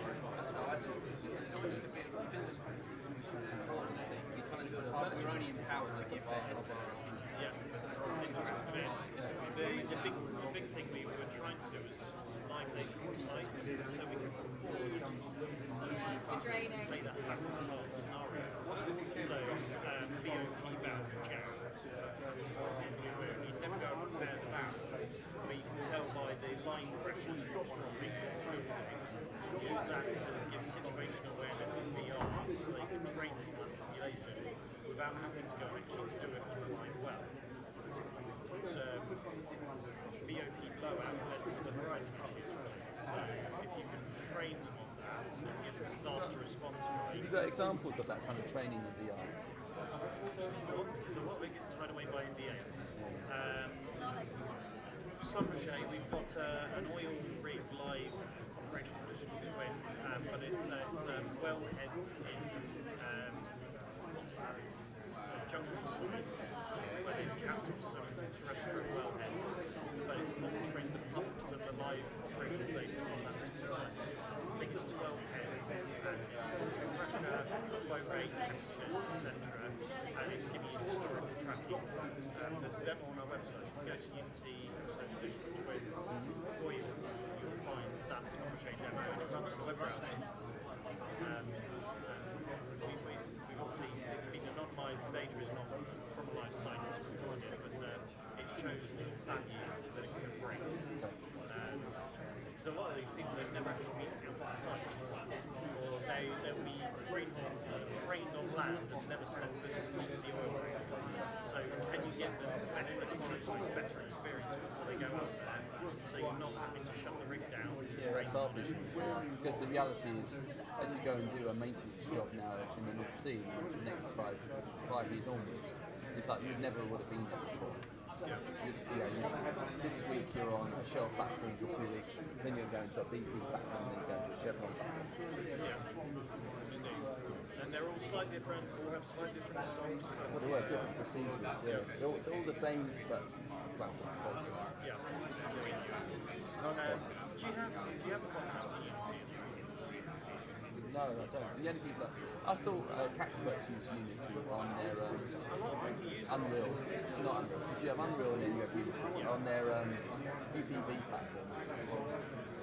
But if that's still Unity, we use UPB because it's the best streaming platform for mobile devices. The crazy thing for us is we've got 14 million developers globally that use our product, so we can't know what everyone uses. So for example, Sunbelt yesterday showed their demos built in Unity but built by Vim. So they said it's been built by Unity, but they've never spoken to us. They've worked with Vim. So I'm sure you've got Unity use somewhere. Yeah, we have. We definitely use it on the VR stuff, obviously. But for a company your size, it probably makes more sense to come directly to us. So we're not just a games engine. That is a major part of our business, but I sit within Accelerate Solutions, which is our professional services, where we work with clients to get them to a solution faster. And the benefit there is you're working with developers that develop the hardware and the software, so you don't have to work with a little independent company. I'm not knocking independents, they're great, they are the innovators in the market, but if you're needing something that's deployable globally with someone like Azure or AWS as your data partner, you need to do that at scale. I agree. Yeah, the little company is very nimble. It's great. And they're great for start saying, POCs. can you scale? Like, oh, no. So can you integrate with this? We don't have experience with the Azure digital twin platform. So let me connect you with Dan Bambridge. He's one of our client partners. Yeah, sure. And then between the two of you, you can signpost and get the right people talking to the right people. Yeah, we're just about to kick off a bit of a VR program, so based on Do you have an internal team using your team? So a lot of big yeah, players now have internal teams. PZX people use it. Yeah, I don't use it, but we have a team that uses it. So within the Accelerate Solutions arm, we have consultancy and we also have what we call our DEA, Dedicated Expert Advisor Program. So if you've already got a team of Unity devs internally, we can second someone and we can help them skill up, tool up faster so that they are more effective in the long term. So it's about educating internal teams as well. So there's potentially a couple of touch points there. Yeah, I think the thing is, everyone gets the concept of say VR training. And they went, yeah, let's scale, and then we can't. It's not scale. You're using that LMS from SAP. So you're using SAP Concur. We don't know how to do SOAP requests because they've got such an old API. Well, we do. So, yeah, the benefit of being a global organisation, we've got a bit more clout behind us. So which is always my challenge with R&D because yeah, they just stay as toys and they show leadership and so you get like, oh, we get budget, any program, and it's like, I want to see it scaled in every job. And I want to connect to the live systems and all the rigs so that an operator can see the historic trends and bring all the data from all the disparate panels into one location which is collaborative and auditable. That's the key thing. Hey, we think you've had a leak from this rig. Well, here's our data. Prove we haven't. Or even, hey, someone's lost a finger, God forbid. This is the training they've had that should have prevented that, and this is where we can change that training to mitigate it. There is a lot of potential there. I've connected Dan Bambridge, and he'll be able to connect with the right people internally. He's sort of my first point of call, so whenever there's an ACO, so it's architecture, engineering, construction operations, oil and gas sort of fit into that umbrella. You're more on the scale of the government type organisation, which we have dedicated teams for. But I'll connect you down for ACO and then you can signpost you internally. But certainly, yeah, I've done a few oil and gas projects over the last 12 months. But very interesting about Saudi Arabia because I think for the job is everything is like as a partner, where it's like, yeah, we sell the dream, it's like, we all know that people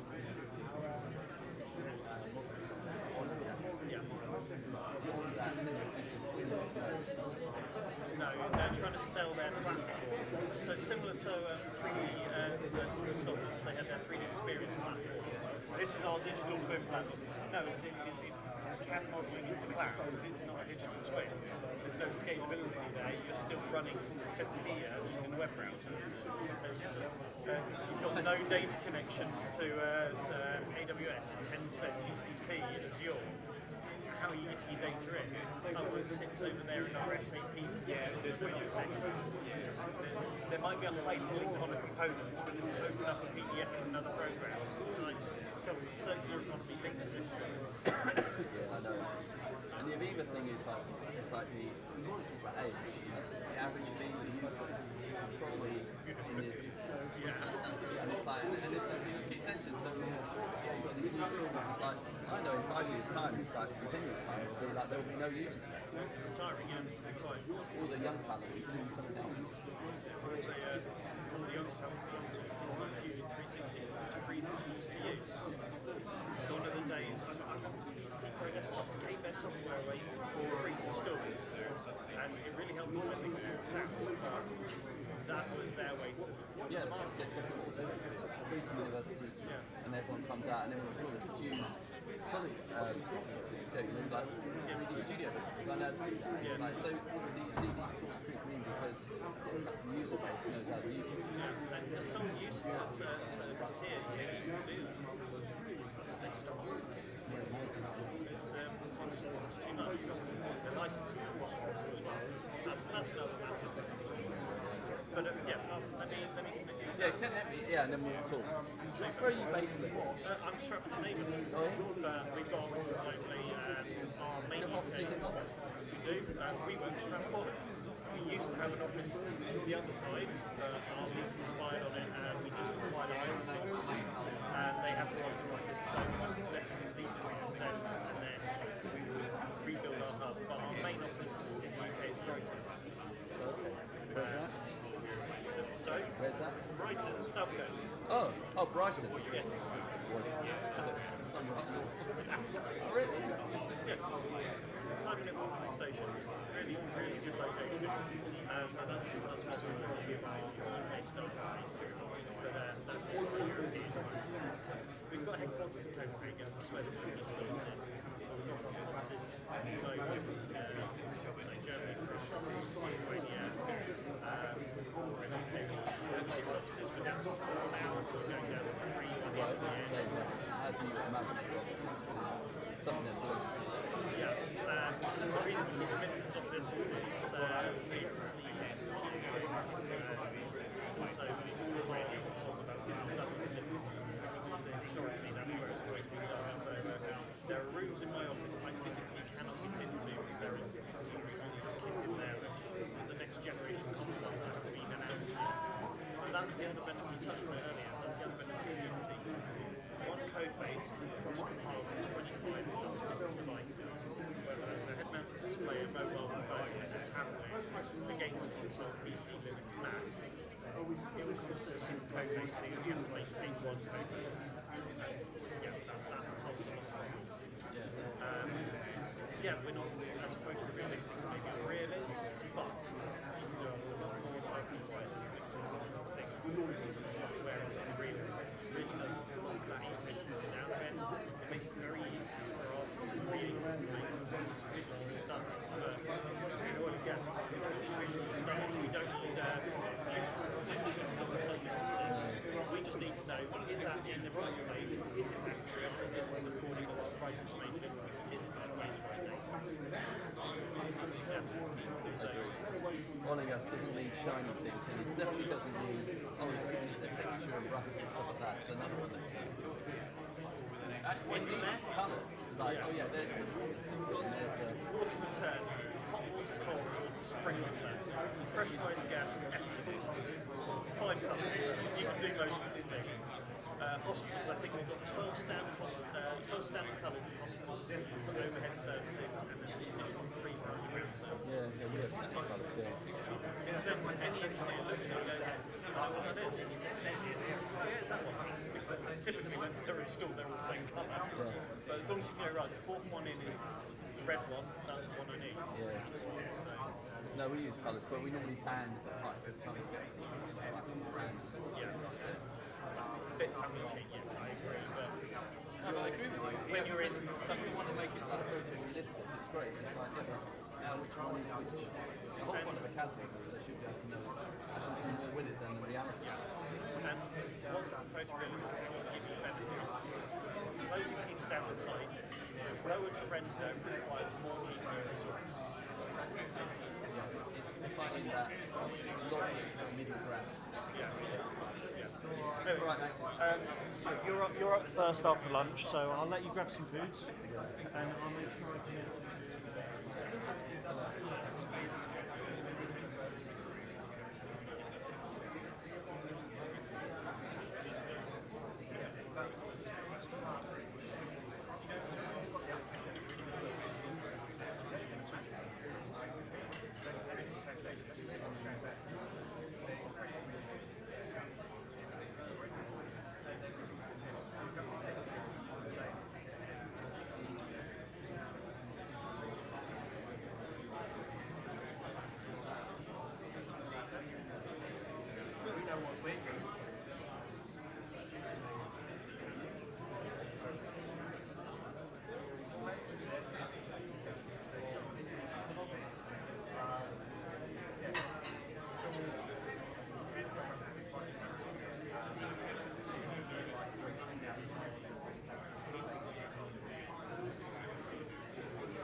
So, do you want to just park that? Yeah, just park that. How much longer have we got to start? So, we've got plenty of time. So what we'll do, you've got your slides here. Yeah. One of your slides. So I'm going to shut everything down. So it's all Where in just the things in the slides, which one, whereabouts is it? Well, naturally it would be there, but I could also just run through the whole thing and then do it. That would be in and out. Let's do it at the end.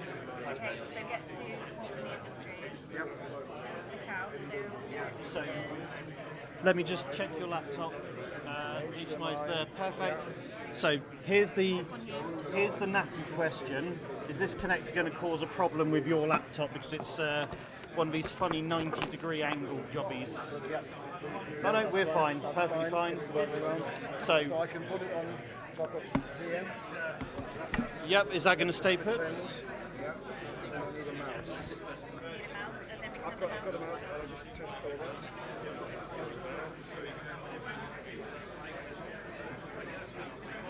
There's no audio, so it's just literally HDMI. No inputs, but that might be you just need to boot into. Yeah. Do you need power? Because we've got the. I was just thinking about that as well. Yeah, I'll just move that. I think it should be charged. The correct pin, always.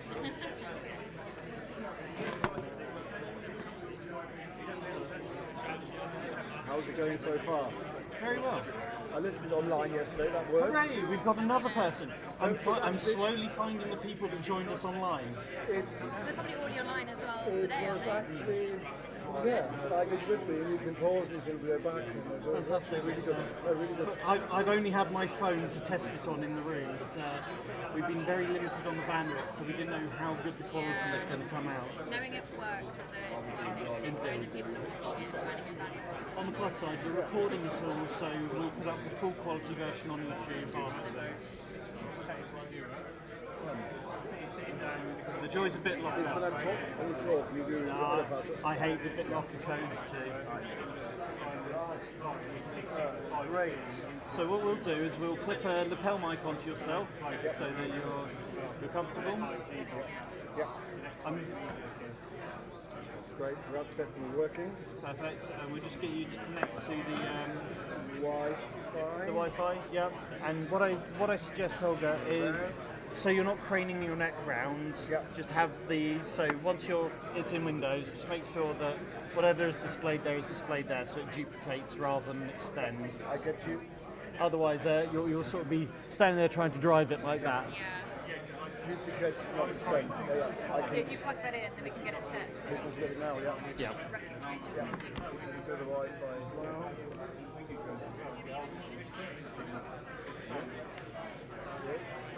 There we are. Now you have a mouse, so you're not. Gosh, your desktop. I've seen worse. terrible. People with 4K displays can now get 4 times the Because icons. they usually have 2 screens, so it doesn't look as messy, and then you go into one and just on. So the one to go for COMIT 2023, and you shouldn't need a password, it should just connect. It's not the fastest of connections, but I'm assuming once it's connected it should be pretty performant. Okay, that's working fine, so I'm going to unplug that so people don't get a preview. It was already perfect, so no settings to change.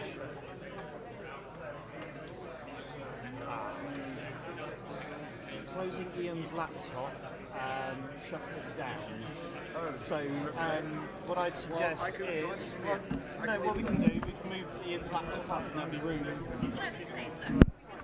But are you going to have enough space to get behind it? Yeah, is that okay like that? Yep. And then what does one of your settings do? They should be fine. You've got enough cable there as well. Is that going to be comfortable for you to work with there, Holger? Yep. Perfect. Definitely fine.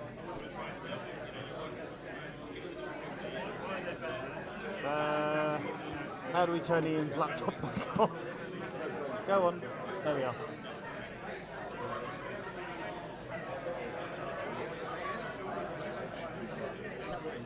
Tether it to your own 5G.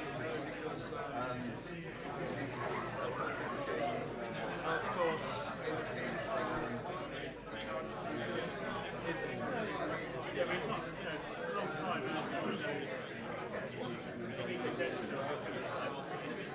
Right, I'm here. My apologies. No, it was us. We closed the lid and it shut your laptop down. Apologies. Here we are. We were doing so well. Yeah, this morning, what did I forget to do? I forgot to press that little button there that says on. And I was amazed how long it lasted on the battery. Well. It did well. Because it was ran from, 7 o'clock this morning till almost, 10, 11 o'clock. So, yeah. I was just saying to Holger, it's fantastic to finally have him in the room. Yes. Oh, it is just. Hi there, Ian Miskimin. We will have a further conversation with working with Alex and the National Digital Twin Programme and delivering bits and bobs, and I really think tiny little bit, yeah.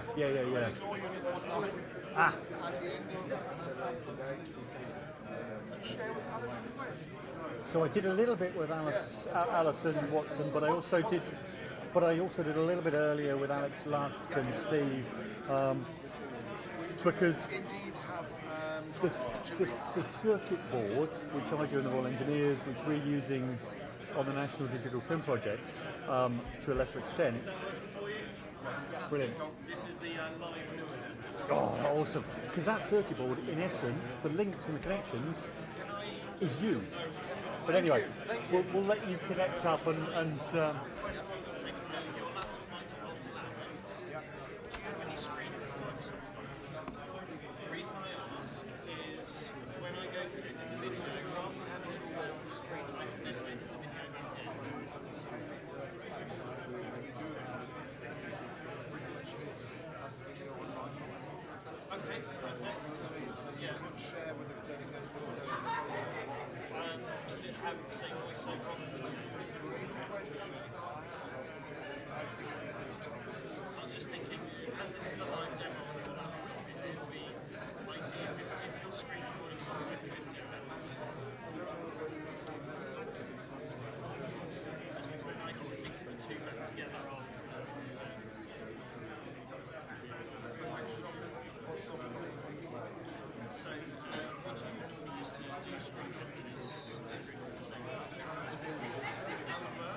And then we're going to have issues with the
Great. Oh, thank you, sir. Thank you.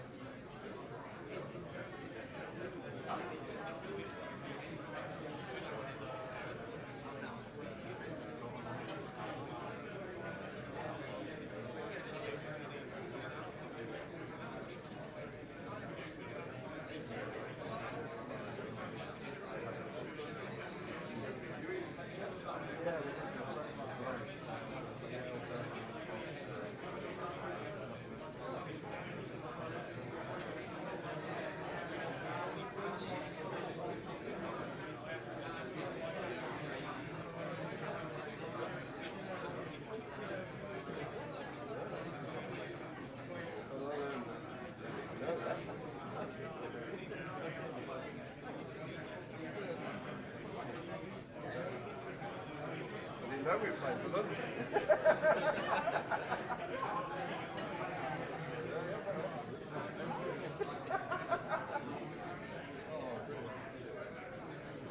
Everyone turned up and you expected to?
We've all got 30 minutes, haven't we?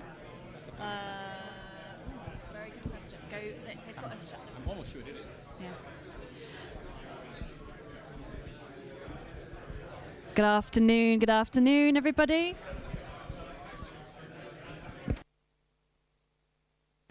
This microphone, honestly.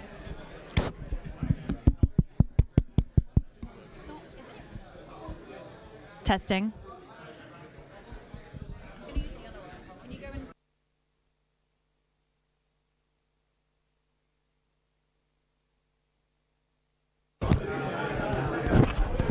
Afternoon, everybody.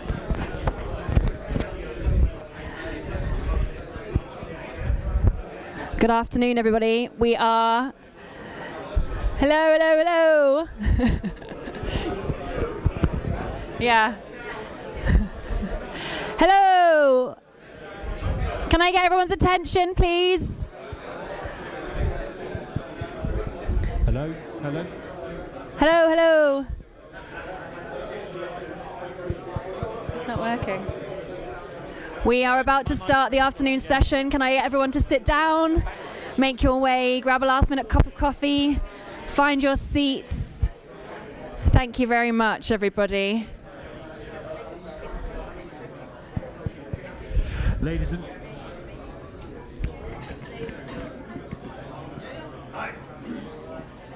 They've sort of done it.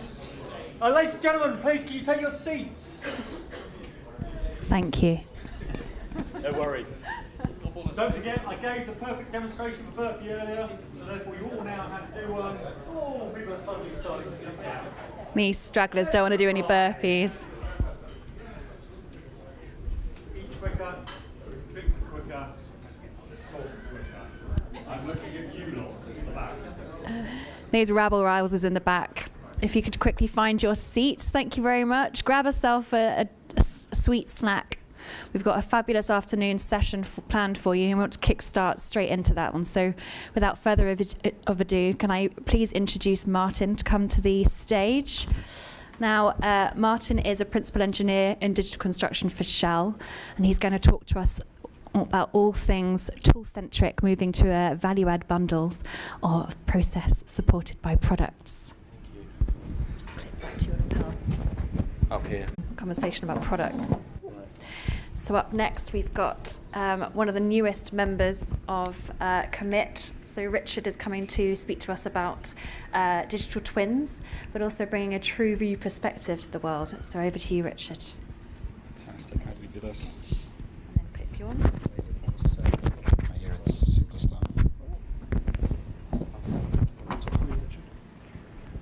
Fantastic. Okay. Thank you very much. It's great to see you all. 25 years of experience in AEC, and you're all saying, no, there's no way you couldn't have done that. It doesn't look as if it's 25 years old. But yeah, 1996, I started my first business, and I was very interested in using mobile technology. And you're thinking, what mobile technology was around in 1996, right? So that was Palm Pilot. And in 1999, I was approached by the MD of a construction company based in Cardiff, and he said, I want to put mobile computers on the construction site. And that started a journey that led me into the AECO sector, and it's been a fantastic journey. In 2003, I actually joined COMIT. So whilst I'm the newest member as part of TwinView, I was there at day one as well, and it's a fantastic community, and it's great to be speaking to you all as well. So what I'm going to try to do today, I've got quite an ambitious, oops, wrong way. Wrong way again. Right, hang on, here we go. There we go. Right, okay, looking at the wrong one. I'm going to talk about digital twins. I'm an innovator. I innovated with mobile technology. All the conversations we had earlier on about how long it takes to change culture and adapt new technology. I love innovation. And I think at those early stages of innovation, a big part of that is helping the market, the audience, the people who are going to consume this innovation to understand what it is. And when we think about digital twins, I feel almost at the same stage as we were at the early stages of BIM. Everybody's got a view in terms of what it is. Everybody wants to be associated with it. I was at DCW last week, and almost every technology stand had some reference to digital twin on it, irrespective of the product that they were developing.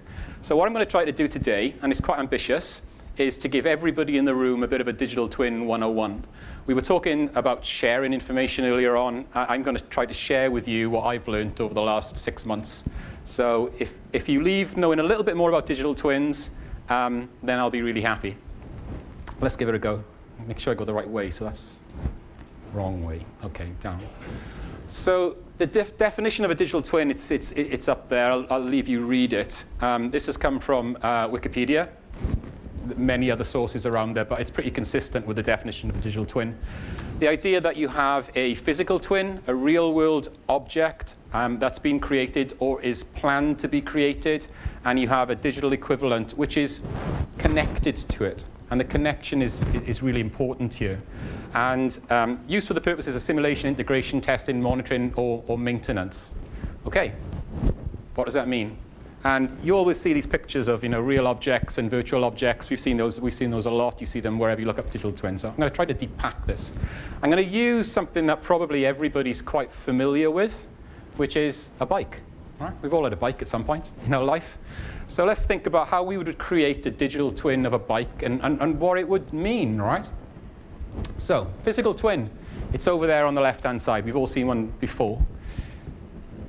If we think about what is contained inside of that physical object? Well, you've got materials, you've got a frame size, you've got gear ratios, you've got a tire specification.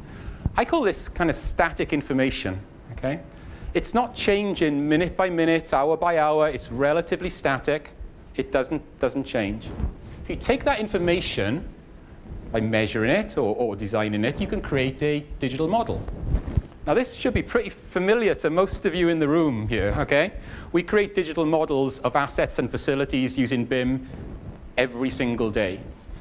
A digital model is not connected to this real object at all. It's completely detached. It's created manually by an architect somewhere else. It's designed to create a model that has the same kind of attributes, qualities, and specifications as the physical asset, but it's not connected.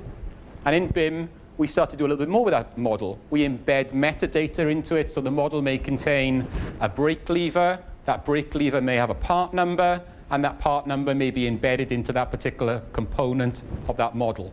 We're all familiar with digital models. We use them every day. It's the world of BIM. How do we get closer to a digital twin? And my colleague just here was talking yesterday about shadows and about digital twins. If we were to take some sensors, things that can measure things in real time, we could connect them to that bike. And it happens today. So let's imagine we wanted to understand the rider weight. How heavy is the person on it? We could put a load cell on the seat. That load cell could measure the weight of that rider.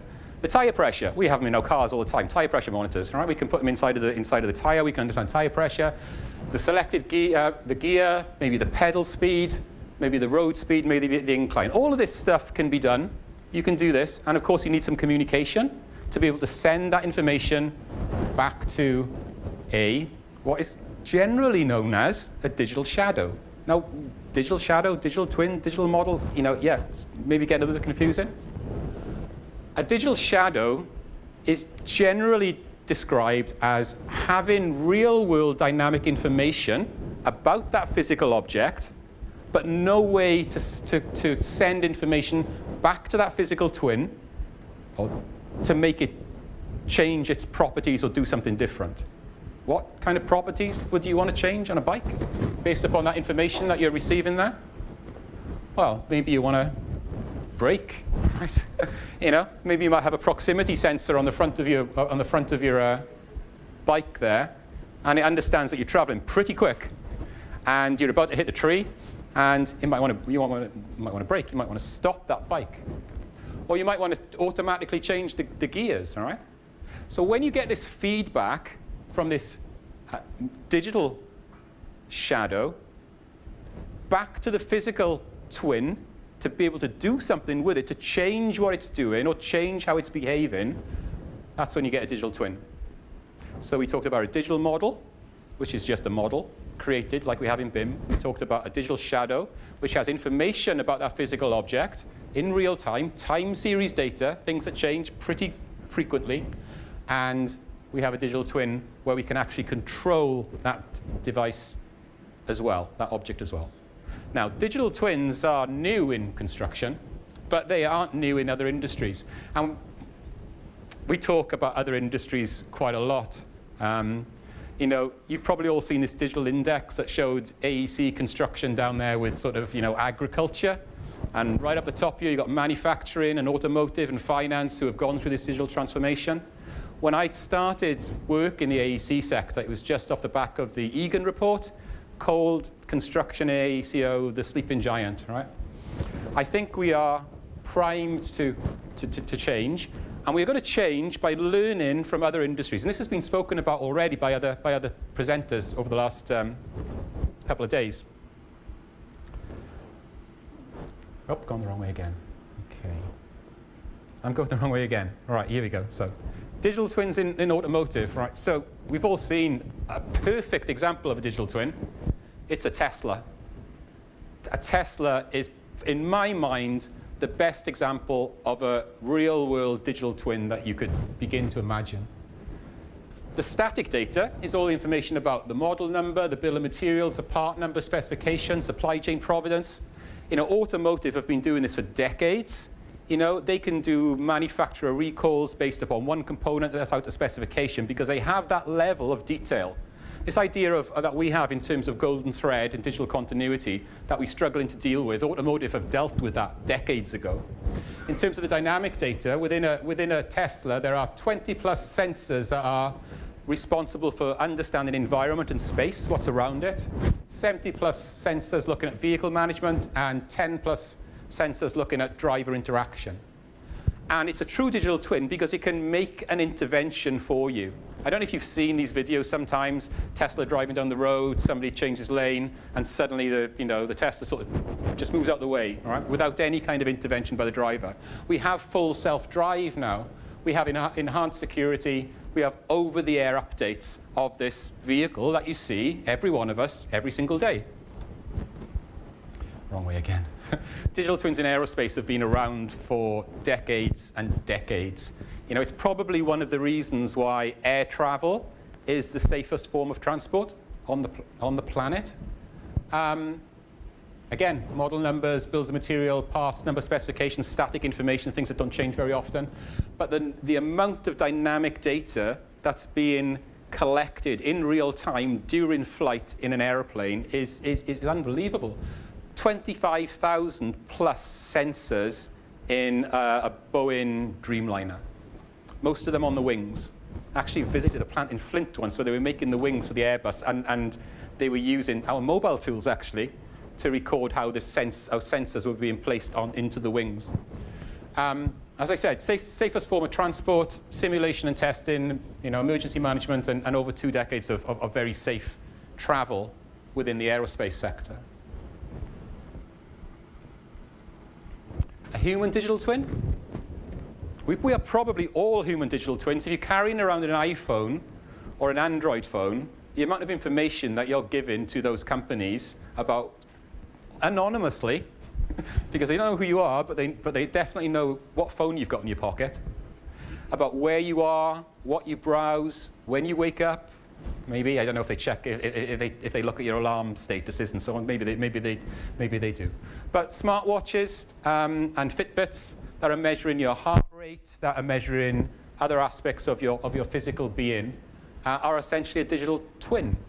Now, can it really be called a digital twin? Is it intervening? Is it feeding anything back to you to make you do things differently? Perhaps not. Maybe more of a digital shadow in that case, perhaps. Twin, shadow, who knows? But the term twin and shadow, just for this piece, is within our space, within AECO, is used kind of interoperably. Digital twin, digital shadow, they're used interoperably. Let's look now specifically, bring all of that learning back to AECO and what it means for the AECO space. I'm going to do this again, am I? Yeah, I am, right. Okay, digital twins and AECO. So this whole idea that we combine static data and we combine dynamic data to understand what's really going on inside of this building is what digital twins are all about within AECO for me. And the static data is the world that we all know. We have a BIM. It contains the physical geometry, the specifications, the attributes of that facility or that building. We have a load of documents, drawings, specifications.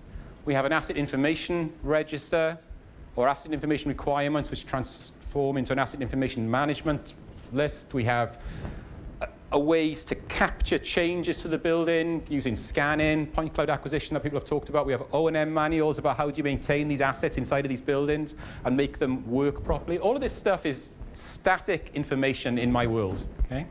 At the point of handover, it's unlikely to change. Now, the building will change. It may have an extension. I understand that. But minute by minute, hour by hour, that stuff is relatively frozen at the point of at the point of handover.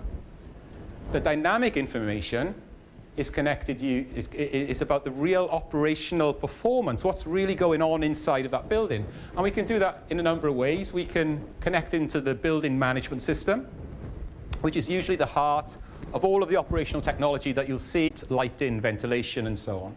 And very often when BMSs are installed, they're installed with a very large number of sensors, or endpoints as we call them, by the MEP contractor, and it feeds back to the BMS.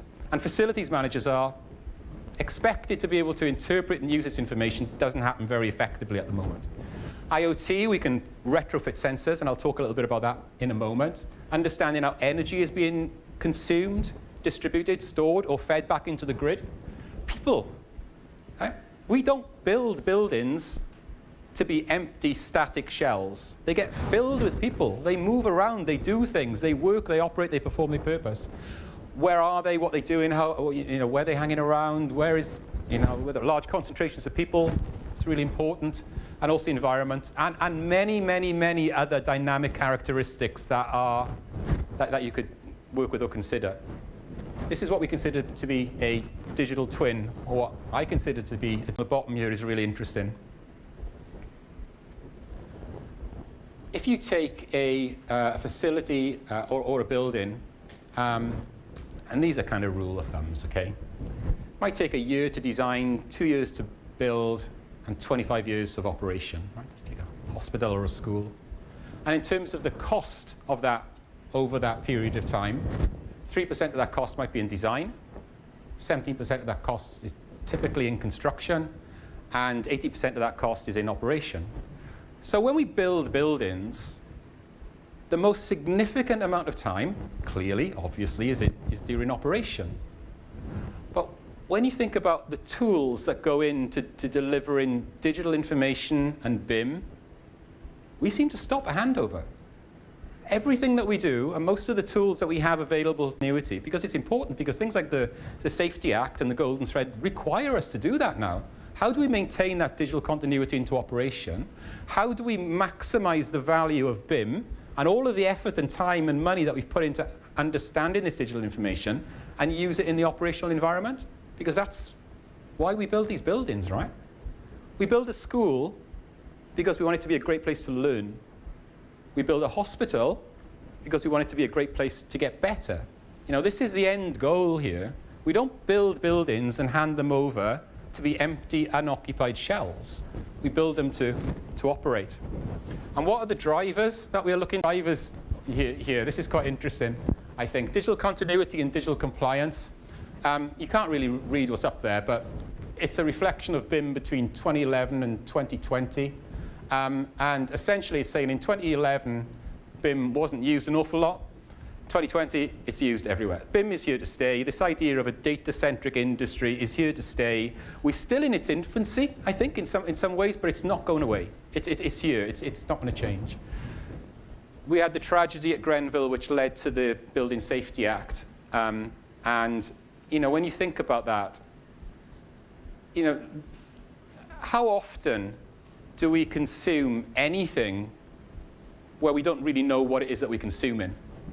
You don't eat things. You don't eat something unless you know what's in it. You tend to buy things because you know what they're made of. But we live in things, and we did often have no idea what they were made of, or what risks they presented to us.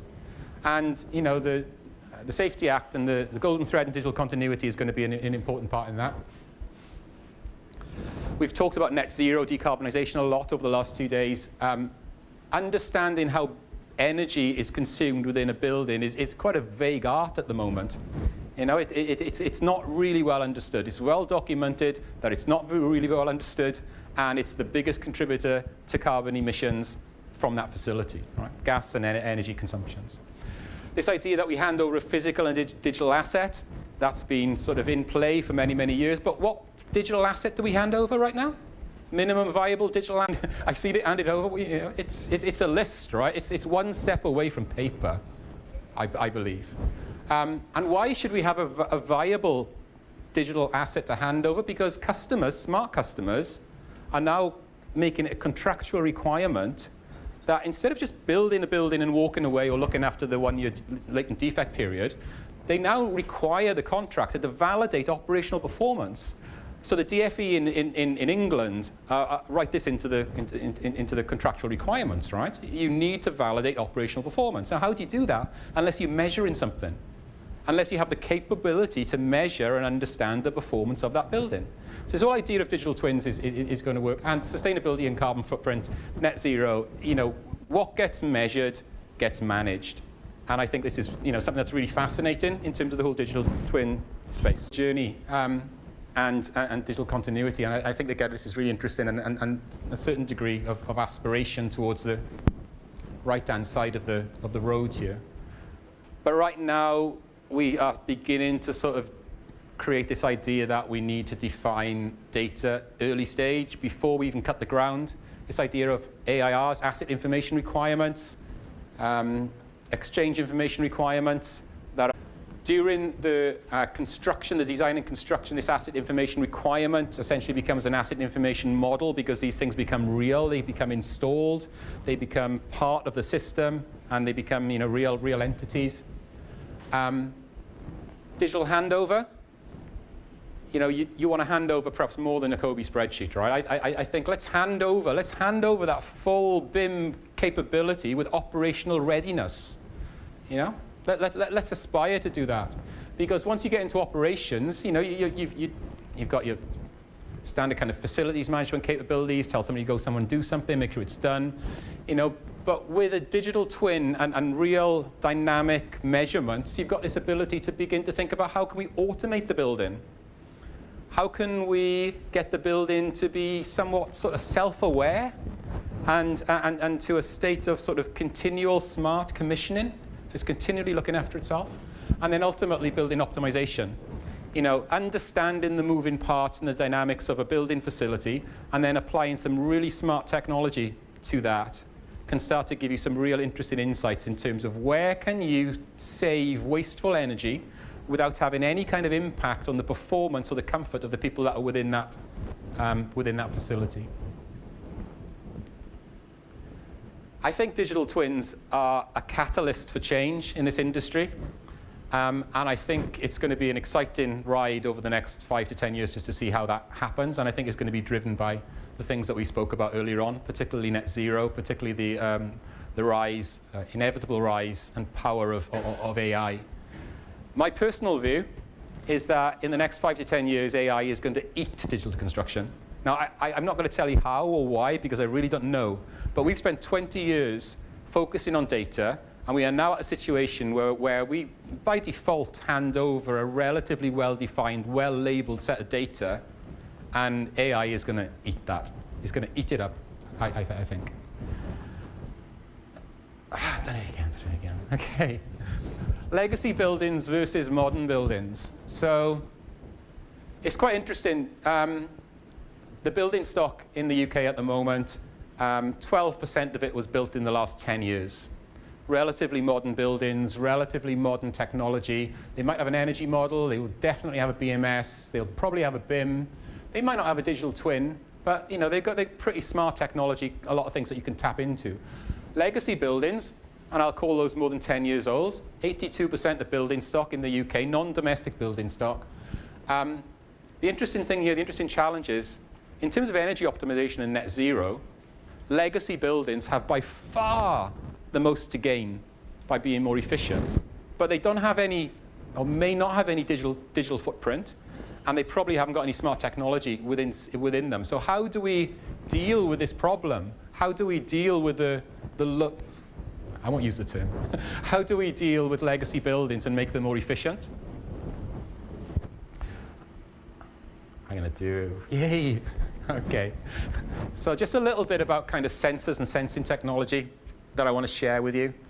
And something that I've learned just recently, well, over the last kind of 12 to 6 to 12 months or so. Sensing technology and digital twins is really exciting for me because the scope of application and performance improvement and creativity is massive. It's based upon what you measure. LoRaWAN is a technology that's almost exclusively used for retrofitting sensors within inside of existing buildings. Why is it used and why is it important and why does it work? Well, LoRaWAN sensors, which you see on the left-hand side there, which are in abundance from manufacturers like Siemens and Bosch, for measuring anything you can think of, basically, are generally very small battery-powered devices with very long battery life, very low power, so they can often operate for 4 to 5 years. They use radio frequency communication to move to communicate with a LoRaWAN gateway, which means that they've got very long range. LoRa actually means long range. So if anybody wants to LoRaWAN, it's LO is long, RA is range. Which means that you can get great penetration within existing buildings, providing that gateway has some kind of internet access, and they might use a kind of aggregated 5G router. You can deploy sensors like this into a legacy building without compromising the security of that building whatsoever. You're not talking about connecting into the networks. You're essentially overlaying a sensing capability that doesn't compromise the building in any way. And that's very, very powerful and very, very useful because, there's no threat. There's no kind of, compromising the security of that building. The idea that you connect this LoRaWAN gateway out to the internet and to the cloud, and that applications like TwinView connect to that data, that sensor data via the cloud. I want to just explain just something about that. When you connect to the data in these sensors via a digital twin or any kind of sensing technology that's using the internet, it doesn't connect directly to the sensors. Okay? What they call here this sort of internet-based MQTT broker is almost like an abstraction layer. It's this idea that there's always going to be some data there for you, irrespective of what the sensor below it is actually doing, because the sensor is working in a completely different domain, and you need to know that you have availability. I got 30 seconds. So why are we going to do this? What is the ultimate impact of all of this? It's huge. This is a report from Dubai Silicon Oasis. They switched to an AI-enabled building management system, deployed a lot of sensors as part of that in Dubai. You can read this. I can send you the links. The quoted savings here, all right? Almost £250,000 a month in savings. £250,000 a month across that facility. Reducing energy consumption by 36% without impacting the performance or operation of the building by being more smart about how you use energy based upon what is going on in that building. And reducing facilities management staff from 110 to 5. Now, I really do hope that those 105 people are being deployed valuably in other parts of the business there. And this is what we were talking earlier on about disruptive technology and what do we do with these people. But the future for digital twins is compelling, and I think it's going to be the catalyst driven by energy optimization primarily and net zero that's going to see a significant change coupled with AI over the next 5 to 10 years. It's an exciting place to be, and if you want to understand any more about this, please do contact me. We've got, this is real. We've got this kind of capability in real buildings in the UK in operation today, where their owner-operators can look at a dashboard and see how much carbon emissions we've created from gas or electricity today. It's real. It's there. It needs to be used. We're in early adoption territory, but it's a very exciting space to be in. Thank you very much.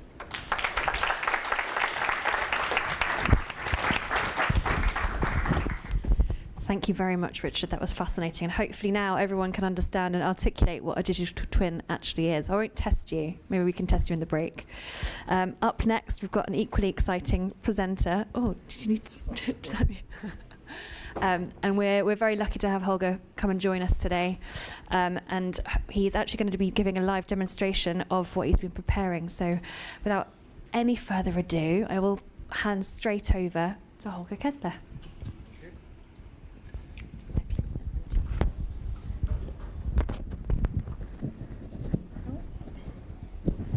Cool.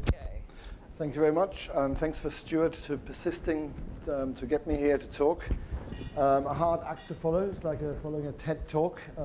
I'll be talking to you later. Fascinating talk. The only thing I can improve on is I'm going to try and use the up and down arrow correctly more than once. So fascinating talk. I'm going to take it, unfortunately, right back to the other end of the scale. What I'll be talking about today cannot even be described as a twin, shadow, or model. Maybe it is just actually a digital map.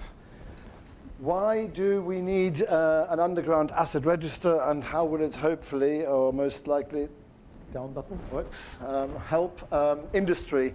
So I'm Holger Kessler. I work for the Geospatial Commission, which is recently moved from Cabinet Office to the Department for Science, Innovation and Technology, DCIT. We are a group of economists. We have some geospatial experts. We are about 55 people strong. And we set the UK's government's strategy on geospatial or geographic data. We are based in Whitehall. We are in Horse Guards Road, have an office in Manchester and in Bristol. Our objectives are wide. We work with our partner bodies, Ordnance Survey, Geological Survey, Coal Authority, to just simply make more map data more easily accessible. We have some pilot projects in the space of EV charge points. We try and help local authorities getting better access to aerial photography. So very simple stuff. But we also looked deep into the space of sharing data in the subsurface. So 5 years ago, when I started my secondment to the Cabinet Office, as it was then, we identified that sharing of buried infrastructure data is at best haphazard and hardly digital and very, very cumbersome. The reasons for that, why we then decided, why government decided to intervene, are mostly on the screen. So there's a lot of pipes and cables. There are lots of accidents.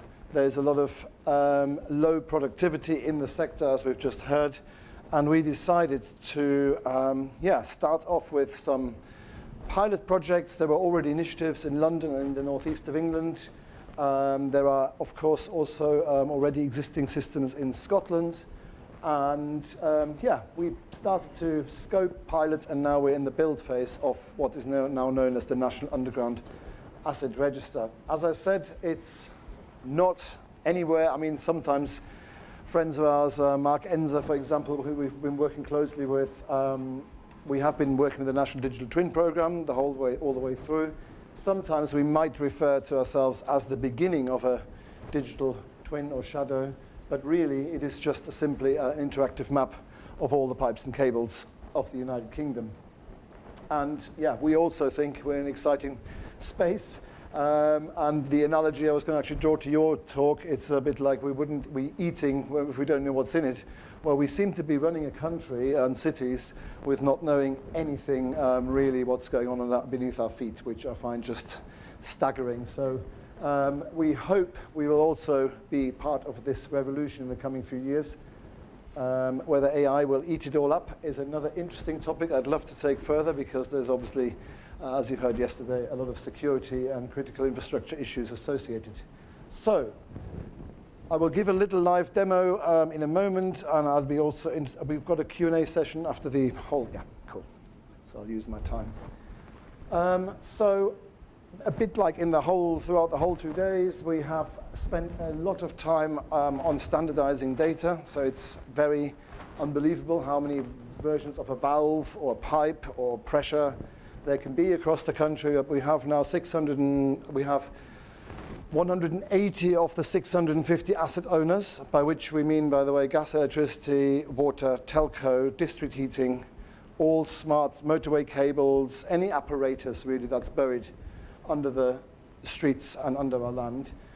So we have a harmonized data model, an OGC standard that we are following, and we have 180 companies now sharing data in the same platform, in the same way, according to the same data model. We have worked extensively with the national, we had this yesterday, National Authority for Protection of Our Assets, so CPNI, successor, and the NCSC, and various commercial and various security actors and personnel in the various asset owner companies, but telcos in particular, to make the service secure. And this, as you'll see in my demo, involves the way we log in, the way we give access to who, for what purpose. We are really, it's all about quicker and instant data exchange, both the uploading of data soon and hopefully in the future via APIs, as opposed to via documents. And of course, the service is live and will be in the hands of every worker who carries out work on behalf of the utilities who are part of the platform. And of course, at the moment in the build phase, we are offering a lot of support and help with getting the data into a standardized format and uploading. So at the moment, in the first initial 3 years, we are offering a lot of additional support. Did I just do that as well? No. No, I thought I got up as well. So we always give credit to the initiatives that went on before. We're not completely reinventing the wheel. We have built on a lot of research coming out of EPSRC, Vista, which has now led to the system in Transport Scotland and the Scottish Roadworks Commissioner. Massive help from our colleagues across in Belgium, Germany, and the Netherlands, who have running systems, operational systems already. And we obviously followed best practice in terms of running good projects and programs, and we did an extensive pilot phase. So we have a lot of learnings to build on. And the benefits accrue in various places, from efficiencies to reduced risks and safety. We are also hoping that over time data will improve. So we have in terms of accuracy, the data we are publishing is as good as it is on the plans, and we've already talked about as built and as designed. It is as good as it is, but we are very hopeful that first of all, through data modeling and checking and putting into one platform, you will hopefully already improve and see some inconsistencies in your own data, but we're also building in a feedback loop from the field, which will one day maybe go as far as, the point cloud and getting the survey faculty into the platform as well. So we actually provide feedback from the field about, wrong positions of apparatus. We have good handle on the efficiencies that will be saved in both the back office and in the front line. And of course, in the end of the day, the further benefits, and you can read out the economic case. We've been very transparent. We've published the economic case that we made to Treasury for the whole program, is on gov.uk. The cost-benefit ratios are very impressive because there are a lot of knock-on benefits of fewer delays to street works and not having to dig several holes to find the asset. All of that can be read in time. So that's the sort of breakdown of where the efficiencies, the £350 million per annum economic benefit comes from. This is in the run phase, so we're now, the timeline's coming next, we're now sort of 2/3 of the way through. And of course, we are assuming, of course, in all of this, and we have currently no legislation, so it is an entirely voluntary program. In other words, we are hoping that nearly 100% of people who own assets will be part of the platform, because really the full benefit can only be realized if you don't have to start searching for a few bits and pieces online, or go and contact asset owners directly. So we are positive and hopeful that we will achieve as near comprehensive coverage as possible. So yeah, we are now somewhere here. We've got operational. Hopefully most of you would have heard about this. We had a bit of Radio 4 and a bit of almost on the 10 o'clock news, and then some events in the US came in the way, but we had a good coverage. We have an operational platform right now in London, Northeast England, and in Wales. And that means we are now, so we're working in an agile way. We're having 3-week sprints, which means that we are now getting the first real world feedback, which will include all the usual stuff. You know, does it actually fit on every screen, on every device? What's the response time?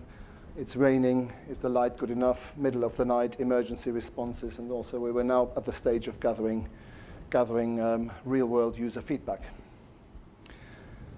We are, so these are some of the features that are very, very important to us. So the secure login I mentioned already.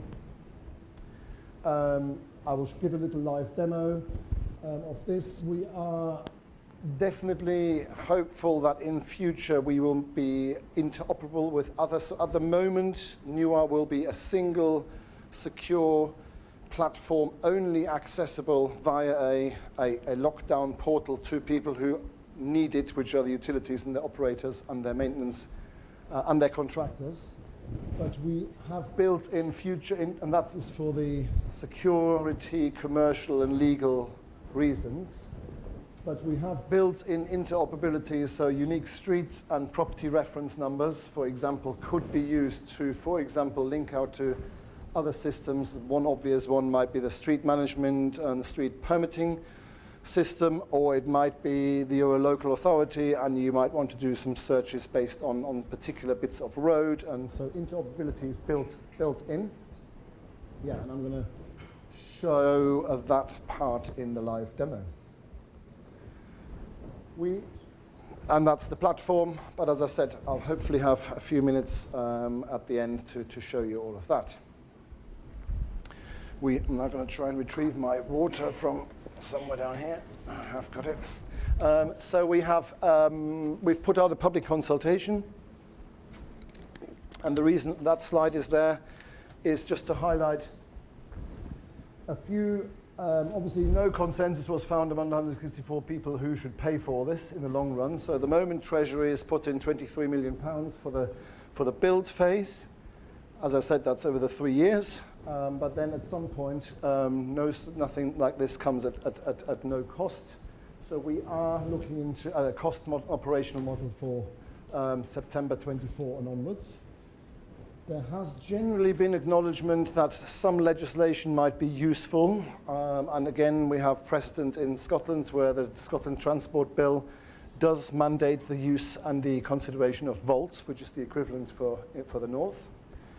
And we have got some, we have in our response to the public consultation, which you can read online as well, we are aware that there are opportunities, as I said, beyond our core use case, which is the efficiency, the site data transfer efficiency, back office efficiency, and the SafeDig use case. There are obviously a plethora of opportunities with digital information about our buried infrastructure, which go from improved flood risk modeling in urban areas, because we don't know where any of the ducts are currently, extreme rainfall events and all that. There's a big driver there.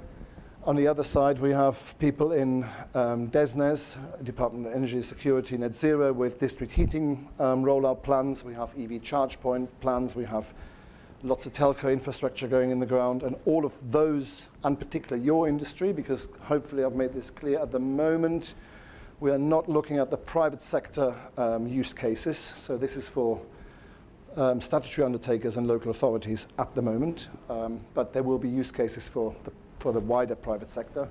So we are aware that in time there might be other ways in and out of the NUR platform. So in terms of participation, amazing, I actually got the number right, so these slides are obviously updated weekly. So there you can see the numbers.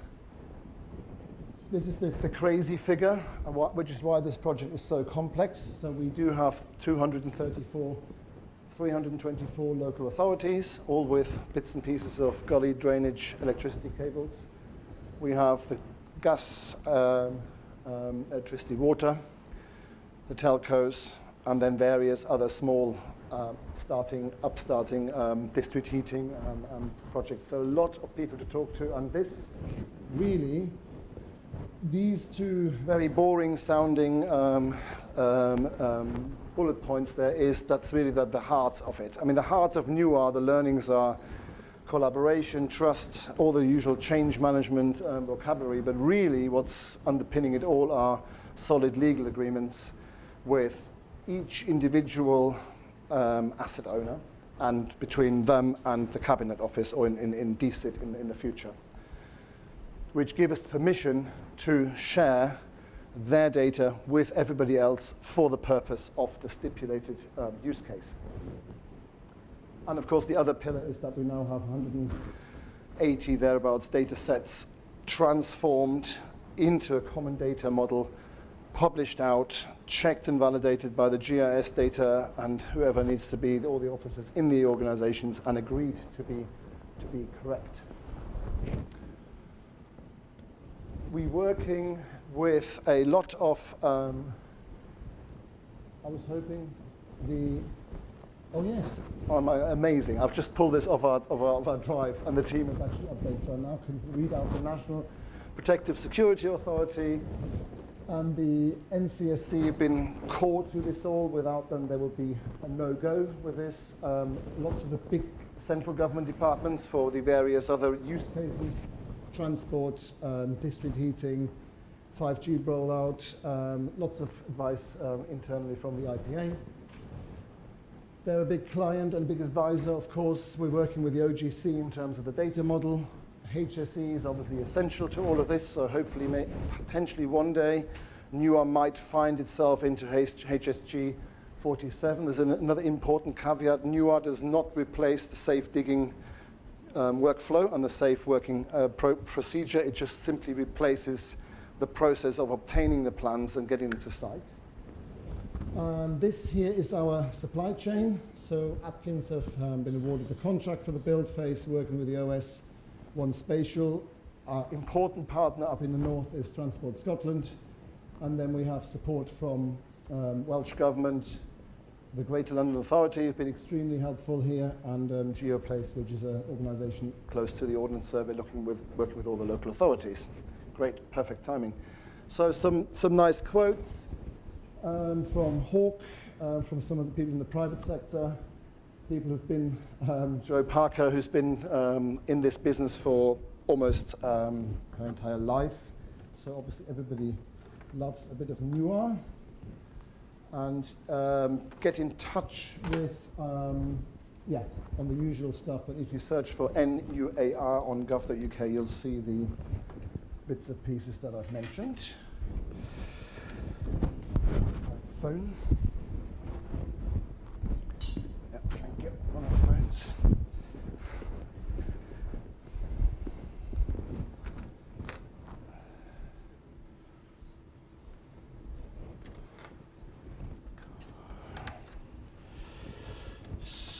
So, in the end, it all looks very simple. It's a gov.uk site. There's no need for you to search for this. You will not really get to it unless you are operating or working for one of our asset owners.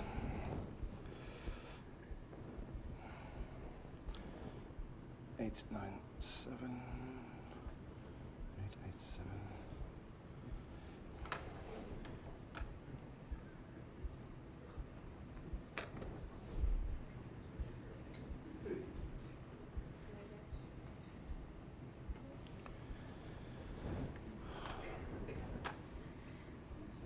small little bits of development that are extremely important is we have a single button which translates the entire platform into Welsh or any other language. I'm just doing this because the dev team, you know, there's all the shiny map stuff, but there's absolutely enormous amount of other work in the background, security and language interoperability. So I just thought I'll do that for the team. So we have an Ordnance Survey base map, master map as part of the product. We can search on road postcodes and the street gazetteer and everything like that. I'm going to go to a approved site in the Midlands which has demo data in it, but as I said, if you do work for Thames Water, Cadent, Northumbria Water Group, Welsh Water, or any of those, you will in time have access yourself. At the moment, we're going still to for public presentations to a site in the Midlands with some made-up data. So you can draw a circle or a polygon, and the data will be retrieved. You would have seen when I drew the polygon, you have a size limit. So we give 100 by 100 meters in the field and 200 by 200 meter for back office roles. So the entire platform in the back office, which is fully auditable and is controlled by a role, persona, and access. So if you work for Balfour Beatty, for Yorkshire Water, for a 4-week project on this particular road, we can be as granular as giving you, with that email, for that contract access for that period for just this bit of the road. So this is all part of the really boring but massively important back office side to make sure it's a trusted and secure platform. And then it's just, as I said at the beginning, in the end of the day, it's just a map, it's just a GIS where you can get the information about the asset. We can go to the isolated views. You can see some real data is appearing there. So I will just go and show you the isolated views for the made-up pieces of data. So you can say, I just want to see assets from one particular asset owner. And you have obviously a legend here. You can see here some features. This area is a redacted zone, so if an asset owner has sensitive assets, doesn't want to disclose it, that could include assets which are completely undisclosed, so the asset owner just knows you intended to do something there, and they might get an alert and then start picking up the phone to you. And the only thing I can't show yet is what's coming in the next sprint. We can share, so you can share this view. You just create a URL, you can send it to your field team on the WhatsApp, and if they're authorized, have the same have the log on, you can go to the map. And the next big sprint now is to give observation feedback. So if you've done your excavation and you see a yellow pipe on the other side of the road, you can take a photo and upload it to the platform, tagging the asset owner you think is affected. Thanks for having me, for listening, and that's you up.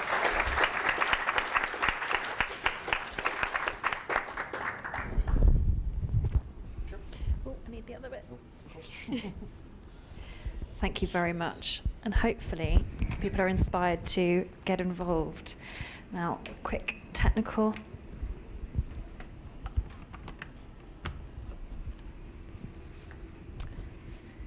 Oh, that's yours. Thank you very much.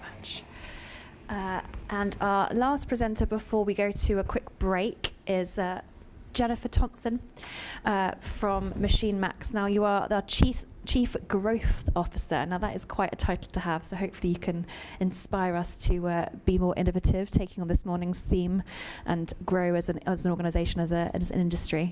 And Jennifer is going to come and talk to us about working together to deliver data for a purpose.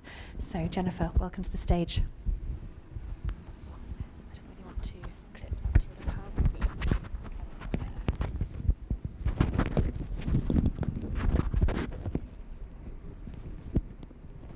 Oh, okay. Good. Okay. Can everyone hear me? Right.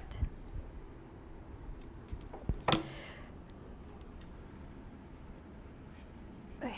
So, thanks very much. talking today about working together to deliver data for better purpose. The spoiler alert is that with the fragmented nature of our industry, unfortunately it can't be done alone, and the best use of our data is through working together with the supply chain. And the benefit is that, the upside is that everyone benefits from that. My name's Jennifer Thompson. I work at MachineMax. At MachineMax, what we do is we codify the decision-making process. So essentially, what that means is that related to primarily equipment, we'll aggregate all kinds of data and the context within which the machines work within, and we'll create it in such a way that you can compare apples with apples, and that then allows our customers to make better decisions by having the right data at the right time. So that in a nutshell is what we do at MachineMax. I think, unfortunately, construction has a bad rap for its inefficiencies quite often. And I'll pull out a few stats, but in 2018, more than $500 billion was spent on rework, and more than 50% of that was through bad data or miscommunication. That is a huge number. 35% of construction professionals' time is often spent on non-optimal tasks. Often you hear about budget overruns in terms of time, money, and the sustainability impact of construction is not news to anyone. I think all of us being in this room, we're all striving for digitalization. I think what goes hand in hand with that is good data. And you can't do one without the other. And that's what we're going to look at today. And the good news is that we all have data. And so it's just about making sure that we can use it to improve that decision-making process, which also means that we can do more with existing resources for less from a financial and a sustainable impact perspective. The benefits are huge. I think it's not new to anyone, but for example, focusing on sustainability with our customers through just understanding how the machines are being used and where there's inefficiencies, we've managed to reduce idling between 3 to 10%, which has resulted in a reduction in CO2 based off fuel burn by 10%. You can improve the efficiencies and the OPEX of running your machines on site, either having less, optimizing and making sure that they're using more, that they are being worked harder. We've seen overall massive cost expenditure decreases, things like cutting down your fuel burn bills. We've had customers cut down plant hire invoices by 10%. So it's just about understanding how those machines are being used and actually do we need as many assets as we think we do in order to use it. Increasing productivity obviously helps deliver things on time and under budget. And safety, which is core, by having data we ultimately are then decreasing the risks that are on site. So the benefits of data are clear. We know about the inefficiencies on construction sites. So the question is, why aren't we using data? And it largely comes down to the fragmented and siloed nature of the construction industry. And I'll give an example. Starting with connectivity, just getting the data off equipment in this day and age still isn't that easy, which is quite interesting given where we are with AI and ChatGPT. But that's the first level. The next level is that actually, with all the different types of equipment and models that are out there, doesn't mean you can use all of that hardware. And some machines give different metrics to others. So that in itself creates quite a convoluted and hard way to build a picture across your entire fleet. The next is that OEMs often have different definitions of certain metrics. So if you have the same category of machine, one might define as idling, what's input into that could be very different to what another OEM defines that as. What's more is that UK is particularly, this is compounded very much so here, is that with such a high rate of plant hire, on a site you have a lot of different asset owners, and usually they are the owners of the data. And so then from a site or project perspective or contractor, to try and get all of that data in a way that you can easily use it, it all becomes like a bit of a nightmare. And so I think there's no surprise why we aren't using more data. But I also think this paints a very interesting picture as to why we should work together as a supply chain to try and solve this problem. One point I would also make out is that inherently the people who are required to make the changes are not in order to get good data, are not necessarily the beneficiaries of the output of that data. So it also means that the incentivization isn't quite right. An example of that might be if you've rented a piece of equipment, by having good fuel consumption data, the person who's paid for that to allow that is not going to be the beneficiary of having a decreased fuel bill, for example.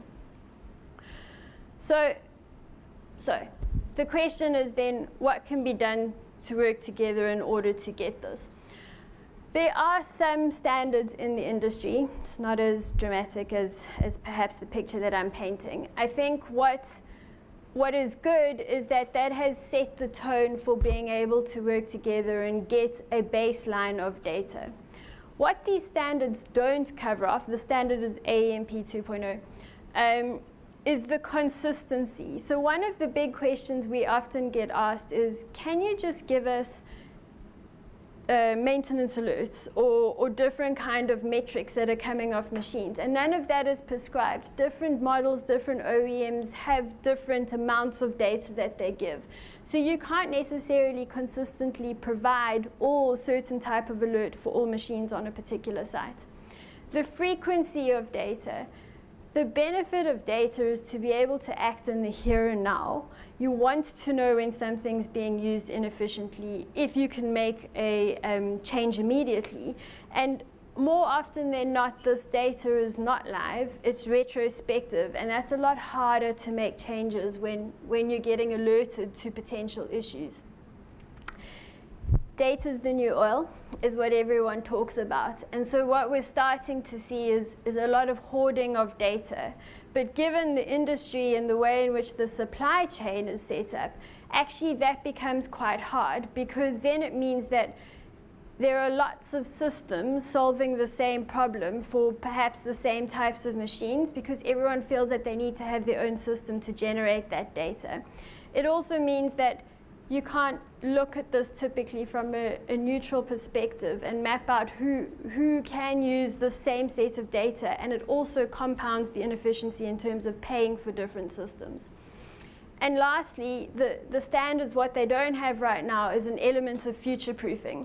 So with the advent of electric vehicles coming in, for example, there's nothing to do with the power, any of the wattage, any kind of electrical implication. If we're looking at alternate fuels, there's nothing prescribed in what the fuel type is. So the long and the short is that the standards that are there are great. I think what we see is that we need to work together as an industry to agree on what useful metrics are so that everyone can work towards a common goal. And the question is, how do you start? And that's what MachineMax is specialized in, is that saying, actually, we have a pretty good idea of who are the people who are making decisions with the sets of data. What are those decisions that are being made? How is the data flowing to inform those decisions? And actually, how is data being consumed? Because the answer is not another platform when you get to a site. There's already a lot of those. And so the idea is that by spending some time in each of these different areas, you actually can craft a really good strategy that allows data sharing amongst the supply chain. And I'll give you a good example. We've listed just a few of decisions that may need to be made relating to equipment. So for example, it could be, I would like to reduce my CO2 from my overall fleet. I would like to increase productivity. I want to have a safer workplace. I want to keep my total cost of ownership of my assets reasonable. I want to know where they are and how can I increase revenue. Just some examples. But if we break that down, typically the kinds of questions that the client or the end construction customer might be, they're really focused on emissions. They want to make sure that there's a safe workplace and that the deliverable can be done with minimal cost. And this is from perspective of machines. The main contractor is of course interested in those, but also wants to know if they're getting a fixed budget, they would like to improve their efficiency of the equipment, obviously do more with less, want to make sure that the team is able to operate it, increase the revenue where they can, and just to know where their machines are.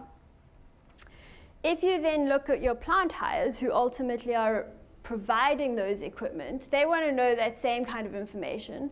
But in addition to that, they want to know what reliability they can get from their fleet, the average aging. They want to reduce the cost of running that fleet, and overall just making sure that they have a good handle on those assets that are generating the revenue for them.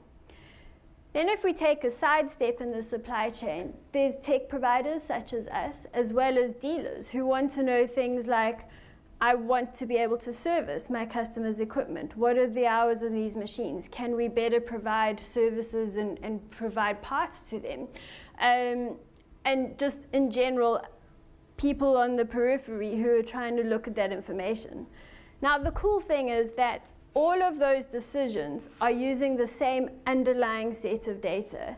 There is one can on a machine. There's one weather station on a site where that machine is operating. The idea is that actually all of this data is coming from a finite set of metrics that everyone's using slightly differently.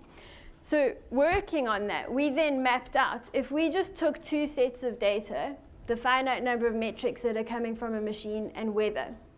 Let's categorize the type of metrics. So you might get CO2 from your machines, you might get idling, utilization. We then categorized them into certain pillars and looked at how they mapped and how that data flows within a company.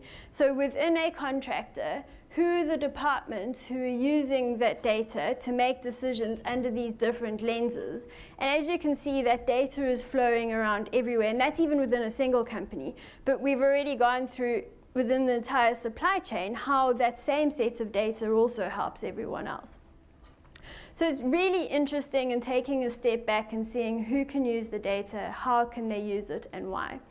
And that then has created certain themes around the data. You've got things like your machine metrics, which is traditional data coming off your machine. You then have contracting data, particularly if you're hiring in machines. What date did they arrive on site? When did they leave? Who is the provider of it? Your operational metrics, more from a productivity perspective. You've got your sustainability metrics, and productivity and operational.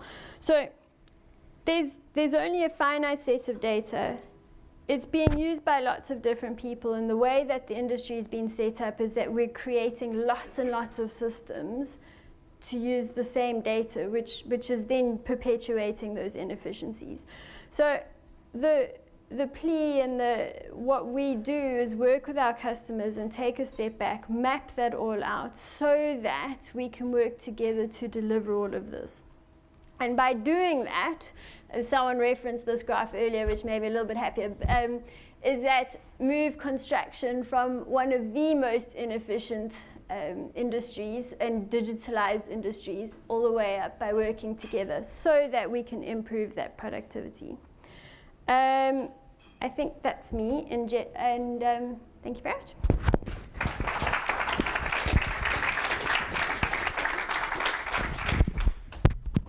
Thank you very much, Jennifer. So we're now going to break for a quick tea break. I think it's 15 minutes on the clock. Is that right, Stuart? Yep, he's giving me the thumbs up. So actually, I'm going to be kind and give you 20 minutes and come back at 3 o'clock. 3 o'clock, everybody. Thank you very much.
the vein of my knife is over here. I think it is working now. It's so inconsistent. I've taken the microphone apart twice. I feel like I'm not helping the situation, but I've now just left it on. It seems to survive it all. That should be plenty. Or do you want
I'm going to take the handheld one because there's two of us. Is that okay?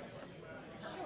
I don't mind you using it to speak first. I mean, I know it has been a bit temperamental. oh, it's fine. Don't worry. I mean, well, if not, I mean, just. I'm trying to speak quite loudly anyway. Okay, that's fine. And if you do that, it won't pick you up. So kind of keep That's it fine.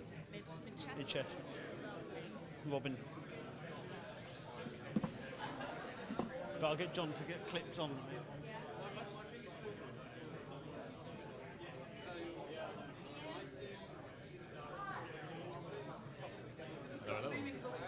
That's what you need. Ladies and gentlemen, please can you take your seats?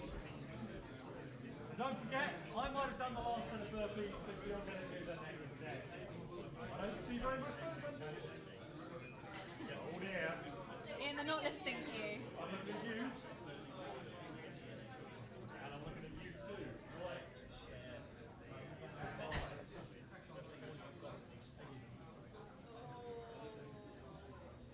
Slow uptake.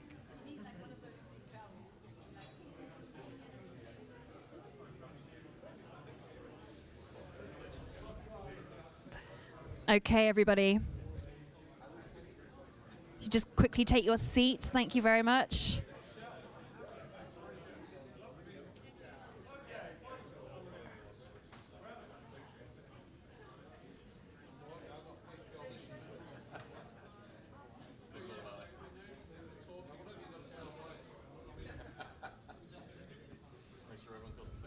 Okay, we're back in the room.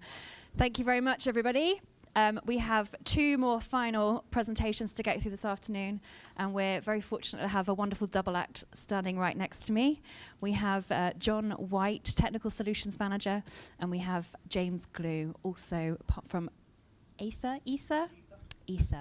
And they are here to talk about 5G drone integration and LiDAR digital twins from UAVs. And over to them. Thank you very much. You need to clip yourself on with.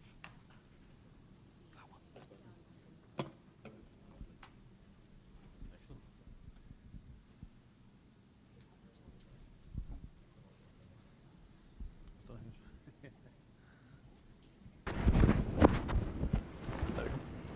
Excellent.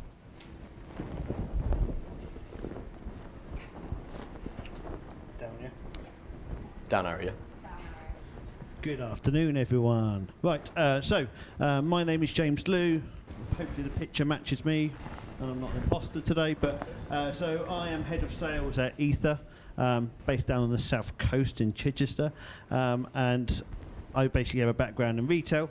Funny enough, put it up there just for a bit of something different, but 10 years in the fire service. So my background is to find solutions to my clients, customers that interact with us on the website, people I interact with at trade shows, people like you here today. And my job really is to basically find a solution to your problem. So that mostly revolves around UAVs, LiDAR, photogrammetry, 5G connectivity to control your drones in the air, which we'll talk about later, and software. And obviously my colleague here, CTO, which you'll explain in a second, works very closely with myself to be able to work together in a double act to provide that solution. Obviously, it's very important to have that service level agreement post our sales with MOD, DOD, colleges, universities, and just independent businesses. But I think from our point of view, it's very important to speak to you guys here today, because I think some of you may not know what the capabilities of the data are on LiDAR, which we'll go through in a second, but also that the solutions companies are out there and they have got faces, and we're not box shippers, and we want to help you. So that's myself, and I'll pass you over to John.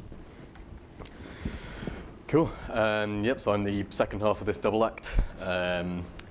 I tend to get quite excited when we talk about things like drones, LiDAR, data capture, and how we actually implement it. So James is here to reel me in, make sure that we stay on topic, stay on track.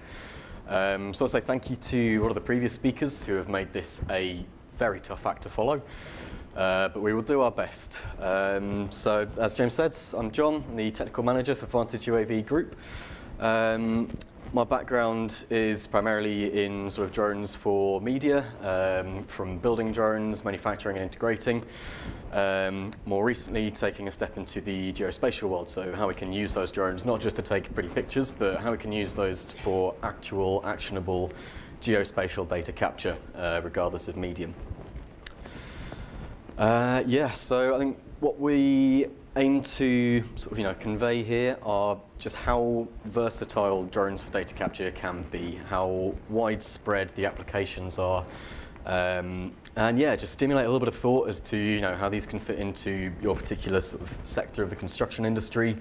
We've got a couple of use cases that we're going to go through in a moment, but again, we're just going to try and stimulate some thought, stimulate some conversations, and I'll hand over to James for a bit of a overview of Ether. So, Ether, can you hear me?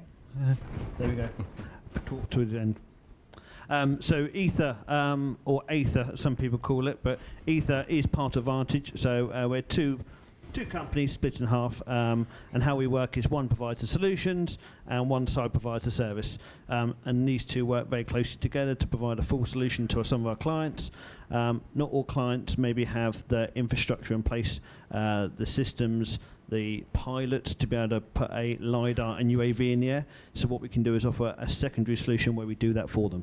So some companies want to purchase assets. They might be purchasing, a DJI M300, for example, with a H20T camera attached to it. Some companies go, that's great, and I can see the output, but just do it for me. So we offer both sides of the solution. Obviously, today we're going to talk quite primarily along the hardware, software, and consultancy from Ether's point of view and the LiDAR.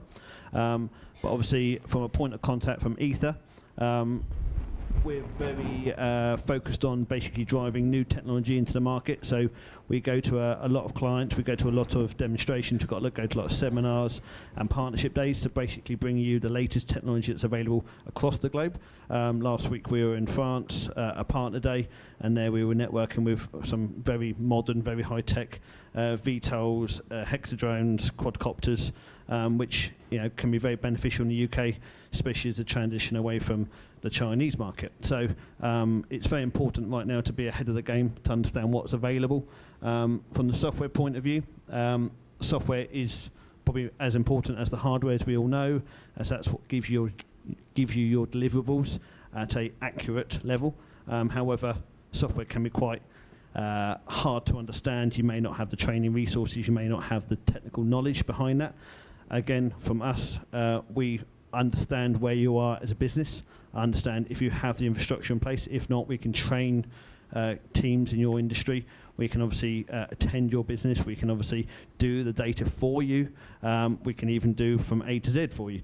It's all about understanding, using the consultancy side of it, and having those teams meetings with you, your CTOs, for example, and also the people that are going to run the departments, to understand what you want to achieve, and then we take those steps backwards to understand what technology you need to put in there. Obviously, we have got restrictions at the moment with some of the things that can be done across the globe. For example, power line inspections because of BV loss, which we obviously can't do right now in the UK in certain areas. However, between now and the next 2 years, that is growing exponentially, and obviously we are probably moving at a faster pace than probably we can keep up with, which is good, because obviously it gives us lots of challenges and lots of conversations. But what we want to make sure is that, as you can see along the top there, we pretty much cover everything from a UAV hardware and software and consultancy side, to be able to rest your mind at ease if you don't know what you're talking about, or you know what you're talking about and you just want a solution. Cool. So I was going to speak a little bit about obviously why data matters, why data is important in this sector, but after the last talk, I don't think I really need to go into that. I think everyone gets the message. Data is important. It's what underlines all of our critical decision paths. It is ultimately what makes the difference between a project being delivered on time versus being 3 to 5 years overdue, over budget, and out of date by the time it's actually rolled out. I guess what we are going to have a look through is how drones can be implemented with very little sort of time and effort and cost to minimise where traditional methods may add delays. So I guess the first most critical factor that drones can improve in is time. We've seen archaeological surveys hold projects up for upwards of 16 weeks while they're waiting for the right people to become available, for the right equipment to be available, to manage and mitigate the risks of putting physical people on the ground to generate terrain data. And what we find is that with a drone we can cover most of the land that could be captured in, say, 2 to 4 weeks in a single day of operation on site. This means that the data is in the hands of the people who can make those decisions a whole lot quicker, and the actual decision-making process is inevitably cut down based on how quickly we can gather, process and deliver that data. Obviously for internal teams, this process is expedited even further, but as a contracted service through Vantage, we found that generally deliverables are within a week or so of the teams being out on the site, and that data is immediately actionable by all of the teams. As well as the time saved, we have the detail and accuracy of that data as well. Drone technology in the last 2 to 4 years, as a direct knock-on effect of miniaturization, has become not on a level with, but comparable to terrestrial grade or terrestrial scanning systems. So we're utilizing the same GNSS and RTK systems that you'll find in terrestrial scanning technologies. We're now able to utilize those on unmanned aerial platforms to not just capture, some nice ground data, a nice look at the roads, the features, the walls, but a complete 360-degree view and combine that data ultimately to fill in that sort of golden thread. So what we're providing with the UAV data capture is that spatial awareness with comparable accuracies to those terrestrial systems that we're used to working with. I touched on it a minute ago briefly, but the risk involved with sending conventional survey teams out on site can be absolutely huge. The risk mitigation procedures involved with sending a team of surveyors armed with GNSS systems on sticks to go and walk over every square meter of the land that you're looking to survey is time consuming. You can't guarantee the safety 100%. Whereas while we use drones, we don't put boots on the ground anywhere where it's not safe for them. So we can get that idea of the lay of the land before even sending people near that site. So the reason why we're looking at LiDAR specifically as a case study today is for how in-depth, how rich and how detailed these data sets can be in comparison with conventional techniques like photogrammetry. So with photogrammetry, you'll get a lovely top-down surface view of whatever it is that you're looking at, but as we've seen number of times over and over and over again, this data by itself is not enough. With LiDAR, what we end up with is a comprehensive laser scan of the area where that beam is finding everything under treetops, under forest canopies, in hard to find, hard to access data where conventional GNSS surveying may not do the job. As I said, we're not positing this as a complete replacement for, but more an augmentation. So the case study that we have in front of us is a mapping of a power line infrastructure section. This whole area was flown at 100 meters above the ground in 8 minutes. So to conventionally RTK survey this whole area in with rooftop data for all of the structures around it, with tree data, things like trunk diameter, canopy measurements, everything intrinsic about those power lines as well. You're looking between at least a 2 to 4 month project. So this small section of power line is sort of like a taster to come of what we're looking to roll out on a national scale, working with infrastructure management companies, the surveying companies, and anyone with a stake in the infrastructure. So conventionally, we have seen the aerial surveys conducted by a plane can be an absolutely deadly cost to to any sort of project. The cost of deployment for a manned aircraft with a laser scanner flying 500 to 1,000 meters can be 10 to 20 times more what you would pay for a full week of LiDAR surveying on site with UAVs. The deployment cost is marginal compared to conventional methods. The point density, because we're flying at a lower altitude, is inherently greater. And with the UAVs, we get repeatability as well. So where we have multiple surveys conducted over time on a site, we again enable that sort of 4D timeline view and snapshot of not just a photo of the area, but a complete 3D representation of that space over time as projects are developing.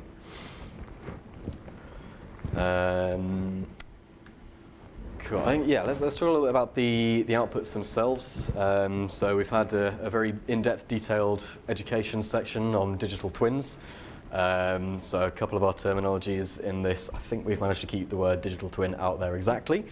So our static model is directly achievable from the output of these laser scanners.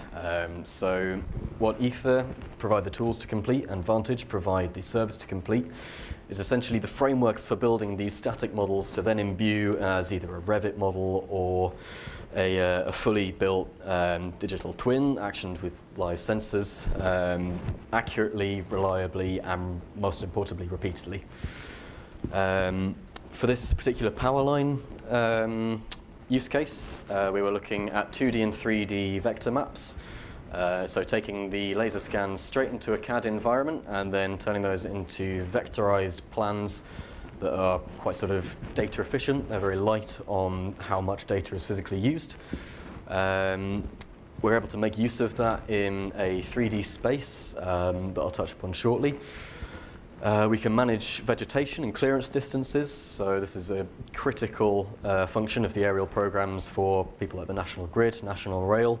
The aerial programs in place for this are currently utilising similar technology too, but the optimization comes when you bring in essentially the technologies and the expertise and the know-how that we're looking to essentially push into the sector more. Let's have a look at the AI section, because AI, everyone loves AI, it's a buzzword, but we can do some pretty useful stuff with it. So in this particular use case, the data was taken from those vectorized power lines. Wattage and voltage were simulated to simulate the sag of those power lines under certain loads. A model for wind sway was applied to see how much those cables would move, and then all of the data analysis on the vegetation nearby, any areas of high risk along that site, were generated from that simulated model. Now, this would take months and months of work on a computer manually to do. With AI, it eats it up. It will spit out actionable, usable data in a matter of days. For what previously would have taken months. We can automate the generation of reports. And obviously with that sort of acceleration, we're looking at scaling this out to a national level. So not just small localized flights, but as we'll touch on shortly, there are multiple really interesting projects that we're involved with that will hopefully enable this to be rolled out across the country, maybe even globally. Yeah, so just to add to the AI side, we work with a few companies that have come to us going, this is what we want to achieve. We don't really have the expertise or the time to understand what the data means, as we all probably have in this room. And obviously a lot of the time is understanding what they want to get as an output and what they want to do as an action from that output. So that could be vegetation, for example.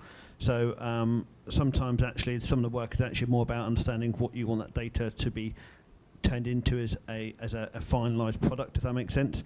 So at the moment we're talking to a few new companies actually, which is quite interesting, that basically allow us to basically bring that detail on the AI side into a level that allows us to put into a model that you can actually create a PDF report, which obviously allows you then to pass on to your third-party contractors, for example. And obviously John explained about the LiDAR side of it, and obviously having like an 8-minute flight, doing a power line inspection. But obviously with the drones that we have available now, you can carry multiple levels of kilogramage. I think, we have available probably very affordable up to about 11 kilos. So carrying a camera as well as a LiDAR at the same time conducting a LiDAR survey as well as a photogrammetry survey at the same time means that 8 minutes has actually become more beneficial. So that could be a LiDAR for a measurement down to 1 centimetre, for example, but also then you could be using AI to detect rust damage from a photogrammetry point of view. So it's very important to understand that actually that 8 minutes could be very key. We could be doing hyperspectral, for example, and understanding where, for example, vegetation is around those power lines and where tractor lines are, and make sure the farmer's actually not encroaching on areas that he shouldn't be, for example. So there's lots of things to consider when we do LiDAR work, and how important LiDAR and AI working together is, but also at the same time we can harness other technology and other payloads to that system to basically make the data work better and more efficiently for the client at the end. So. Yeah, I think multi-sensor applications are absolutely where the industry is headed. So when we're looking at all of these sort of data capturing missions, there's so much that we can see in visible light and in the LiDAR data, but those non-visible spectrums for vegetation analysis, for species analysis, for biodiversity surveys and reports, those are all areas where we're seeing significant developments. So, for example, in agriculture, we're seeing application maps for separate automated drones to then go and spray based on where the data has shown it will be most effective. All of these different sort of data capturing systems can feed those, just those critical points of action to where they're needed most. So, for example, we've worked quite heavily with Ordnance Survey to develop some digital terrain monitoring and mapping capabilities. We're expanding this out for things like floodplain analysis, for monitoring and environmental impact surveys. It really is a creativity exercise to see what can't you actually do with the UAV platform. And last one to add on LiDAR, as it just came to my head as it does as we have these conversations, is the next proof of concept for and getting a lot of information for is, as I say, species, but understanding in forest woodland, using LiDAR to understand what different types of species are in a forest area, rather than sending a man or woman out with a clipboard, but also, as you probably can guess, but the LiDAR is very accurate, and because of the amount of echoes that's available with some of the systems in the LiDAR systems that we sell, you can actually penetrate the vegetation so much that you can actually calculate the diameter of the trunk, which gives you an age. So along with a species and an age, that can either give you an understanding of what they want to use as materials to cut down for maybe a college or an agricultural land, but also you can use it for things like carbon and carbon offsetting. So it's very exciting and very big concepts available, and at the moment it's kind of the big driving force of LiDAR at the moment, due to the amount of money that it can save companies from the carbon offset side of it, but also it's a very quick way of understanding what's available in large wooded areas, not just in the UK but outside, in things like jungles, for example, which would normally take people months and months, maybe years to forest and get through by foot. So yeah, it's just very interesting to see how quickly you can do it and how powerful that LiDAR data is compared to just photogrammetry. Yeah, so touching on, obviously, operations at scale. In the UK, we're currently quite bound by regulations in terms of what we can and can't do. But fortunately, Vantage, the parent group of Ether, are quite heavily involved in a number of what we call BVLOS projects, so beyond the visual line of sight. So 9 times out of 10, 99 out of 100, your standard sort of drone operator on the street, Joe the surveyor who's picked up a drone to take a look at your roof, will be required by law to always not overfly any sort of uninvolved parties or any sort of risk areas. So we're working to sort of demystify and essentially push the industry forwards with the CAA. To enable beyond visual line of sight operations. So this may sound, okay, yeah, cool, we can fly it where we can't see it. Great, what can we do with that? Well, with that, we enable national level infrastructure mapping and modelling to be done within a matter of weeks or maybe months, rather than having to leapfrog teams of surveyors down from sort of site to site managing these short range flights. So one of the ways that we're implementing this is with 5G transmission, control, visualization, and interaction with the aircraft. So we're working with a number of different sort of proof of concepts to essentially utilize 5G connectivity similar to what we mentioned earlier with Spot the Dog, to not just view what's coming off of that drone, but to control, to plan, to react and respond to anything that's going on in the air. So this means that we can centralize global operations into one central hub, one central stream of data. We can have survey teams split down into just the key people who are making decisions based on that data, looking at it live, informing the data captures as they happen, and making sure that even as that data is captured, an informed decision is being made on how we actually capture and view that data. Yeah, so I think there's a bit of a difference between remote inspection side of it. So we've had lots of use cases and lots of people using this scenario, basically just to have a third party or a stakeholder have access to the visuals. What obviously the 5G box is attached to, for example, like this M300 here, allows maybe the manufacturer based in Belgium to be able to take control of the gimbal, even the drone, with the pilot still standing at site, and have full control. Because we've got the pilot the spotter on site in the UK, for example, it allows them to have a closer look at something that maybe is more specific for their background, rather than them relying on bringing the data across and getting it right first time. So it allows them to share not just the visuals, but also the access to the gimbal or the payload, and also the actual drone itself in pretty much real time, milliseconds, which the lag on these systems is very impressive these days, which is a lot of it down to the coding. But it's already proven itself very successful and very popular for that side of it, because obviously it allows people across the globe that normally manufacture so many products, if it's a wind turbine, for example, or a solar park, to have a close look and to inspect something that they notice on the visuals.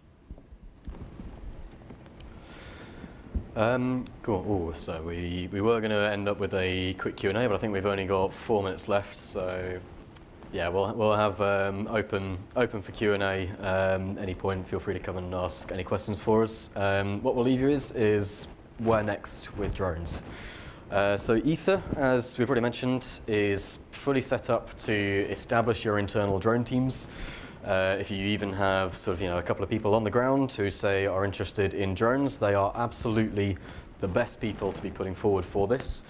So if you have drone programs already in operation, ultimately we are a point of guidance to develop and steer those in a direction that will essentially not just use drones for the sake of using drones, but will utilize them for the sake of effective, actionable data capture. Stripping back one layer even still, if this is a complete scary new topic for anyone in the room, we do provide the services from the ground up, absolutely not a drone pun.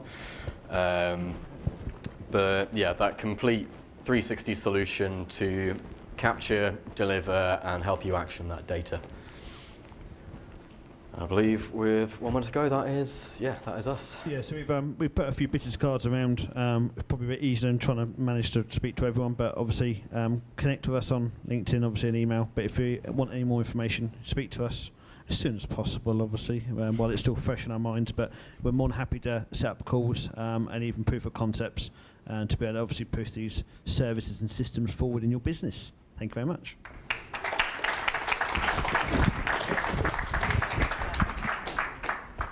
Thank you very much, both of you. And we do have a panel session afterwards, so I'm going to bring you back after Gavin's final presentation. So last but very much not least, we have Gavin Hill coming to speak to us.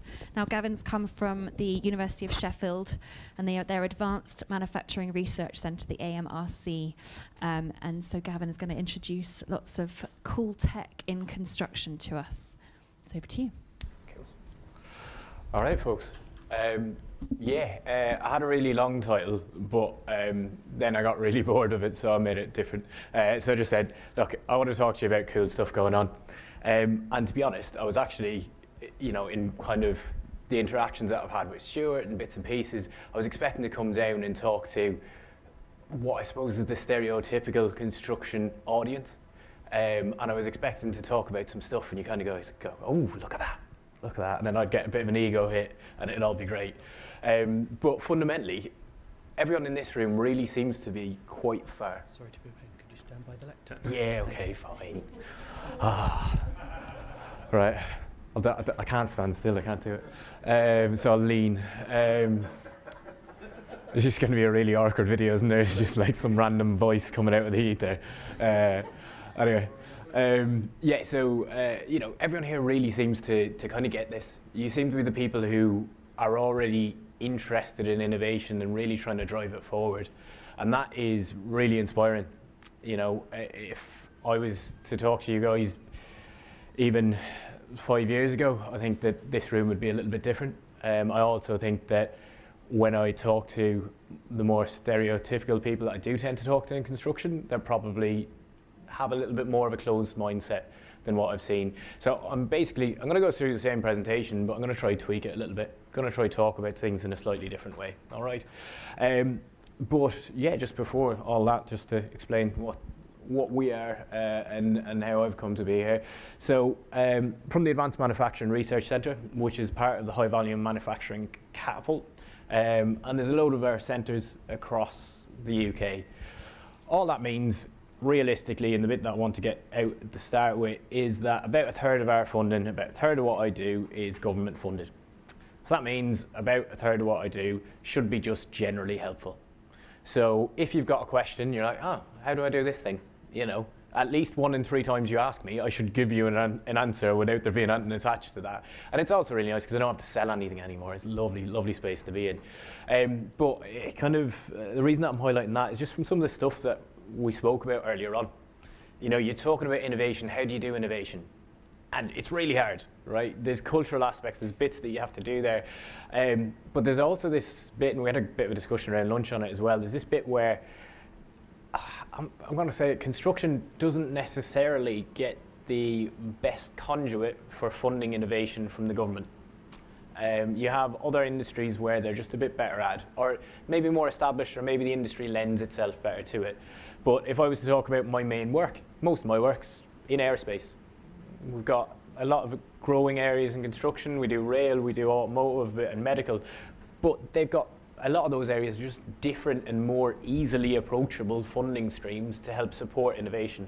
And I think that makes a difference in the mindset as well, because if the government fund it, then you kind of feel all right about doing it in the first place. It doesn't kill your margins, and a different sort of mindset in those companies to what we've spoken about earlier on, where, you know, a company in construction will do innovation, but they'll close the doors really heavily on it, and you'll never know what happened. And there'll be like some technology provider, like I'm sure the UAV guys will be there, where they'll talk to like one company and they'll go, oh, we've got this really secret project. We want to do this, it's going to game change everything. And you're like, yeah, cool, do that. Next day, their exact competitor will be doing the same thing. We've got this really secret project. And it just, you know, it's not conducive to helpful. So just saying we're there, there's loads of us, loads of different parts of the network, and we're available to help, or at least we should be. Because I've only got so much time, I'm not going to hammer on about everything that we do, but I'm just going to show you some of our buildings because it gives you an idea of what we get up to. Our training centre works with apprentices, so we've had about over 1,700 apprentices come through the doors there since 2014 when it opened. They're not all finished, but it means that we're helping to, you know, bring people through, young people through mainly, into an awful lot of different industries. And we say Advanced Manufacturing Research Centre, manufacturing is really broad there. If you make a thing, if you assemble a thing, or you're connected to that area, we'd probably classify you as a manufacturer. So that's why construction counts in my mind. But that provides one route. We've then got an awful lot of smart people knocking about in areas like the design space, in composites, in machining of materials. We've got nuclear AMRC as well, that kind of do a lot with some of like large infrastructure projects like Sellafield, etc., which very highly aligns. And then I spend most of my time in this circular building here, which just, I'm sure you guys appreciate this more than most. A circular building, terrible idea. Try fit a kitchen in there. It's genuinely, it's horrible. Really lovely, like aesthetically beautiful though, I have to say. But we do all of our work around digital manufacturing there. So Industry 4, if you heard that sort of term, you guys in this world tend to talk about a golden thread. We tend to talk about a digital thread. we've heard digital twin thrown around a lot over the last kind of while, but it's that sort of work is where I spend my time. So I look after a team of about 20 people who are all software developers, data analysts, just generally smart people who are all supporting this area and doing everything from AR and VR across to looking how IoT aspects come through to smart building. And I'm going to take you through some of that in the context of construction in a minute. The only other one just to say is we've also got, there's an iCare building over here, which is one of the university buildings, which is just heavily aligned to structural and civil engineering, as you might guess. But it means that we've got literally that's about a 50-metre walk to talk to some of our colleagues in the really academic space who are looking at developing in that world. And we sit in this realm, so that's why I say academics when I'm talking about the others. We sit in this kind of space, and people are familiar with the technology readiness levels. It's basically really good ideas come from academia, but it's usually got a wire hanging out of it, or it works 1 in 7 times or whatever. And most of the time, if you take that and try and drop it into industry, it's just never going to happen. But if you give an idea that's pretty well proven out in a specific environment, but you just need to change that environment, then industry can crack on with that. So we tend to sit in that bit in the middle that kind of takes it across from one to the other. And that, for me, is the fun space. There's a load of companies down here that we work with. So we run a membership operation, and we also work with loads of others. But it just, if you're wondering what those random symbols are, it just shows our kind of reach into the industrial space. And then, similarly to, there's loads of bits, loads of crossover to chats from earlier on as well. The Nifty Lift Gen was talking about the circular economy, the life cycle. And we tend to have capability in just about all of those areas. So this goes from design concept, and it fits in with the buildings that you've seen, but through manufacture, through in-service, what's going on. We talked about the LoRaWAN stuff, like getting information from buildings as they exist at the moment. How do we get that data? What do we do with it? How do we correlate it with other information? I had a really nice chat with people down at the coffee machine there. Turns out there's at least 3 companies in the room who get data from their coffee machines to work out how many people are using that coffee machine, when they're using it, when it's running out of beans, how much energy is being used off of it. And although that seems trivial, if you start thinking about doing that sort of analysis on loads of machines that you have around your facility that maybe are a little bit more important to your business, it becomes really interesting space, and that fits in with a lot of the stuff that people have talked about asset monitoring and stuff as well. But that's enough preamble. I went really deep on the preamble. I'm not going to lie, I did not think I was going to spend that long. But I'm going to talk to you about just a couple of what I think are quite cool bits. And as I say, I was not really sure of the crowd fully, so I need to take this in a slightly different vein. Some of these will be quite interesting to you. Some of them might be a little bit, I've seen that before. But this is probably a snapshot of projects that we've done in the construction space across maybe about the last 5 years. So some of them are really quite new, some of them are a little bit older, but they kind of show different ranges of technology. So everything from stuff that's really affordable and I could do today to, right, that's crazy, mental, we're not doing that for a while. And hopefully it's just going to create a bit of a conversation and line up with a lot of stuff that you've heard as well, which is really nice. So I'll talk about the kind of technology that goes into it, the use case for it, and then some of the benefits, but I'm sure you'll kind of make up that benefit piece yourself. So the first one's smart set, and also I should say, all of these, I'm pretty sure all of them, all have an associated company with them. So yeah, again, I'm not speaking from a pure academic side because I don't actually, I'm not very smart, so I can't. But we solve problems that exist that actual customers have, actual people have. So we work with organizations to do that. So all of these have an associated customer. So this one we did with Lang O'Rourke. And this was about us trying to work out how do we get really simple technology onto a site? How do we go away from that idea of, oh, you want to do Industry 4, do you? That's probably about like £6 million just to look at. Can we show people those little bits of innovation that you can do? And I think it was touched on earlier on as well about just doing innovation.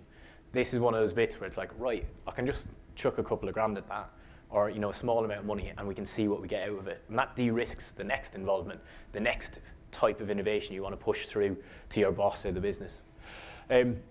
Also, I have to apologise, there's a couple of drawings in here, and I just should have got the exact right specifically write ones, but instead I just took what I could get from Google with free access rights. This is a representation of just any old drawing that you have, stuff for like first and second fix of electrics or plumbing. Obviously that isn't, but it's to represent it, and we'll see in a second. Essentially, most of the time, if you go on site, that's what you've got, right? If you're going to do first and second fix, you've got a piece of paper, or you might have a tablet if you're lucky. You might have a different view on that, but you're fundamentally looking at it and then going, right, let's get over to this wall and see what we can do. And you make your measurements and you hope you kind of get things right, but there's always going to be a bit that's off, slightly to one side or slightly to the other side, or because the person before you has decided to put a soil pipe slightly to the right of where you were expecting. That means you have to put your socket slightly to the right of where it was expecting, and it messes up your BIM model, it messes up everything that goes with it. So this was just using really simple projection technology, and there's much smarter projection technology, but using really simple projection technology to try and address that problem. So this is just a little bit of a video that's kind of showing, yeah, right, standard enough, I've got a piece of paper, I'm trying to set things up. But can we do that in a slightly different way? It's really simple. It's a projector, and it's pointing out where you need to put stuff on a wall. The bit where it starts becoming useful and like a bit more dynamic is that these systems now have an awful lot of smart calibration involved with them. So you can set them off and go, right, there's top left corner, there's bottom right, and it doesn't matter if you budge into it, it will recalibrate itself to know where it needs to be, or obviously if you're standing in front of it, you're not going to be able to see much, so you can move it to the side and it will put that throw to the right place again. But just an example of quite a useful piece. We took this on site. You can see that's pretty fundamental. It's very broad or simple base. We took that on site as a projector on a sack truck. Like, that's pretty much what it was. But we took it down, and basically they didn't want us to take it back from site. Really useful piece of kit. Really simple way of using innovation. That's that one. The second one we spoke about. Well, a couple of people spoke about kind of XR and VR and AR earlier on. This is a project from a little while back, which is kind of going, well, how do we use AR or mixed reality in the construction space? This was around electrical cabinets. So yeah, again with Langer O'Rourke, but creation of electrical cabinets. Once you've created them, you need to, if there's an off-site creation, even on-site actually, you need to test it, right? And the traditional way of doing that is you look at a diagram like that, you put a multimeter on, you probably get it wrong, you write it down somewhere, and then you transfer that to like an Excel sheet or something later on. In this case, we used a Microsoft HoloLens, so a wearable device with a Bluetooth multimeter, so that it can automatically connect across. And you'll see in a second how this works. But essentially, you would log in. So this is what the operator is seeing through their AR lens. They're logging in. They're doing a quick visual inspection to go, right, does it look like the main components are where they should be? And then you're getting told, essentially, what operations do I have to do? How do I measure what's going on? So it highlights each one of the modules that I need to connect to. You can't see it just off to the side here, but because this is Bluetooth enabled, it's giving us a live feed of what I'm getting from the multimeter. So it can tell me stuff like, oh, well, that should be in the range of 10 to 15 amps, but it's not. It can immediately alert you to that, and you can kind of think, oh, have I actually put the probe in the right place? You can recheck that, so you can check your errors before you get too far into it. Interestingly, you can see, right, like that's not a perfect overlay. So this was with HoloLens 1 from a couple of years ago. And Microsoft said to us, they're like, you can't get that accurate. You won't be able to get down to the terminal level. So we went, yeah, fair enough. So over here, you can see there's some red bits highlighted. And it just means we've got another visual that says, right, that's the terminal block. You can see where that is. But this is telling you, the red dots are telling you where exactly to put your probes. Since then, HoloLens 2 has come out. There's been loads of innovation. You can get much more accurate now. You'd be able to do that without too much of a worry. But massive savings on the time it takes just to go through all of that. Massive savings on the amount of errors coming through. And just humans. Humans aren't make mistakes. But if you all made the full process, it makes it a little bit easier. So I didn't say it there, but one thing you can do with that is just basically, once you made the connection, you can just say record, and it'll record that value and just pull it through. So yeah, again, then we've got our traceability sorted as well. Next one up is a Ropke. It just rolls off the tongue, that one. And this one, yeah, I didn't realise, but I put in so many Langerock things at the front end of this. But I suppose that says a little bit as well. We've got a good connection with Langerock, and to be fair to them, you know, they're quite an innovative organisation as well. This one is around just basically the forming and the rebar that goes in the fixturing for precast concrete. And it's just pretty simply going, how can we make sure that when we actually pour the concrete in there, we've not put something in the wrong place or we've not forgot something? Because concrete sucks to try and take apart again. So it's all about avoiding rework. So it's really simple. The approach to it is just like relatively simple in the grand scheme of things. Put a camera up. So the other thing is, bearing in mind this was specifically for us talking to them about off-site build. So where they were doing a lot of this, you know, in a facility, the same logic would still work in on site, but you need to be a little bit smarter. You need to put a little bit more logic into it. But you put a camera on, you use a bit of machine learning, and you can work out what's going on. So fundamentally, create a bit of software. It looks down. I can't show you all of this because there's a bit of IP behind it that I can't share, but it would look down. There's a lot of stuff going on here, but it's effectively looking for every one of these. It's making sure that everything's in there and in the right place, and it is alerting you if it's not. Very simple, but it means you don't make mistakes. And yet again, you have traceability again. So if something does go wrong, in 4 years' time, you can go, it wasn't us. And that's kind of a really nice space to be in. But that one is relatively simplistic, but it just has a big impact. Next one, what time was it? I'm doing great, actually. Next one up is probably my favorite out of what we've got here. And it's Project DAX. Now, this one, hopefully, is going to end up being productized over the next little while. And it was work we did with Loop Technology, and I'm sure I've written it down. Eurovia, there we go. So it's about paving.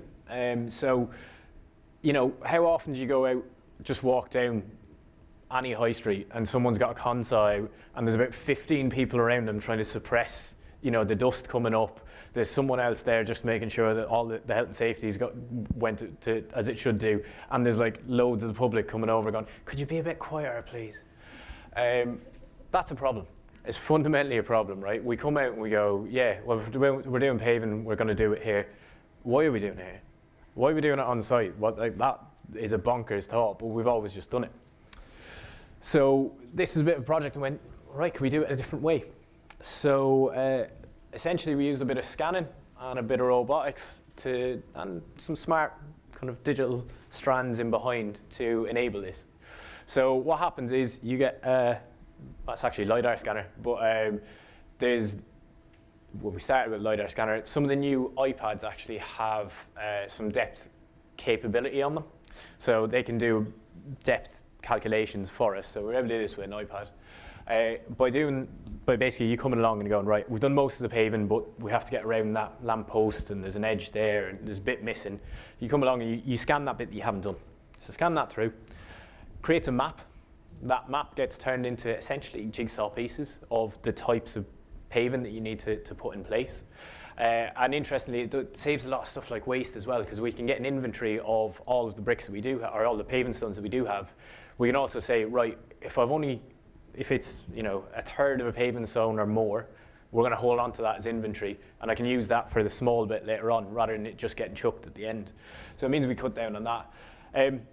Create those jigsaw pieces. Then in this case, we've used a robot for this. I'll explain some of the pros and cons of that in a minute.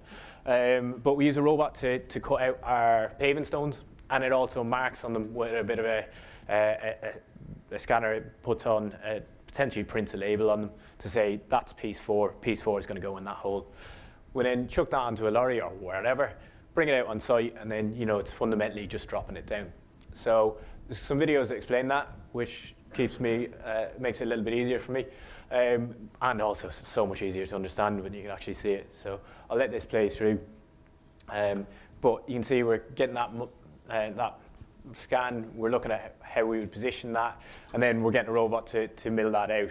In this case, we're just showing it in foam because that's what the video is, but we did definitely do this with stone, and we've done it in numerous different ways.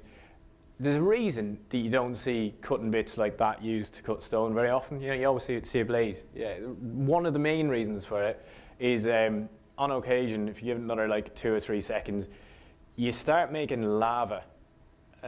So, like, we destroyed so many tool bits by doing this, and just like, basically there's carnage in there. And what I wanted to really do is just go, look, innovation, yeah, there's really cool stuff in here. We've shown a load of wins, everything goes well, everything goes well. You have to fail a couple of times before you get there. So that's normal for us. Like, something goes wrong, you're like, all right, okay, yeah, well, we'll learn from it. And I think that was mentioned earlier on as well. So we learn from it, we move forward. But yeah, we got to learn some stuff there. One is, yeah, if you need to make a curve, it is kind of nice having that robotic element. You can kind of get around stuff a little bit better. But if you can do 99% of your paving with just a straight cut and a bit, you know, bit of water on there, makes a hell of a difference. And then, yeah, this is just a demonstrator piece for when we did that demonstration, just of how that came together. But as I say, hopefully that's going to be something that'll be productized relatively soon. And you can, I think it's pretty obvious, like anyone can kind of get that one. And then the last one I have up, which I'm like well ahead of time, which is good for me, is just a really simple application. So, you know, I know you can go out and you can buy really large bore drainage pipe in kind of standard sizes for things like that. But how often do you end up like doing a big piece of work and you're like, right, well, I'm going to need 4 different pipes to come into that. They're all different diameters. They're all coming in at 72.6 degrees. But that one's offset by 5 inches and 4 millimeters because somehow we've mixed 2 types of drawing at the same time. You know, if it's something custom, you end up having a person. You have a person comes in, and that's what happens. So you get a person in. So this was with Polypipe. They've just changed their name actually, of their owning group. I can't remember what they're called, but someone comes in and they mark out in chalk the hole they need to make, and then they saw that out. And it's just really awkward because it's a 3D profile, and you're trying to put basically an ellipse on it. So fundamental job, but it's really damn hard. And this is a perfect little operation for a simple robotic automation process. So this is very simply just a robot doing that job now. So this took the average times, yeah, it'll show it in a minute, but average times it took down from about 45 minutes to 2, something like that. By the time as long as you've got it fixtured, I think that's the caveat. But it just makes things so much easier and so much more accurate, so much more repeatable. You end up, you know, tolerances aren't hugely important on this, but it's nice when things do fit roughly. And this is just, as I say, a way in which you can do that. So that's actually it for me. I had about 100 different points and comments from earlier on because there's been really cool stuff spoken about and so many things that resonate with what we get up to and just what I'm interested in. So I'm very much looking forward to the panel side of things and just talking through stuff at that point. But I'm also appreciative of this being the second day, otherwise known as the last day, and it being 10 to 4. So I won't hammer on too much more about anything else, but yeah, we'll just jump into the panel.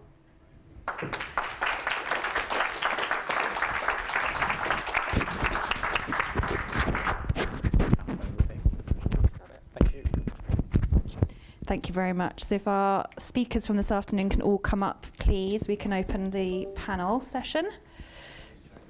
My glamorous assistant is going to sit you down. And Stuart, if you're going to join us. Oh, 7.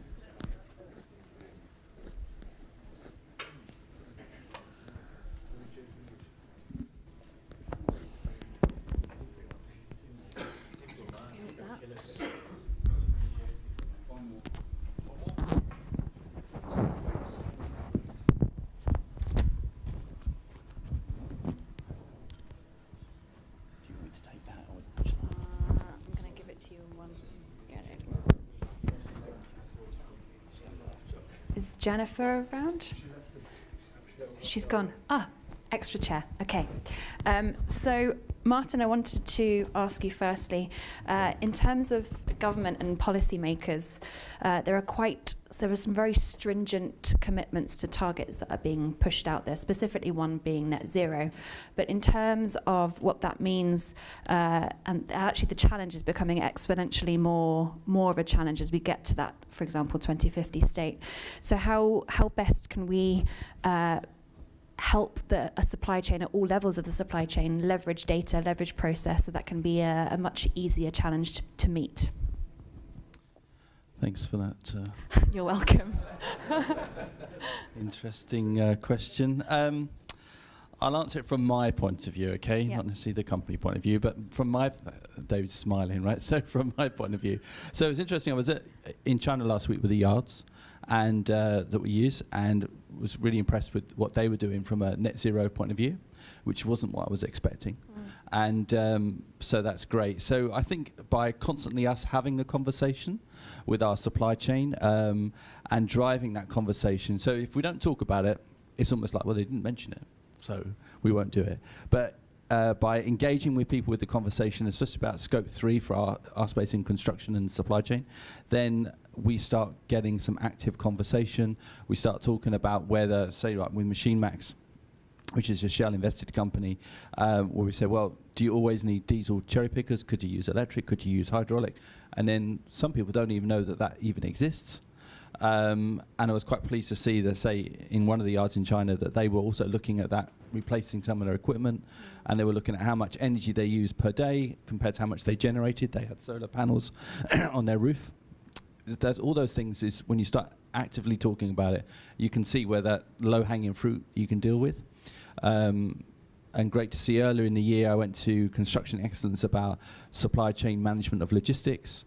It's just a lot of it is starting that conversation. So when I talked about that piece of strategy at the beginning, that's where we need to start engaging. When you talk about a project, how are we going to get it there?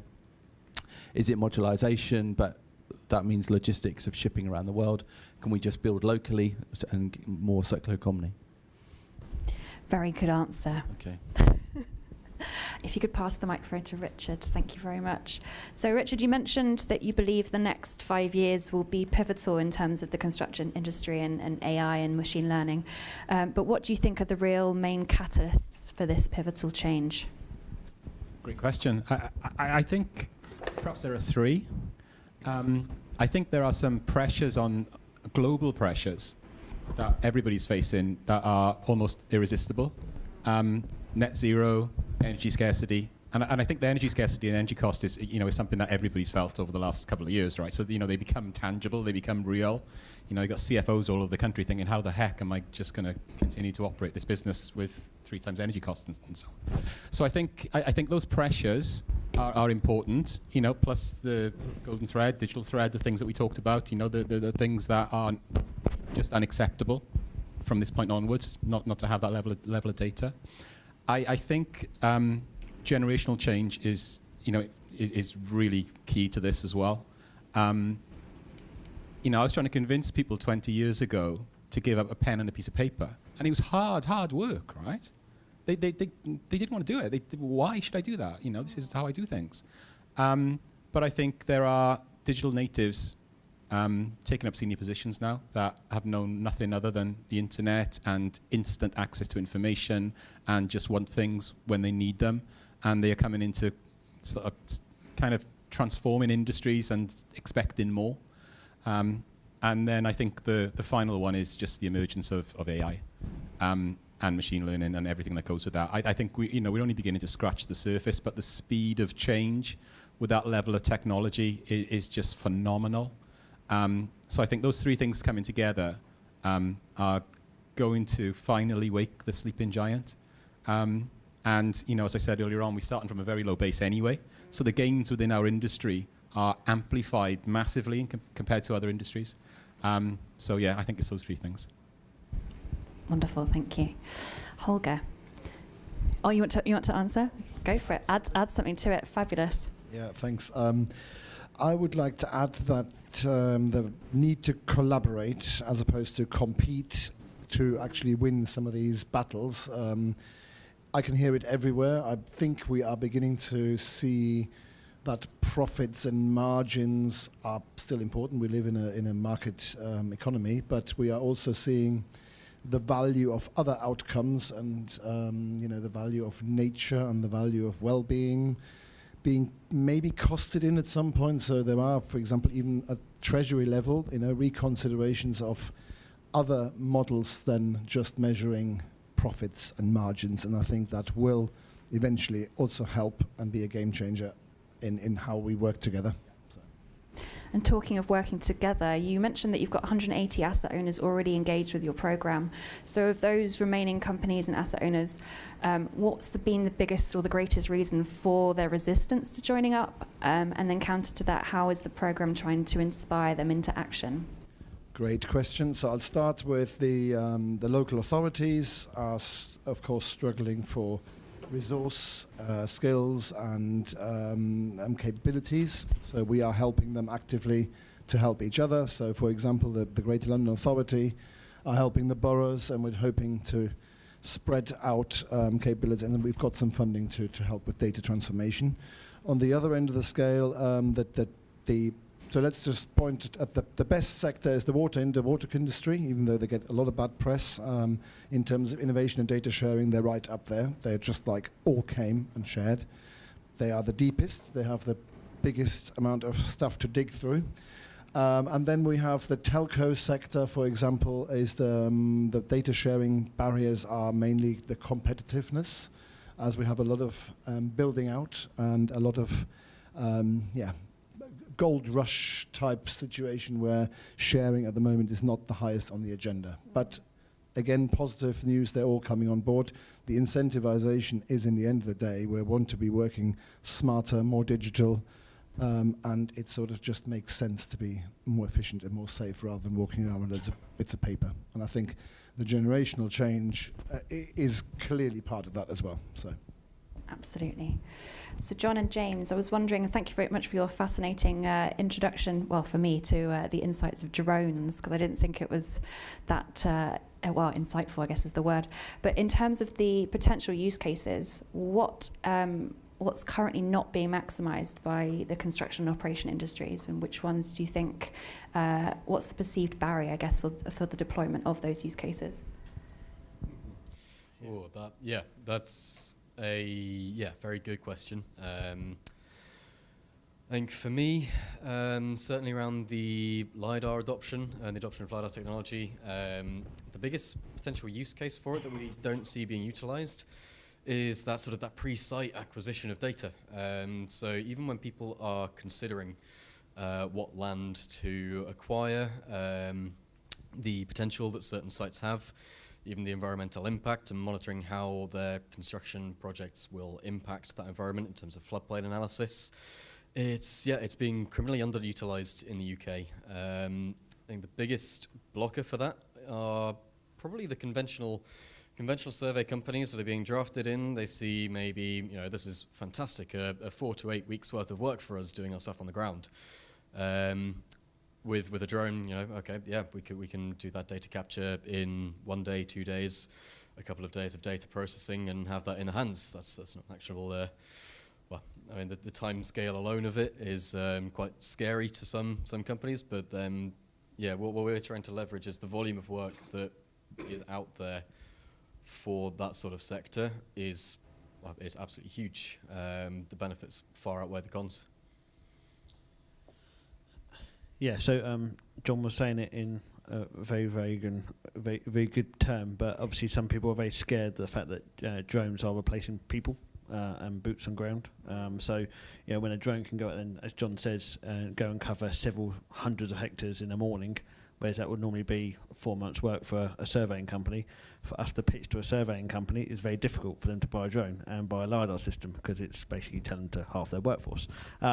However, companies are kind of developing and starting up from scratch. That's kind of where our industry is kind of booming very well, because obviously they're kind of incorporating this technology very quickly, and they're getting excited by the proof of concepts and how much money it saves them, and how less resources it involves to do the same job but quicker. And then when that process hits the third parties or goes to tender, then suddenly it becomes a very big price difference and time efficient service. So there's two sides to it really, but yeah, it's a scary factor for some companies, but unfortunately it's happening, and it's happening very quickly around us. But we just need to incorporate it slowly and make sure the people that are in the system use it as part of their daily life, and integrate it slowly and gradually. But yeah, it's just getting it from their face really, and just showing the pros and cons. Jump it in small sections. I think with the drone technologies as well, I think what's going to be a massive catalyst for adoption for you guys is when the old kind of scan to BIM kind of thing becomes a little bit more kind of sharp. And I'm sure that's going to be soon. So, this whole idea that point clouds are massive amounts of data and not very well structured, and people want sort of geometric models, as you pointed out, right? I think that's going to be a huge catalyst for drones. Thanks. Gavin, I was just wondering, so the academia and industry has historically had quite a fractious relationship, I think it's quite fair to say. But the opportunities are endless in collaboration here. So how can we work better together to push innovative thinking on the ground in terms of academia, but into industry? And how can we then take that innovative action and learn back? So how can we have more of a symbiotic relationship, positive symbiotic relationship between the two? Good question, that. I love, when you start off by saying good question, that means you're thinking. No, but it's fantastically good, and I think being realistic, I don't think it's been. I wouldn't say that academia has given a huge amount or as much to the construction sector as you would want to have had, and theoretical ideas are useless if you try and bring them on site. There is a fundamental need to have things at a level that understands the reality of business and understands the reality of the impact. As such, there's places like ourselves, and I'm not trying to sell something from our side. I don't think I should be. There's just this bit of understanding that it's the same as every other piece that we've chatted about today. When it comes down to innovation, there's a level of collaboration that's needed. And you don't get collaboration based off of signing a form with someone. It's about having a firm connection with humans. And if you haven't worked that out to be able to share, right, we're going to do that, and hold people accountable for it, you're not going to get very far. And it doesn't matter if that's in the supply chain or if that's through academia. So I think that's the fundamentals of it. When it comes to purely the academic side, I think that we need to be really strict. In the nicest way, we need to be strict with each other. We need to go, right, you've got a great idea there, but what's it going to lead to? We have to give some level of flexibility for failure, because we spoke about that. You need to fail during innovation, but you have to be able to draw boundaries around how much failure is acceptable and what is the fallback of, right, you might not be able to give us, in a good, better, best scenario, you might not be able to give us best. You can aim for it, but can you guarantee that we're getting better, or at least we're getting good at the worst stage? So honestly, it's a how long's a piece of string question, but I think it's all about people. Yeah, I couldn't agree more. I had some experience of potentially working with academia quite recently, and I think what I learned from that, and it's very well documented actually, that UK academia tends to ask for far too much in terms of ownership of new IP and shareholdings in new ventures to commercialize that IP. And it's very well documented compared to Europe and to the USA. And I think, we need to try to change that as well. Holger, I could see you laughing at that one, chuckling along. Can I add to that, please? One of the things I would just say is COMIT has worked hard in its 20-year existence to bring academia into the projects through collaboration. There's 4 key ingredients. Obviously the owners, the contractors, the solution providers, and academia. I mean, we have worked really hard. A lot of people have stuck with us. For quite a long time we had Loughborough, who were pretty much, shadowing quite a lot of what we did. But as time's moved on, we've engaged with others. And there are opportunities, but I think the points that are made, Richard, your point is a good one. I noticed everybody else nodding, people in the room. Ian, I saw you clapping. There's a bit of work to do, I think. I did have some experience of US as well, CII, based out of UT in Austin, and Neil, you know about this. Slightly different model, and it was more encouraging, but there seemed to be a lot more funding around as well. But having said that, at the end of the day, what are we doing? We're seeking solutions to problems, and we must collaborate with everybody. Everybody's got a stake in it. I think Holger wants to answer. I have talked extensively, so I've been on all three sides. I've been in academia, and I've been in the public sector research establishment, and now on the government side, and it's very interesting.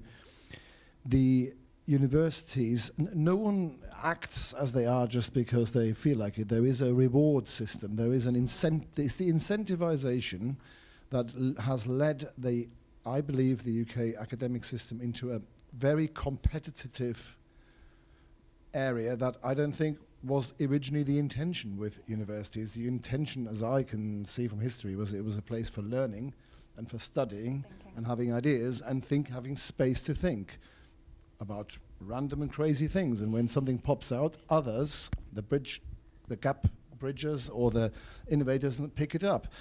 The reason why we're so obsessed in all parts of our system with IP is because someone has decided that's one of the measurements of your accreditation, of your personal success, of your organizational success. And as long as we've got the funding authorities, all the way down from UKRI, measuring patents, and IP, that will not go away. So we need to have a discourse here, a discussion, a democratic discussion with the agencies and government and everybody involved to see if that maybe is more of a barrier than an actual enabler. I'm sure you have lots of thoughts on it. Yeah, I'm like going off on one completely. I didn't overly want to open Pandora's box there, but it seems like it's happened. But just the last piece on that, I fundamentally agree with every one of those statements. And I think that you have, when you speak about that kind of mentality in UK academia, I think we do have this, there's a really strong level of elitism and protectionism. And we spoke about that similarly in kind of other aspects around how different organizations hold on to their innovation. But academia is just probably a very good spotlight on what that behavior looks like and how it proliferates and what that causes. And speaking very personally, I've got no time for it. If you're going to be, if you want to be involved in that space and you want to get rewarded, you want to get paid for it, we're funding you from whatever mechanism. First of all, to your point, where we do have to work with the funding bodies to make better metrics. But that needs to be something that you are forced to do. You have to disseminate. And on a lot of the projects that you do get funded for, there is a section that says disseminate, but it's not held to the same level of rigor as, you have to get within 2% of that budget total. It's just like, oh, did you spoke to a couple of children around the corner? Oh, that's, fair play, well done. That counts as an okay metric there on that tick box. So I'll happily have this conversation with anyone if they've got like a real issue, or they can give us some real evidence of where things have went maybe suboptimally. More than happy to chat about it, because I don't love an argument, but I do love solving problems, because, as I say, a third of my paycheck is from taxpayer money. So if you're not getting an advantage out of that, then why am I getting paid? Thanks very much. A very active discussion there. We like active discussions. So before going to the floor, I'm just going to pass over to Stuart. I think you've got a question. Thanks, yeah. I'll just apologise. I'm stood to the left because I'm struggling to sit down and I need to lean on something. So apologies, everybody's having to look to the left. I wanted just to ask Holger a question. Before I do, Holger knows my experiences of this, delivering linear infrastructure projects for over 30 years. My number one issue on site wasn't shortage of materials, it wasn't shortage of labour, it was the frustrations that were caused by what we called uncharted services. And if anybody's, I know there's a few people in the room who worked on linear infrastructure projects, it is a huge frustration. It used to be massive. Every day we'd have dozens of work fronts that couldn't advance until we had a solution. And for me, we'd put teams of people investigating whether we could actually do the work, trial holes we call them, trial pits. And that information was, it was used, and at the end of the day, the whole thing went in the bin. Now that's 30 projects-ish with all that information went in the bin, and it's a drop in the ocean to what information is captured. And for me, it's a round of applause for what the efforts that the government's put into making a difference. But my question to Olga is, what was the catalyst for change? Was it the amount of money? Was it the delay to the projects? Was it the frustration from others? What was it exactly? Yeah, that's great, and I can be really, it's really honest and clear. The answer is that it was a groundswell of people with frustrations like yourselves, in particular in the water industry. So we had a groundswell of activists in the northeast, Northumbrian Water Group, Northern Gas, Northern Power Grid in particular. There was a hackathon, an innovation festival, to actually shout out to Northumbrian Water Group, who have a innovation festival in Newcastle Racecourse with mixing people up. Auden Survey academics were there, from Birmingham, for example. So they had a groundswell. In London, we had Thames Water, TfL, and various initiatives here. And to be fair, for University of Birmingham, EPSRC had funded pilots in the distant past, and then we just sort of gathered all that together, and then we had momentum, and we had the right time with Treasury, and so a lot of pieces came together. But in the end of the day, it was frustration by a lot of people like yourselves. And on the gathering of and hoovering up of data, I mean, it's a shame, was it Jessica, sorry, who spoke after me? It is shameful how much waste we are creating in terms of data that got gathered for one reason and then wasn't shared back to for more reasons in the future. And again, talking about carbon and net zero, we could make so much more savings, but what is key here is, again, the same word which I've used hundreds of times over the last few years, collaboration. It's about thinking, I collected this for my purpose.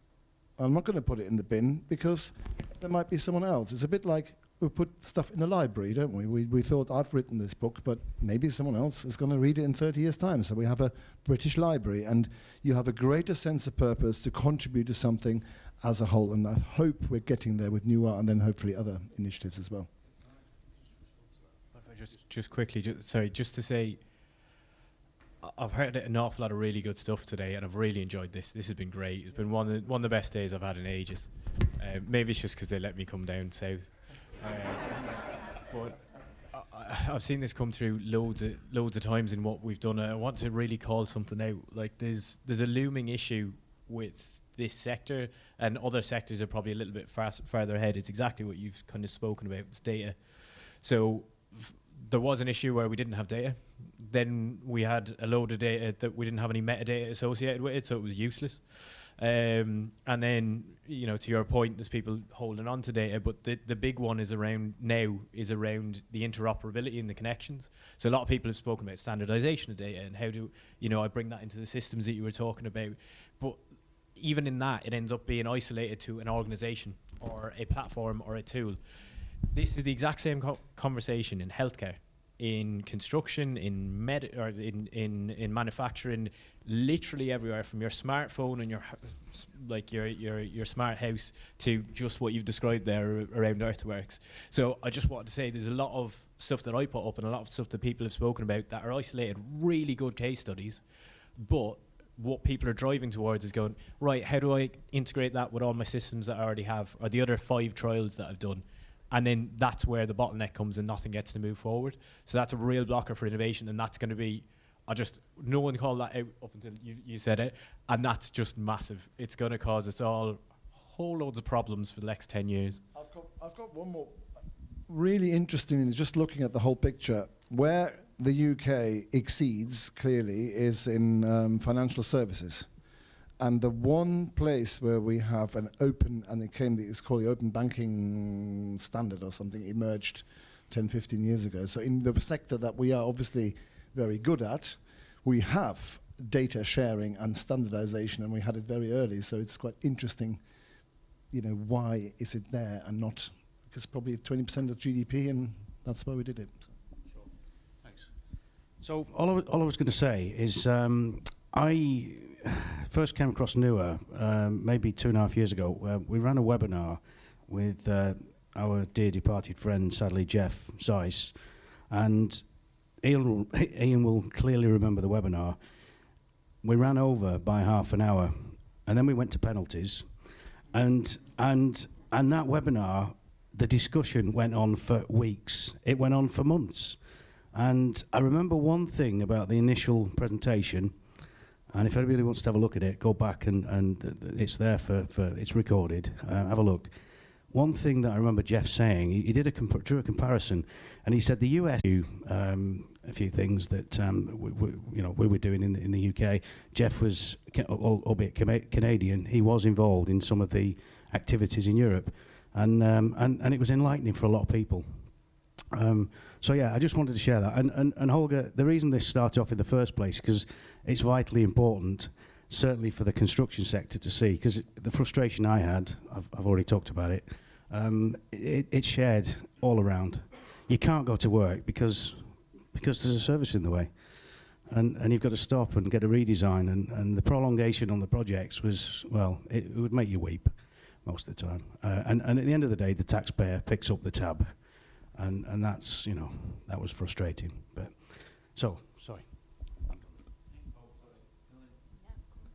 It's interesting because, in the Machine Max presentation where it said construction was one of the lowest productivity factors, and I know from my colleague Jay Moser, who's the PT for construction, he always talks about underground imagery, for example, being just killing our productivity because, as Stuart says, the minute you sort of go in near a brownfield site and you hit a pipe that's 2 days wasted, and that was 2 days that you didn't expect to waste, and it just knocks on effect. So it's a key factor to improving construction productivity. Before opening out to the floor, I think the last thing I'd like to add for that conversation is about the concept of trust. So one of the reasons why people go out and resurvey is because they don't necessarily understand how the data sets have been created in the first place, what the terms of reference for that creation, why, who has created it and when. So I think we just need to be more transparent about that whole data creation life cycle so that we can then create these data sets which are interoperable, that have that holistic whole life longevity to them. Final piece. Any questions from the floor? I think we have some online. Fabulous. So this one's specifically directed at Richard Scott. Great presentation.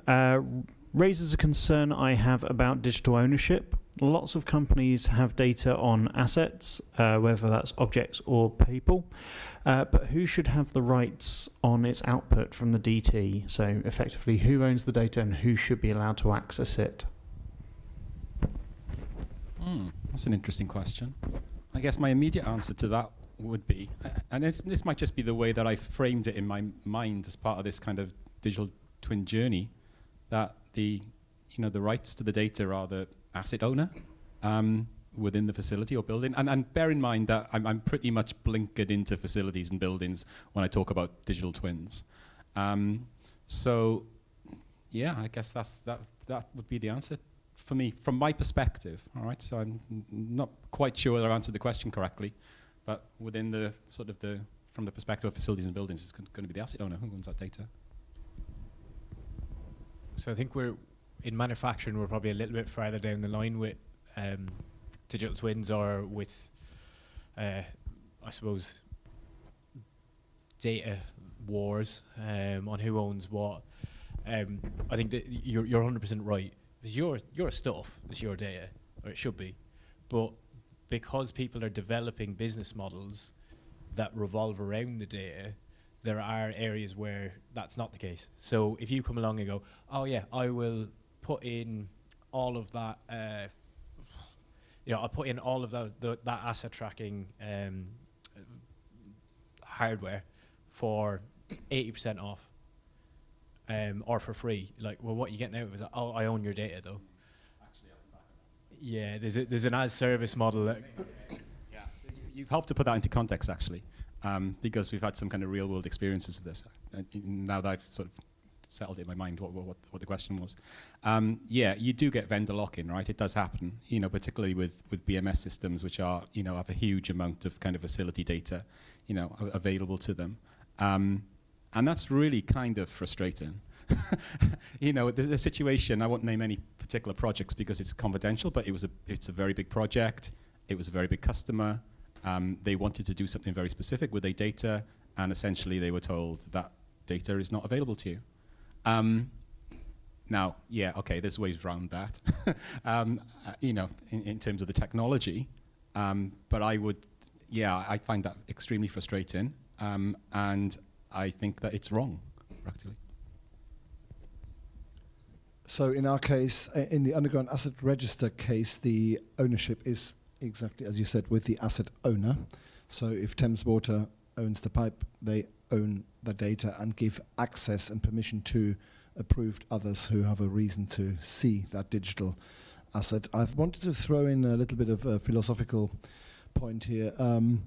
There were some assets which sit in the space that we could actually just describe as the commons, right? If you think of the common, that's actually no one's or all of ours, and there are some assets in that common, like a tree, that maybe is owned by all of us, and we should all have the right to see it. And that's where, in my new role at Government Office for Science, it gets quite interesting when we look at the subsurface as a whole. Those buried assets are actually in a space that, under the highways, for example, might be owned by someone or might not be, or might not even be on the land registry. So it does actually get quite interesting with space, both above and below ground, as to who owns the assets in that space and who's allowed to see it. So obviously if you're inside a building, it's very different because that building is obviously owned and operated by yourself. And I would say, yeah, again, learning from manufacturing, we very much were in this space 4 years ago of going, who owns that data and will you give me that data? No, because that's my data. Things have changed. The demand from the customer has driven that, because effectively, if you think about things like cloud services, like or we spoke about literally 20 different examples of how you use AI algorithms today. To use a lot of the best AI algorithms, they're probably owned by Amazon or Microsoft. So you're going to put your data out to the cloud at some point. To do that, it needs to be relatively open. And a lot of big companies, so I'm not going to name anyone because I'm being recorded, but a lot of big companies are historically very good at sealing data off and going, oh, you want that? Ah, yeah. If you pay us a little bit more for that service, we'll do it for you. A little bit more for that, a little bit more for that, and it's always a little bit more. Even some of those really big organizations have had to rethink their business models fundamentally to go, oh, yeah, everyone's going for this open source stuff. Everyone's going to this situation where that data is open and available, and where these disruptive innovators that are coming into the space are then able to use that to give you really like mind-boggling step change difference to your business. So I think you might not have to worry about that problem so much, at least in some areas, in the relatively near future, because I think that that's going to be a consistent thing that proliferates out across industries. But there's definitely still some spaces where that will remain quite tough. Good stuff. Any final questions? No. Well, on that point, I think we'll wrap up. Thank you so much to everyone who has spoken today, especially these guys who sat here on the audience in the panel right now. Really innovative thinking, really very great to spark that thought of how we can better communicate, better collaborate, and better change the industries surrounding us. So thank you very much for today.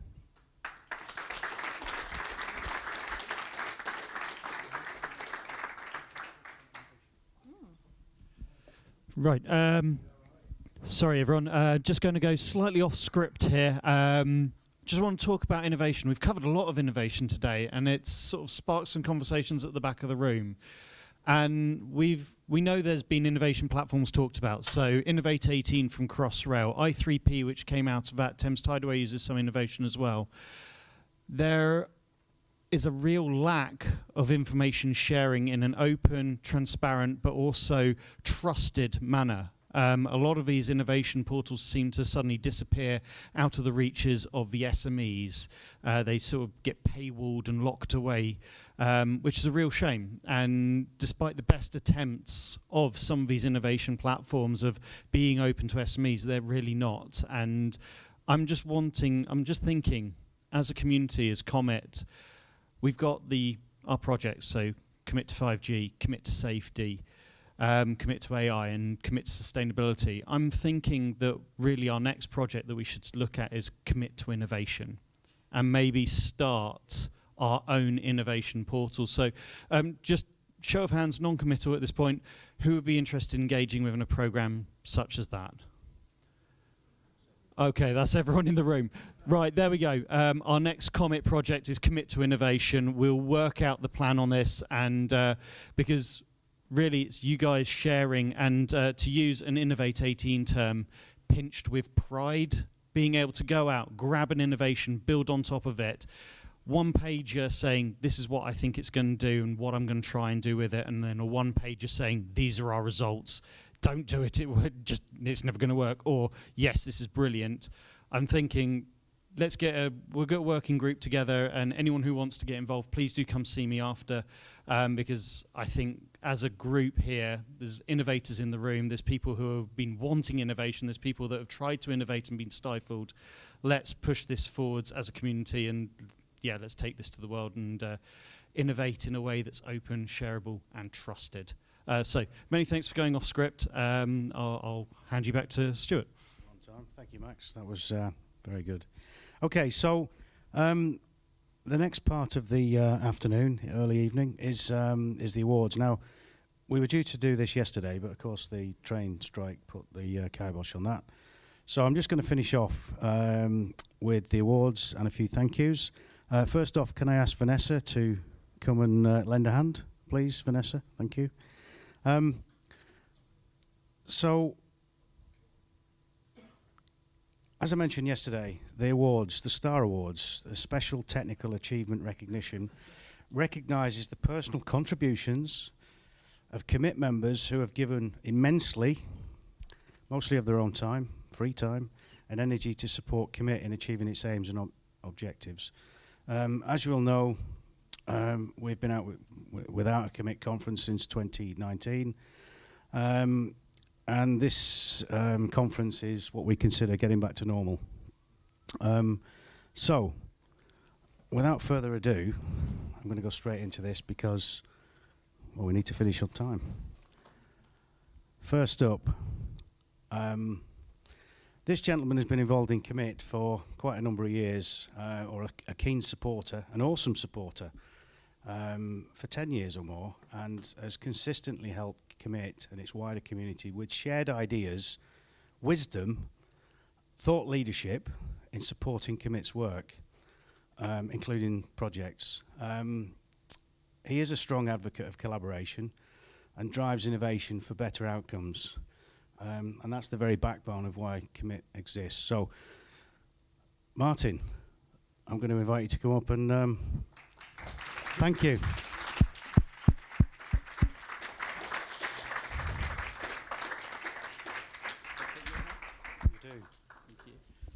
Oh, do I say a few words? Okay. Hey, Vanessa, thank you. Oh, photo.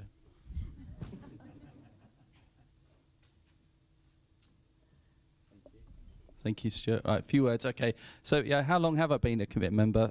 Probably since 2013, when I found you, and to do research on 4D program, probably with Ian, and yeah, learned a lot. And it's amazing. Every time I come to COMIT, I meet new people, learn new things. So it's great to sit next to the Sheffield University. That was excellent to find out new. I only live down the road from there. So, yeah, always something new and a great community for sharing. Thank you. Thank you, Martin. Okay, so the next award goes to a gentleman that has been involved in one of the active projects, and he's made the project happen week in, week out, with keeping it brief, making sure there's a clear agenda and everybody sticks to the items on the agenda. He's shown amazing enthusiasm, is always available, and he's consistently suggesting what-if scenarios, and also encouraging others to take part. And that person is Andy Lowe. Andy, would you like to come up and...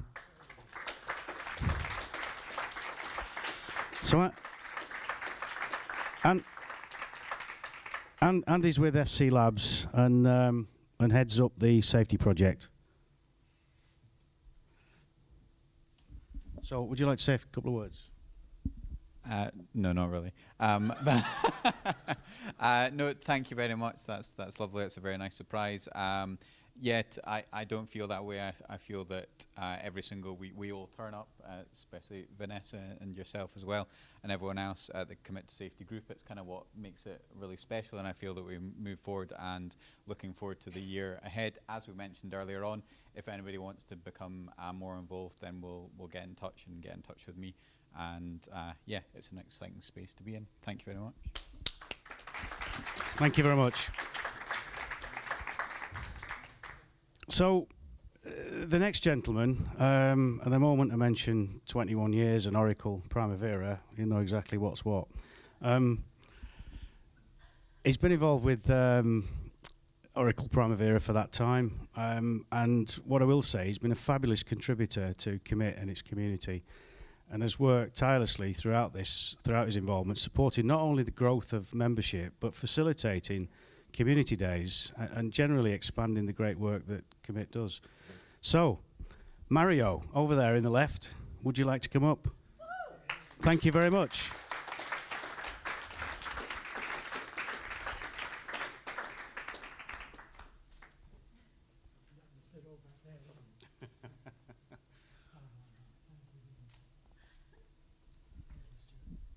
That's a pleasure. And thank you. Couple of words? Yeah, why not? Thank you very much, Stuart. Unexpected and undeserved, really. I've been involved with COMIT, it must be nearly 20 years now, back from when we had meetings in the London University, I think it was, in some large hall where they mapped the whole hall with laser beams. Nobody's here who remembers that, are they? Anyway, yeah, it's been very good to be part of COMIT. You do, don't you? And I still enjoy it, and I'm still going to come, even though I'm getting quite old now. Thank you very much for the award. Thank you. So that concludes the awards. Couple of other announcements. I got a couple of thank yous to make. Once we've finished, we're going to be upstairs in the bar for a few of those, if they have any. So the thank yous and closeouts. I want to say first and foremost, thanks to Max for doing a sterling effort over there.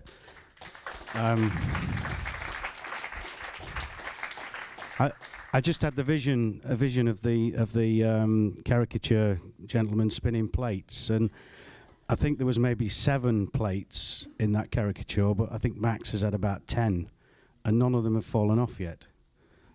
So thank you, Max, and also to Fulcro for providing the equipment.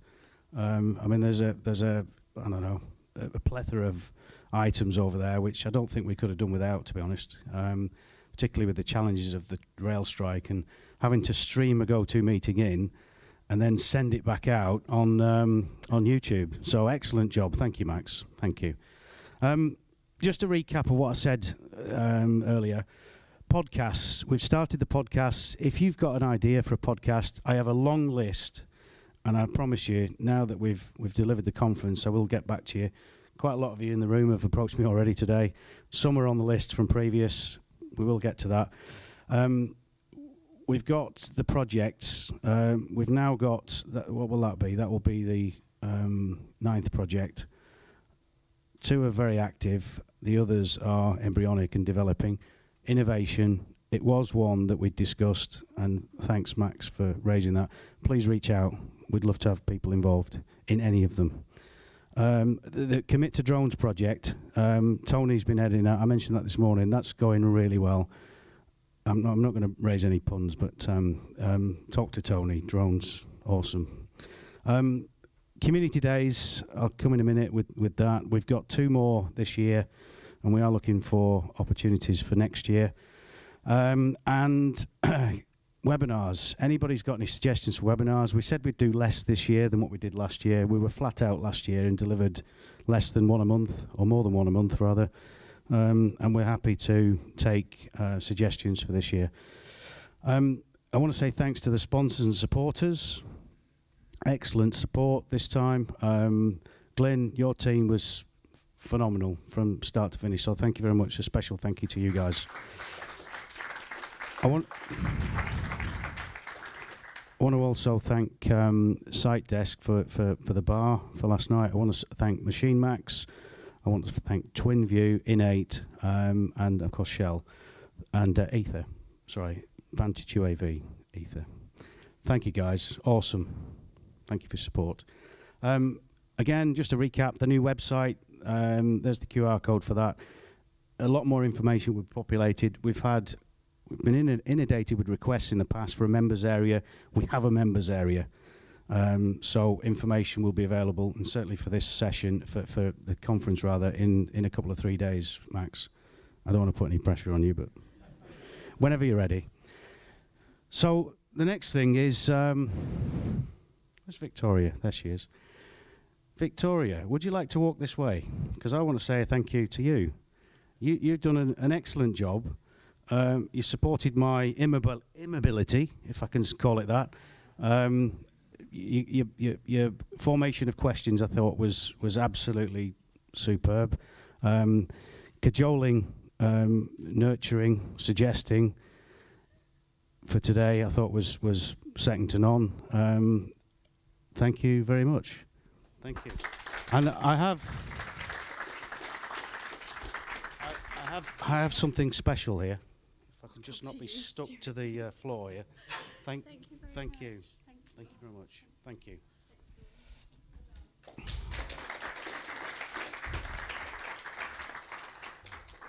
And then just to wrap up, we have the community days I mentioned. The next one is going to be Oracle in Reading.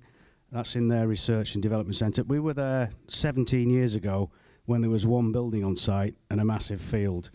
Now there's 5 buildings, a small car park, a bus service to the station and back, and it's awesome. We went there recently.